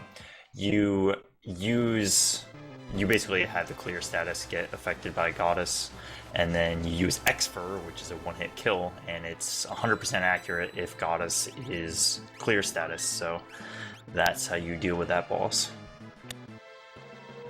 It's kind of crazy, actually, because almost like every single Magitech skill that is in the run, or is like literally every skill that the Magitech has, it has a use in the speedrun.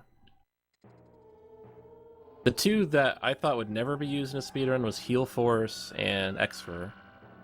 Xfer because it doesn't work on anything at the beginning of the game that's useful on. Heal Force because you never really have to heal yourself while you're in Magitech.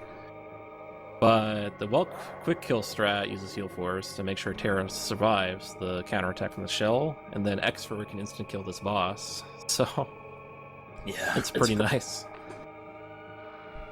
Also, Countdown, nice encounter. Yeah, I have no idea what's going on here. I was scared. There's no text box on the screen right now. Oh god. Yeah. Oh, you gotta save and quit.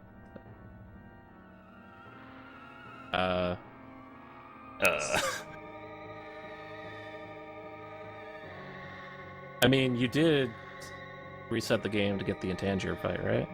No. Well, you're fucked then. Technically, baby. you can go through Kefka's tower like this, but you will probably want to blow your brains out. Alright, do it, man. This is it. You got this, dude. Textless world record. On the right side, you can save and quit there, and then it'll It's fix too it. late. I couldn't move. It's okay. I pulled my own debacle. The saving guess- and quitting is what fixes that glitch. So it's kind of important to do that.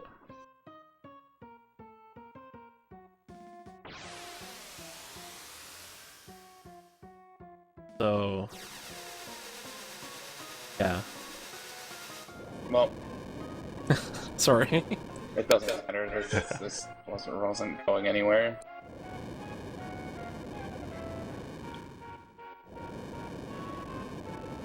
Alright, so LCC is entering the final fight. So this will be another example of a menu merge, and yeah, so obviously this is the final boss and you are horribly underleveled, so this is quite dangerous fight. However, the setup can be very quick in that Locke will be the first to attack and use the goggles, and then hopefully that LCC will be able to get a menu merge and set up. There's a variety of backup strats. You can use bichphuongballz or Shoat to get rid of some of the enemies, some parts of Tier 1 Kefka, but yeah, so the idea is that you're going to use Baba Breath this time on your characters, and then you're going to kill off your entire party. And you can either use Thunder Rods if you have them, or if you're a boss, you can whip out the Reverse Joker Doom. Or just failed Joker Doom, I guess.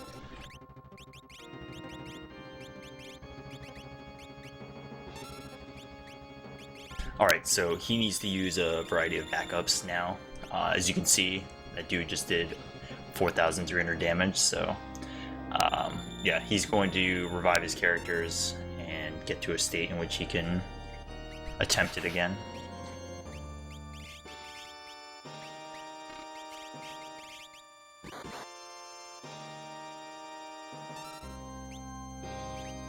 Please do the thing. It's particularly difficult to land this, not so much because of the timing with goggles, but it is offset by whatever actions the boss takes, and it's very difficult to try to like back into the exact timing if you see that the enemy is getting an attack.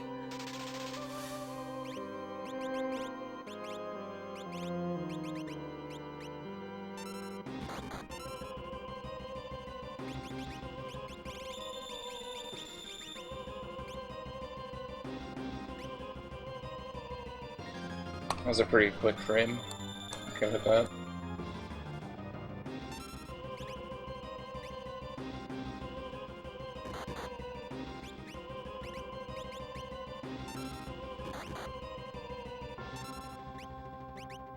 Personally, I'm pretty surprised with that last one. It looks right, but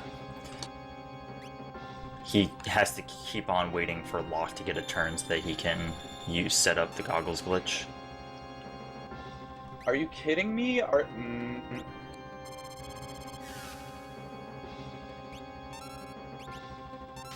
Carcass. Oh my god, dude. Calm down, please. This is really Some dumb. unfortunate events here. Yeah. Well, I'm done. I'm not gonna continue. Too much stuff's happening at once.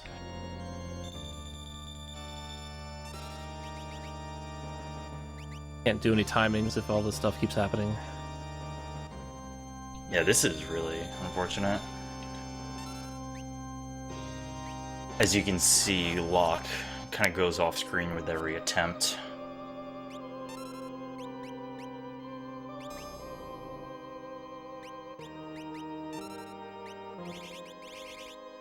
You don't have a party member with Wiggle Charms. I don't think he forgot them. You just... I didn't. I definitely did not. Yeah, normally it's just not an issue because after those two normal Alright, resets, that's you don't time get for an me. encounter. GG. Alright, so LCC was able to get the last menu merge, and that 352 was tell. probably his last attempt.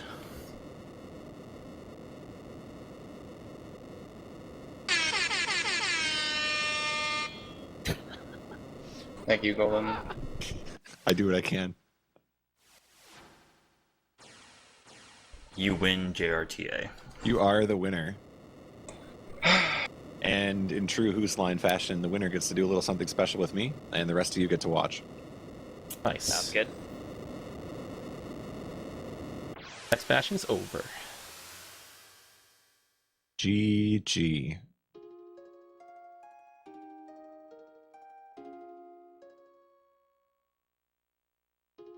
Probably could have had sub 350 if I didn't mess up Choker 2.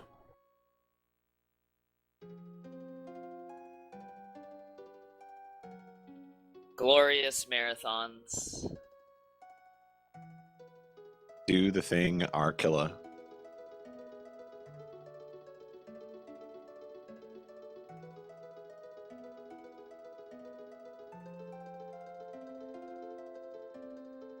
Alright, so Vic is entering same final fight. Again, ideally you can get this on first try, which means that after lock attacks, you'll be doing the menu merge. And yeah, you'll know pretty quickly whether or not you got it. If not, he has to pretty much go into immediate backup mode and prepare himself to be able to try again.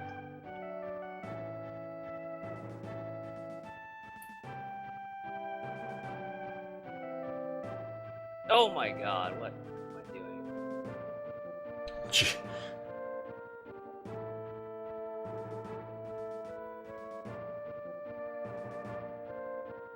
Dude, different file names are... Wait, did I just see something on Captain's screen? I saw something. Not sure. Not really sure.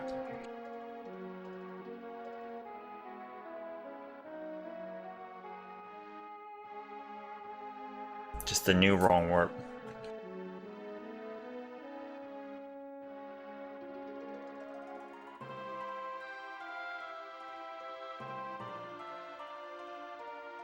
Yo, anime. Oh, anime. Time for me.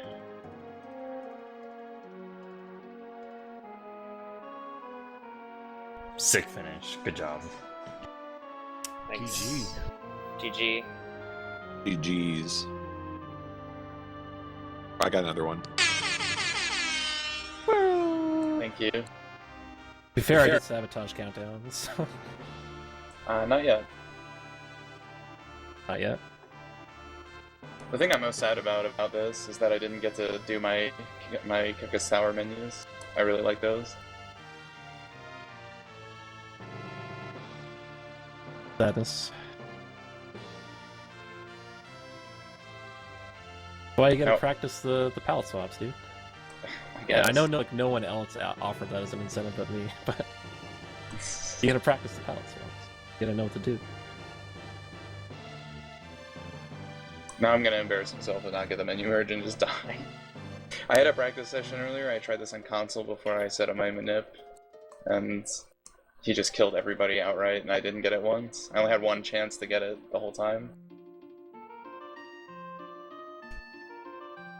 Arkilla and these nuts, fated brothers.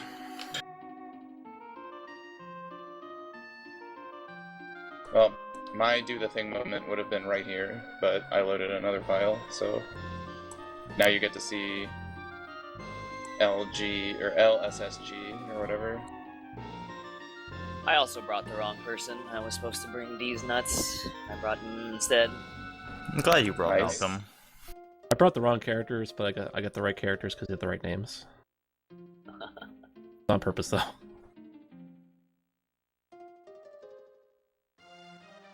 You can bring just about anyone to the final fight, really. It doesn't really matter that much. Yeah. As long as you have lock, you're good.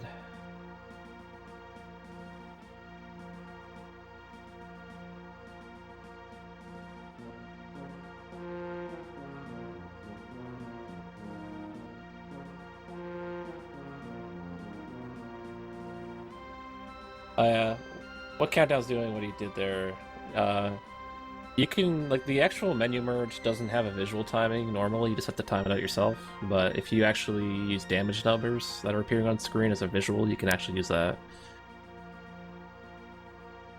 So because you have a bunch of flame shields, you can use them on yourself to have a damage number appear on screen.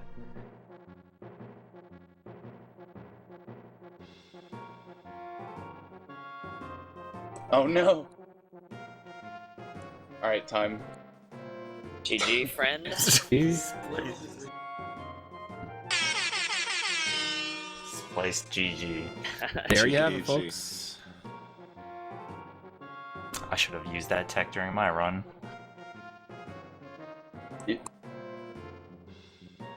Yeah. No problem.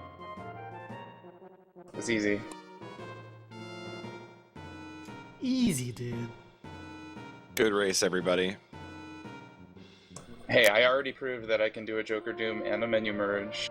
Just because I didn't do 2 of them. You get the idea, man. Nah, it's always sad though, because losing a run before the tower, like the tower is where all of the action in the run is, like, not all of it, but you get what I mean. You kind of just make or break the run with your tower, and I didn't get a chance at it, so I was sad. But I get The ending is really where the run gets kind of nuts. The sketch glitch doesn't have a consistent resolve time. It can be anywhere from like a minute and a half to 2.5 minutes, usually. And sometimes it can take like 5 or 10 minutes if you get really unlucky. All dependent on the frame you actually do the sketch on, so there's like no way to control it. Yeah. But most of them are right around the 1.5 to 2.5 minute mark.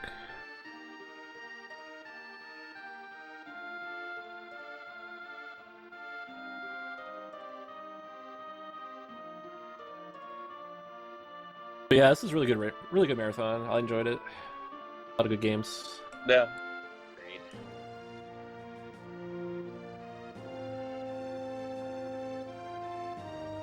I don't know about you guys, but after this, I'm gonna go get myself a nice, delicious Evo Mind Blown.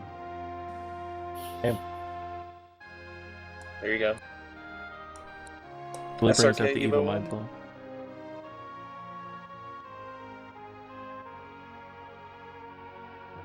You know, the difference between Countdown and CFB is that CFB's was at least kind of subtle. Countdown's just giving us a seizure Throw it here out with there, this. Yeah. Hey, LCC already gave the seizure warning, okay? It's true. You're off the hook. So there's one more product, the sketch glitch. Yeah. We don't Worst actually get to one. the end because the game soft locks partway through the credits. So J timing, we never actually beat the game. It's all a figment, a fake, a sham. Yeah, no the end ever. So yeah, to recap, it's an English version of this game with English only glitches and no JRTA timing. Yeah, no, JRTA timing is not possible unless you like go by when the music stops, which I guess you could do that. Oh yeah. I mean, it's the same time every time. Only difference is the end doesn't show up.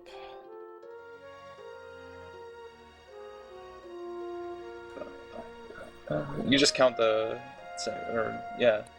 just do the math. Have it auto split. Meanwhile, Caleb Hart is 6 hours into no sketch run.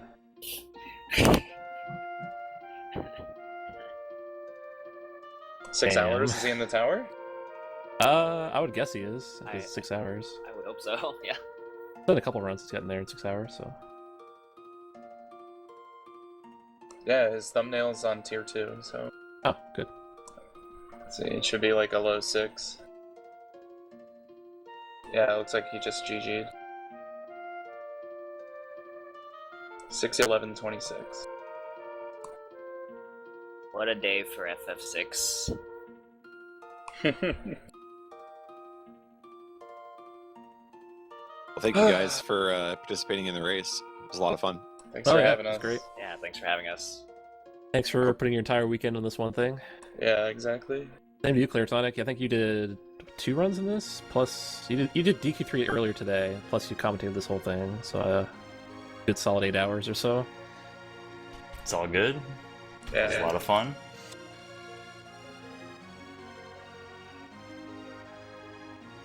That's what I'm wondering here. I don't want to start on the finale spiel until, like, I don't want to interrupt any other things you guys want to say first before FF6 is over, so if there's anything else you guys want to say. I just want to listen to the music. We can do that. We've got time. Well, you guys can listen to LCC's music, because I'm like 5 minutes behind or whatever. Shoutouts to Ripkilla. Shoutouts to Claude. Eggmanum. Loop. Dave Flare. Checkers. All you people out there in Chatland.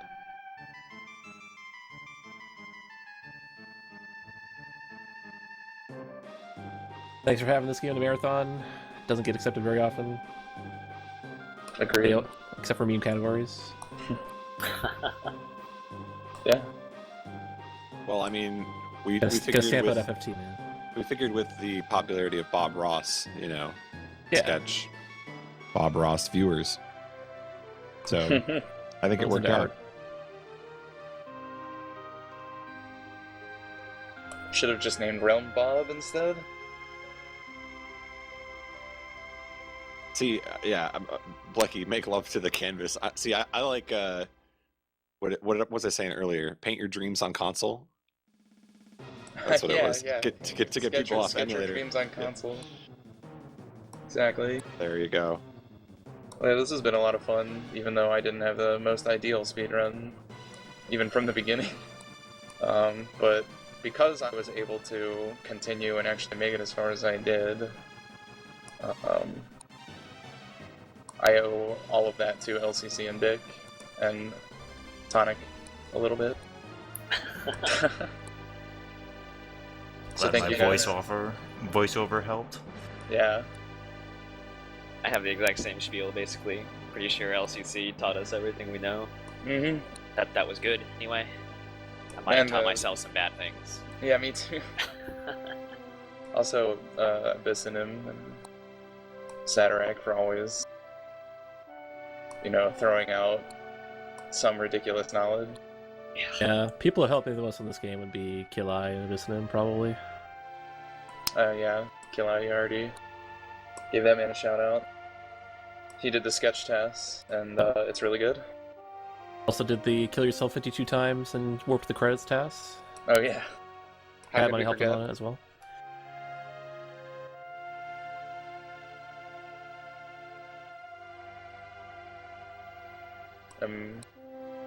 Yeah. Golden Notice the and anime? everybody else, and anime. Most importantly, anime, right? And shoutouts to whoever wins the box SF6, dude. I hope you run the J version. It's a completely unique category. The sketch glitch is not doable, and it has its own unique glitch where you can equip non-equipment items into your equip slots and wreck your own stats. So.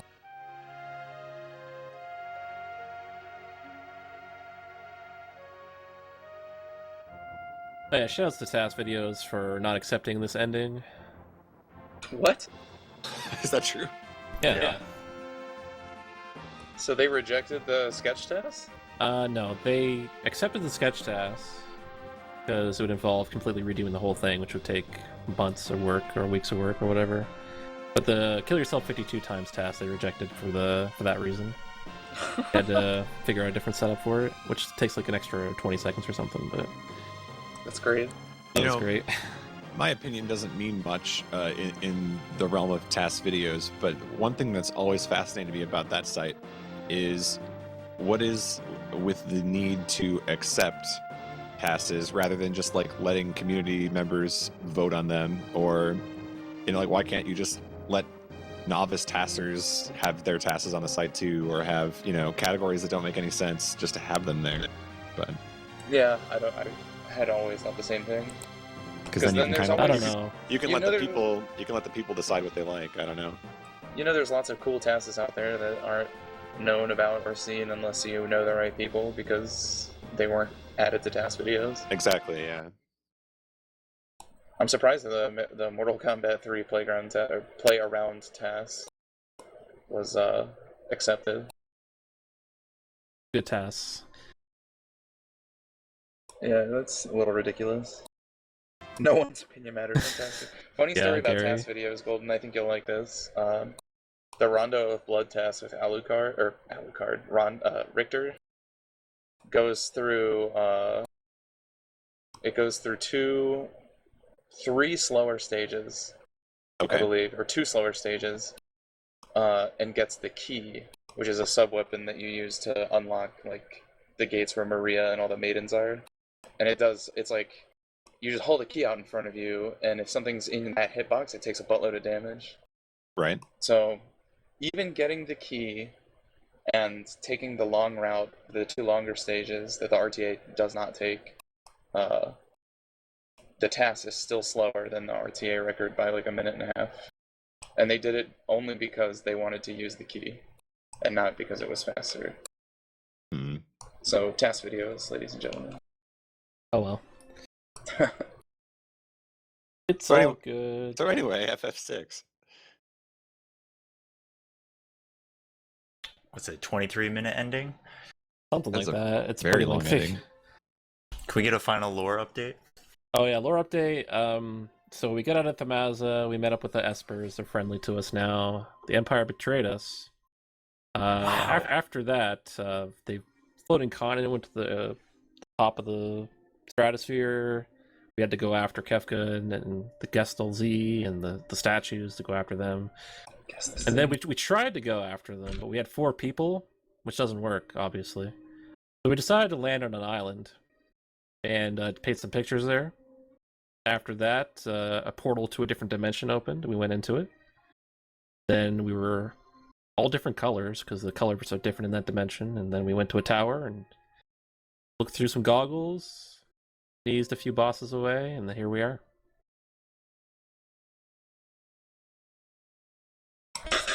What a bedtime story. Thank you so much. So did Tara ever find out what love is?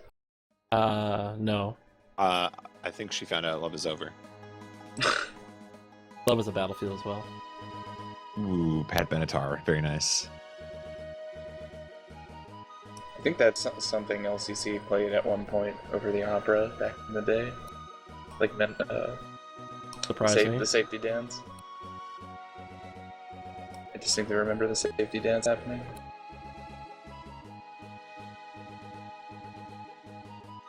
Typically, we don't get a halftime show like Rip Killa and Sumi, so we have to make our own.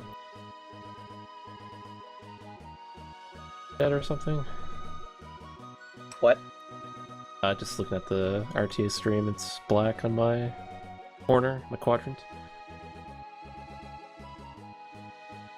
Well, it says I'm live. Stop streaming and restart.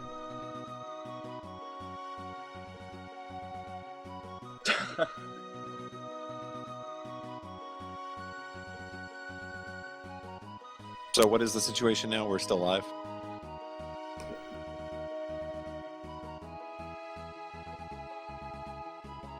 Okay.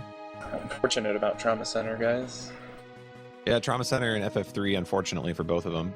Oh yeah, F3 as well. My boy Nacho. Both runners hit by ISP issues, so... It's a shame. Trauma Center's so good, too. I guess I'm gonna mute myself so they don't think they're talking to you guys are talking to a phantom.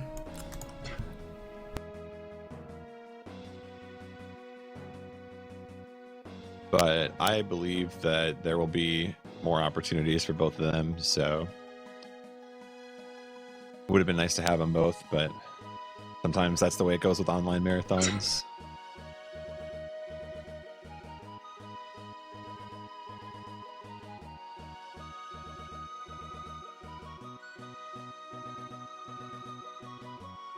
So, did we lose LCC's credits then? Well, no, we got to the end of his, I Oh, guess, they're done. but They're done. live streamer shut his stream off. Yeah, I don't know. I restarted my stream. Doesn't really matter that much, but... Have you locked the game yet? No, it's getting close, though.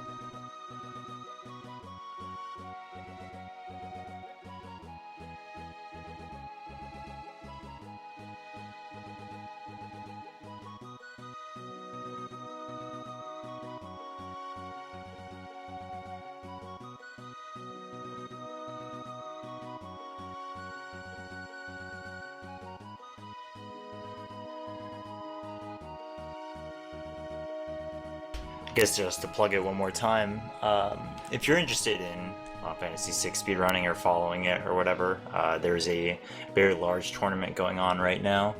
And as LCC said before, it's going to be at least probably a few months before it's over, so I'm sure you'll be able to catch some of it. I recommend just following the game on Twitch.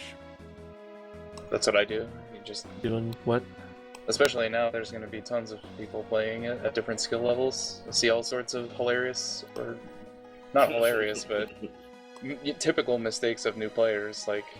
It's a really punishing game, so the learning process has been kind of interesting in that aspect. It'll be nice to see some of the same mistakes that you were making when you were learning being done by other people too, to remind you, oh yeah, I've done that, or... Yeah, and then you see them, and you know not to do them. If you see other people lose runs to things or whatnot. At this point, I think I've seen about everything that can happen to someone. So if they start a sentence off with "this is happening," and I already know what they mean, this is the solution. I've soft locked here, then it's one of a couple of places. Yeah, I'm sure Countdown, Fathlo, and I have done enough stupid things to fill a list. LCC's probably done all of them though, or at least seen them. I don't know. Well, I assume you weren't always. Seen them. Yeah, I assume you weren't always a god at this game. First run, 7.5 hours.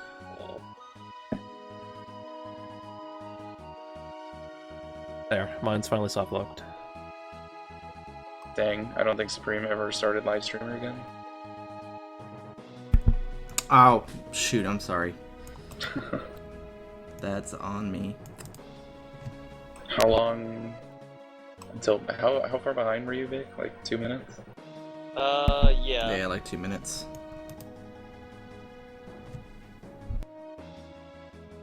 I'd be curious to know why I softlocked by using a smoke bomb.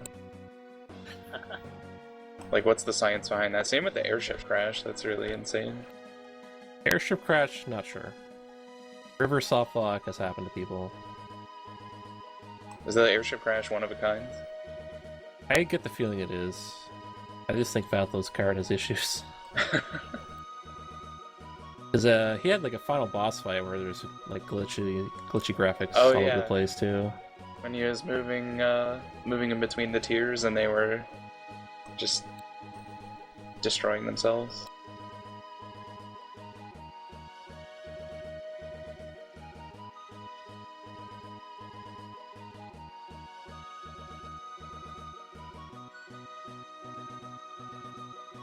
Alright. I am trying to decide on an appropriate time here to begin thanking people. Well, Dick is at the end, so... Yeah, my credits are done. Your credits have rolled? Yep. Alright.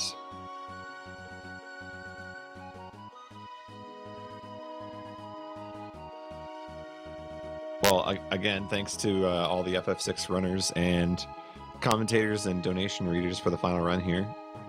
And of course the Twitch accounts there on the left of your stream if you want to follow the runners. I encourage you to do that.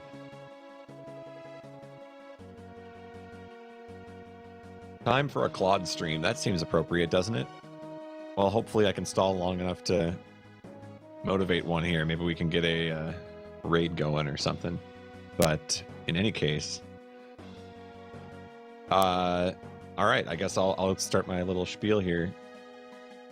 I just want to thank everybody that watched and participated in a broad sense, because to be able to do a second JRTA is pretty awesome, especially considering how late, how close we are to HDQ. The fact that it was still able to come together like this was pretty awesome. Let's see. I don't want to drag this out for hours or anything, so I will just go through and, as quickly as I can, thank everybody that was involved. Cassus B was kind of a second version of me this time around, putting in a lot of effort behind the scenes, so thank you, Cassus B, for your work there. Other people that helped out in the planning: Andy, BJW, Checkers, Clear Tonic, Darkman, Gary, Karua, Ox, Rafi sent Sloop, Sumi, Used Pizza, Zex. Thanks for helping out with things beforehand. Dig Drizzle, thanks for donating a lot of the prizes that were given away during the marathon.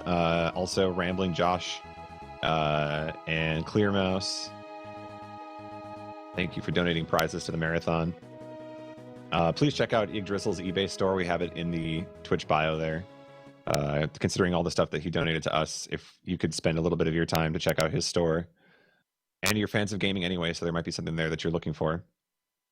K Doodle was our mascot designer. So thank her for the awesome JRTA2 mascot. And let's see. I don't want to plug that golden guy who made layouts. That'd be self-promotion. So we'll go over that one. Restreamers here. Supreme holding it down at the end of the marathon. Thank you, Supreme, for your work. Heg Spam also on Restream. And of course, Sloop handling the hours that I couldn't. So thank you for holding it down. You guys did a great job and kept the marathon on track. Thanks to all the donation readers. Darkman again. Boar Deathly was in here. Countdown sent. Sean Cass. Blecky, Andy, Gary, and Sumi. Appreciate everybody helping out on the mic. And yeah, I mean, most importantly, thanks to you, the viewer, for making JRTA2 part of your weekend.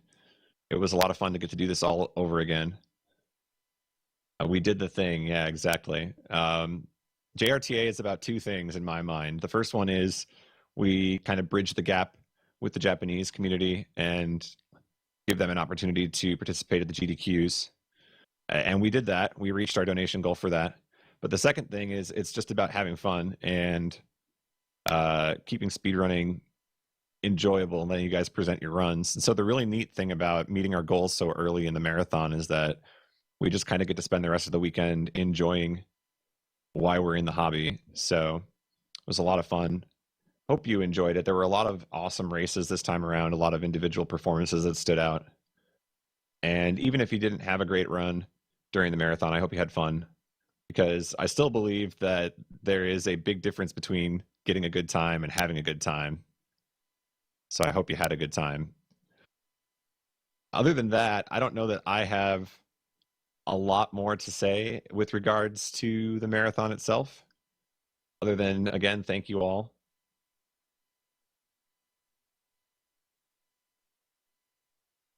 I don't know if anybody else wanted to jump in here. I actually offered to let people that were organizing jump in here.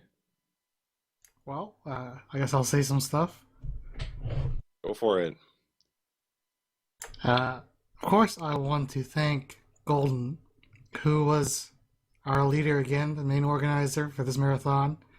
He put in a lot of work, and, just would not be possible without his planning, all the work he does for the layouts, making sure the marathon runs smoothly when things got going. So, yes, everyone should give Golden a big round of applause if they can. Clap for that. I'll type a clapper. All right, clapper. That works for me. And I want to thank everyone who also submitted games to JRTA. There was a ton. It was overwhelming how we had to pare down the number of games just to fit into this weekend. So thank you to everyone who submitted. I'm sorry if we didn't select your game, but it didn't work for the number of hours we had. Yeah, actually, if I can I'll stop you on that for a second, just to kind of discuss some thought process. I don't know, what the plans will be for the future, but one of the things we discussed this time around, just because there were so many submissions, we actually thought about what if we run kind of a second stream in tandem, just because we wanted this event to really be all about the community and give as many people as we could a chance to play games. But just due to kind of the timing of it and logistics and all of that, we decided against it this time around. But really, I mean, we had to reject like 80% of the games that were submitted, which is ridiculous. Just the amount of games that people submitted really shows that people wanted to be a part of this.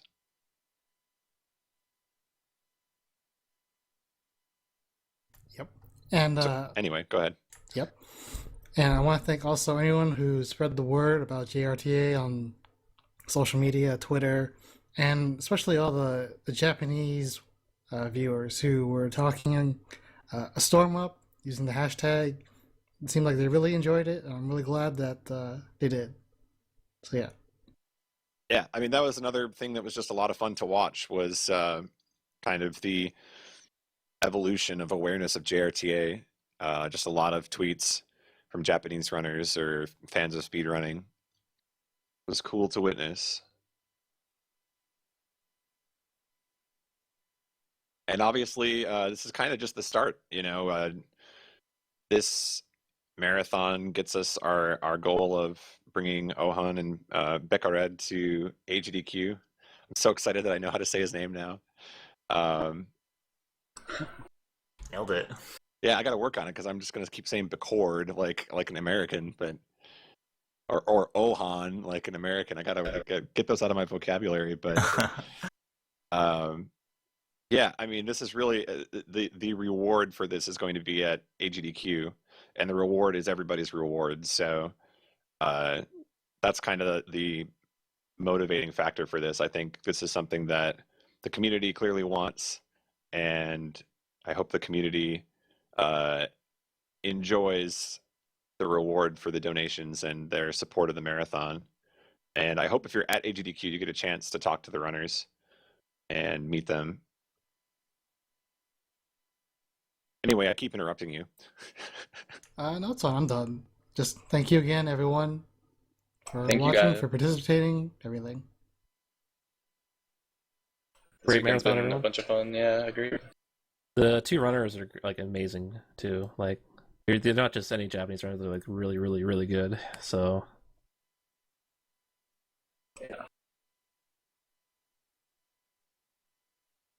yeah, it'll be a lot of fun to watch, and we are very close to actually getting to experience it. It's only 2 months away now, so kind of hard to believe, but it is not that far away. But yeah, thanks again to everybody who donated. We reached our goal, and then on top of that, we tacked on another about $1,000, a little bit more than $1,000 for Doctors Without Borders again. And in a weekend that had, I think, 4 major speedrunning marathons going on, and BlizzCon and a bunch of other big events. It was a busy weekend on Twitch, and hard to kind of match the same viewer count that we had last year, or match the same exposure, I guess. This was really kind of a community effort to pull this together still. And sure enough, we did. So thanks to everybody that enjoyed the weekend. And on that note, I don't know that I have much more to say. I don't know if anybody else wanted to chime in here, but I think, unless Ribbed Killa is waiting there in Serious Gamers, should I pull him into the channel, see if he's not here. He's peaced out.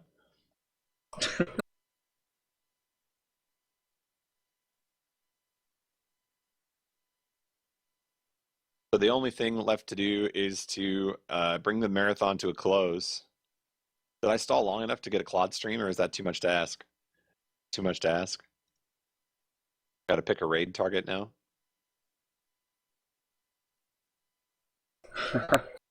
Anybody know where the Claude is? Do you know where your Claude is? Nick Flashing Claude.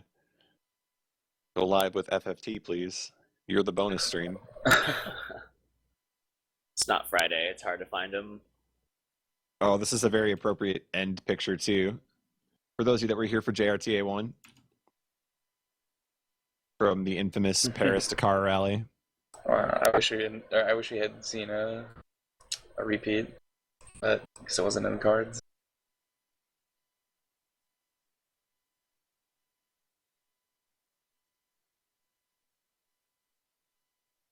What a game. What a game. The blind race never happened, by the way.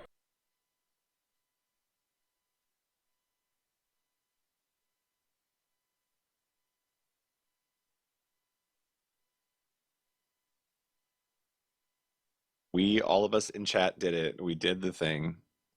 It's done. I had to specify for my boy CFB, even though I don't think he's here.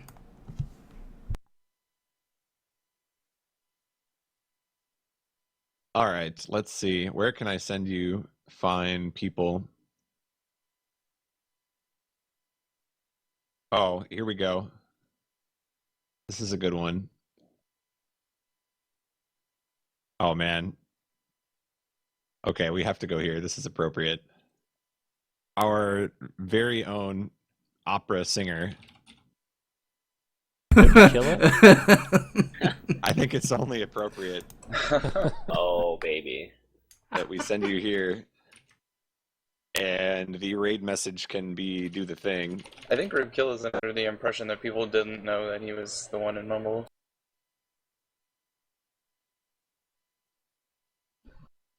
Be sensitive on the guy. He's probably pretty torn up. Yeah. Yeah. He's trying to play on He his tail to sounded feel like better, so Do no not spoilers. spoil. Be careful. Don't ask him to sing again. He's very distraught about it, but we love him anyway. So head over there.